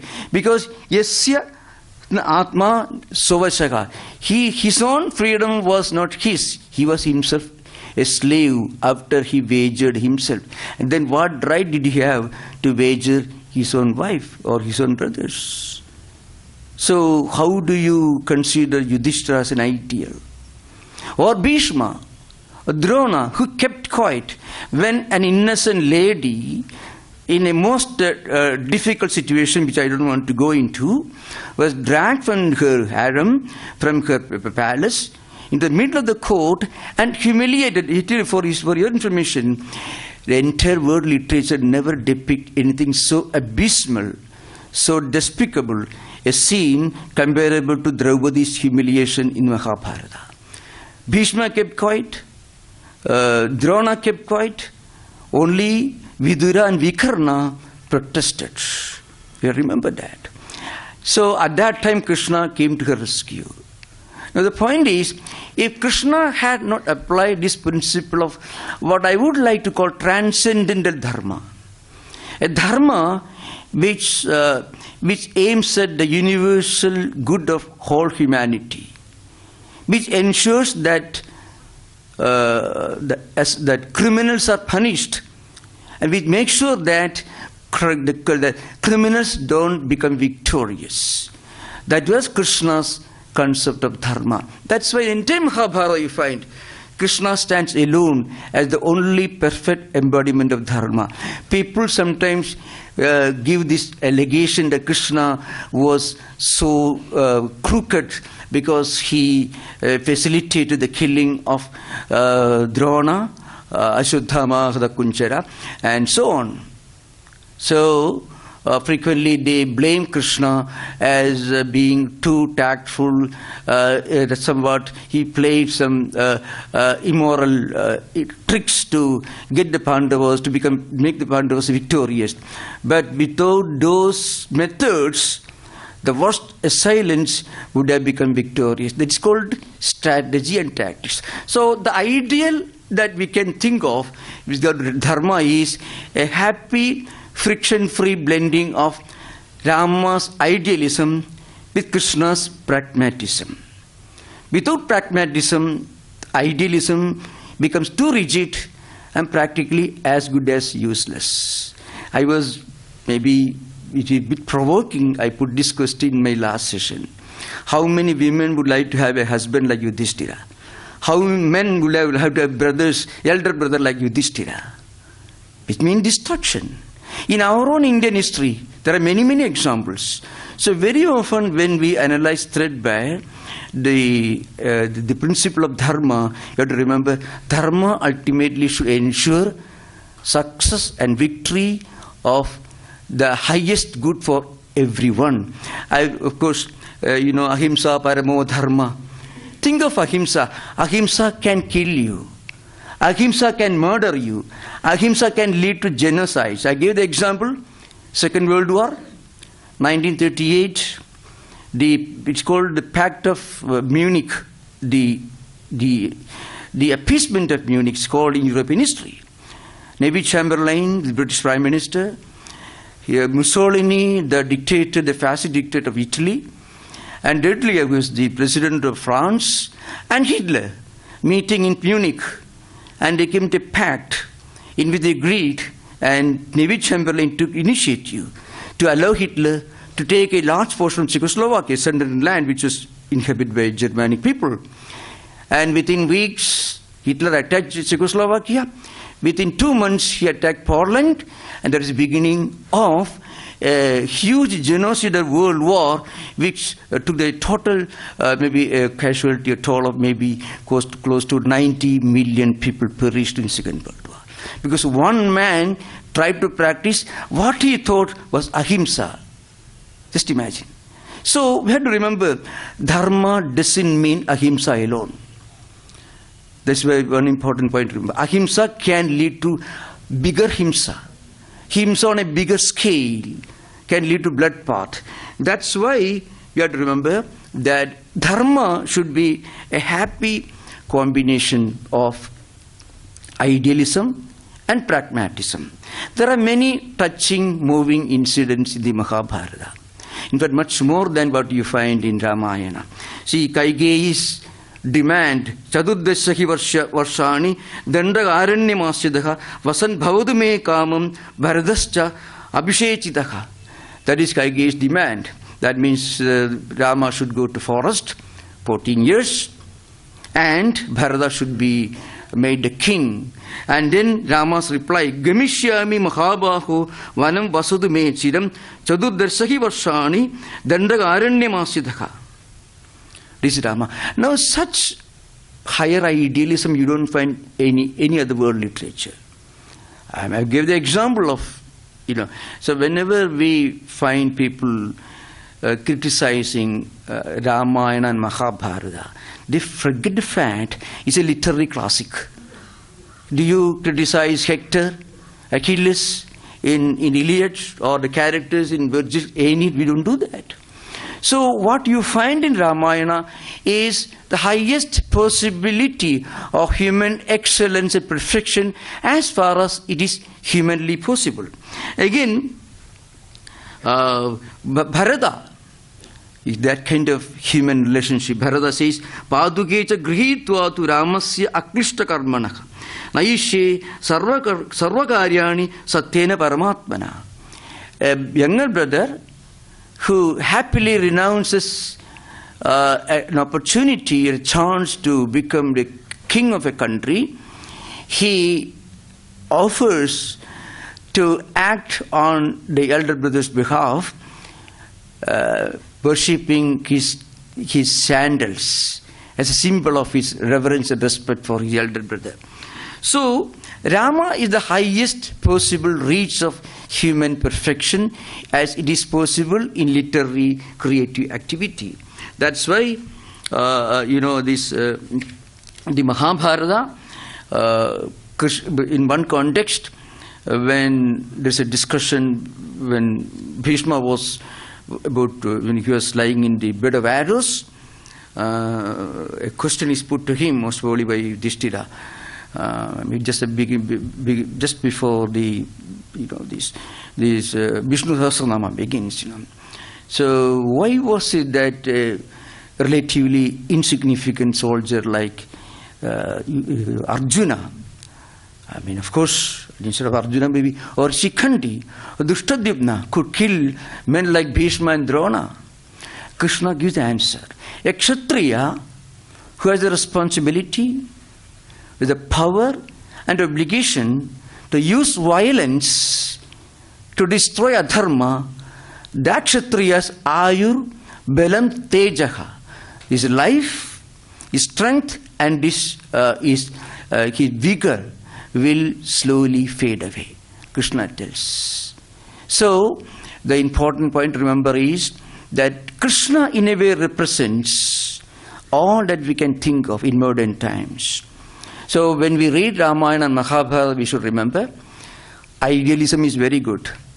If you are too pragmatic, if you are just a pragmatic human being, there is every chance that you become a utilitarian person looking for short-term results, as it's happening in the place where I'm coming from, the Silicon Valley. People judge everything on the basis of few extra dollars they're going to get. That kind of ultra-pragmatism can reduce a human being into a moron or a monster. At the same time, idealism alone can lead to some kind of utopian, impractical, some we call delusionary idealism or ideology.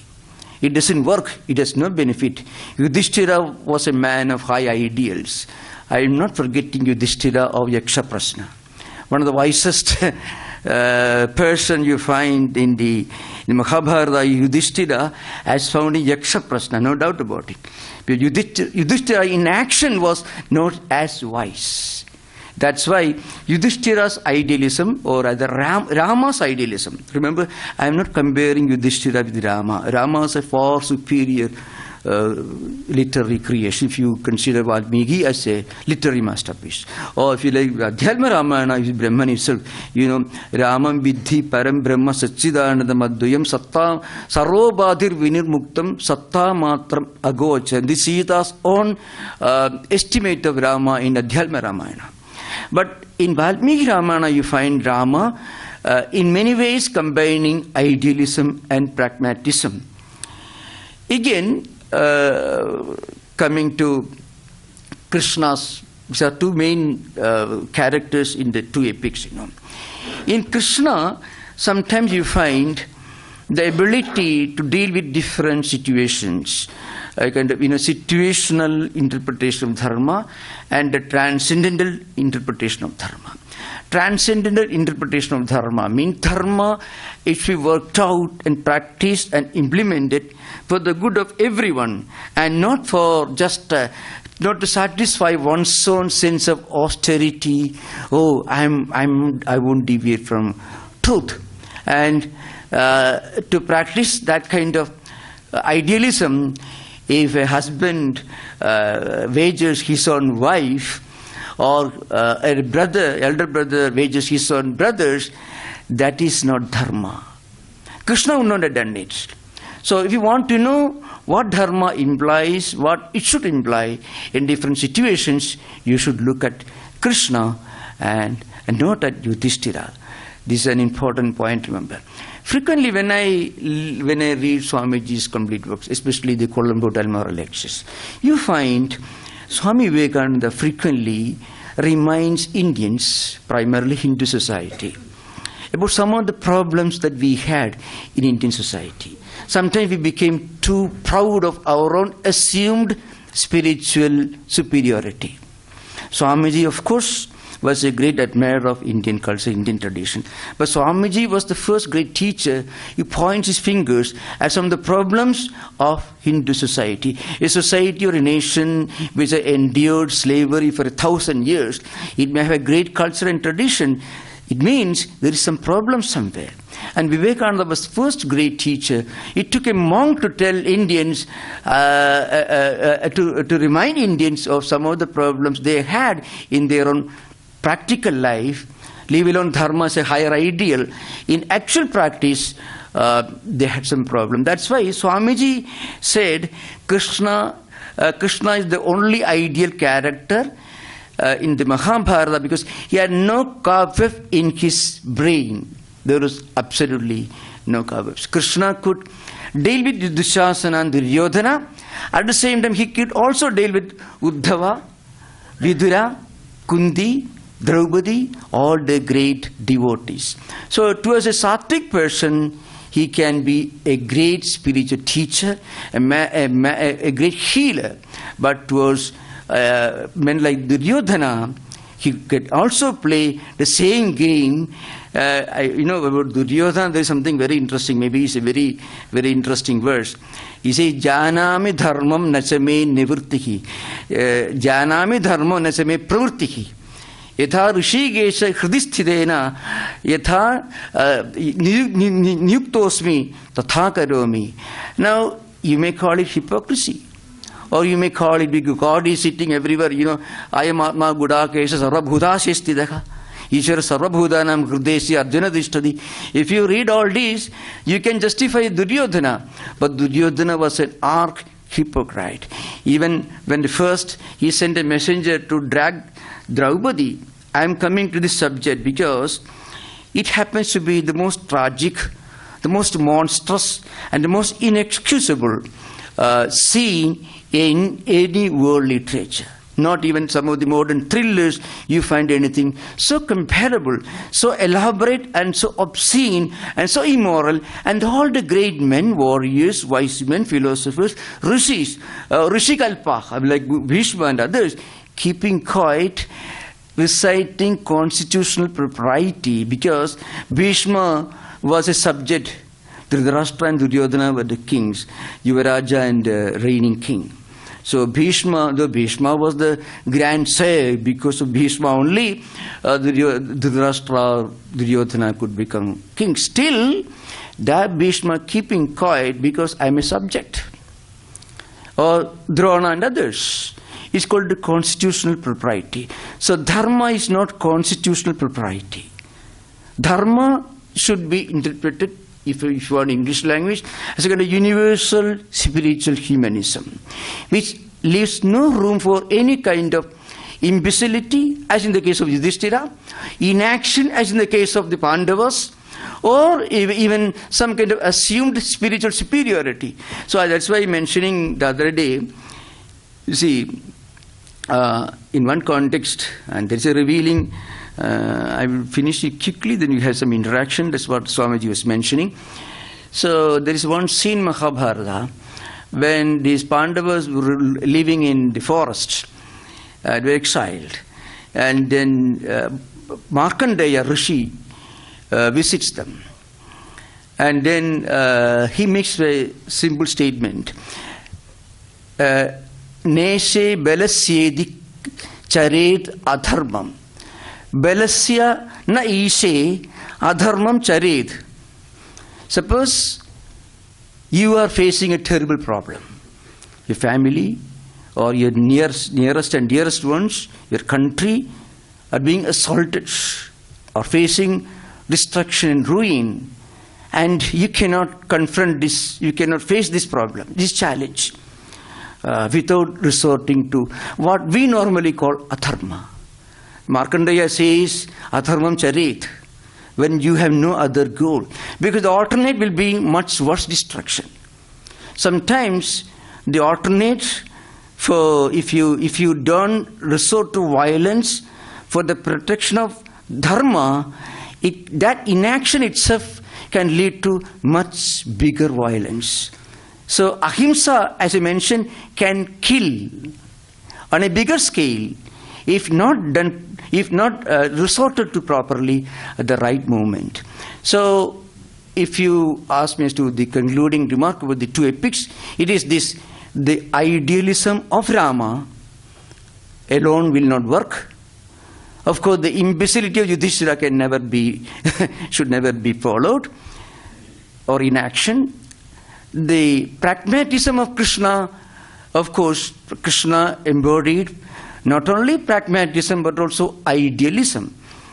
So I would say both should be combined as a happy, friction-free harmony and synthesis of idealism and pragmatism. As I mentioned earlier, pragmatism alone can reduce humanity into monsters or machines. Idealism alone can reduce humanity into some kind of utopian, like utopian socialism, which Simon Freyer and Robert Owen, which actually never took off. So it can lead to some kind of delusionary or maybe imaginary utopian concept. So what is needed is a happy combination of Krishna's pragmatism, vigor, ability, mam anusmara, yuddhicha. A combination of action and contemplation, that should be our understanding of dharma. This is my view, and Tadduranji was mentioning there may be a session for interaction. If it is there, I'll be happy to respond to your questions. Thank you.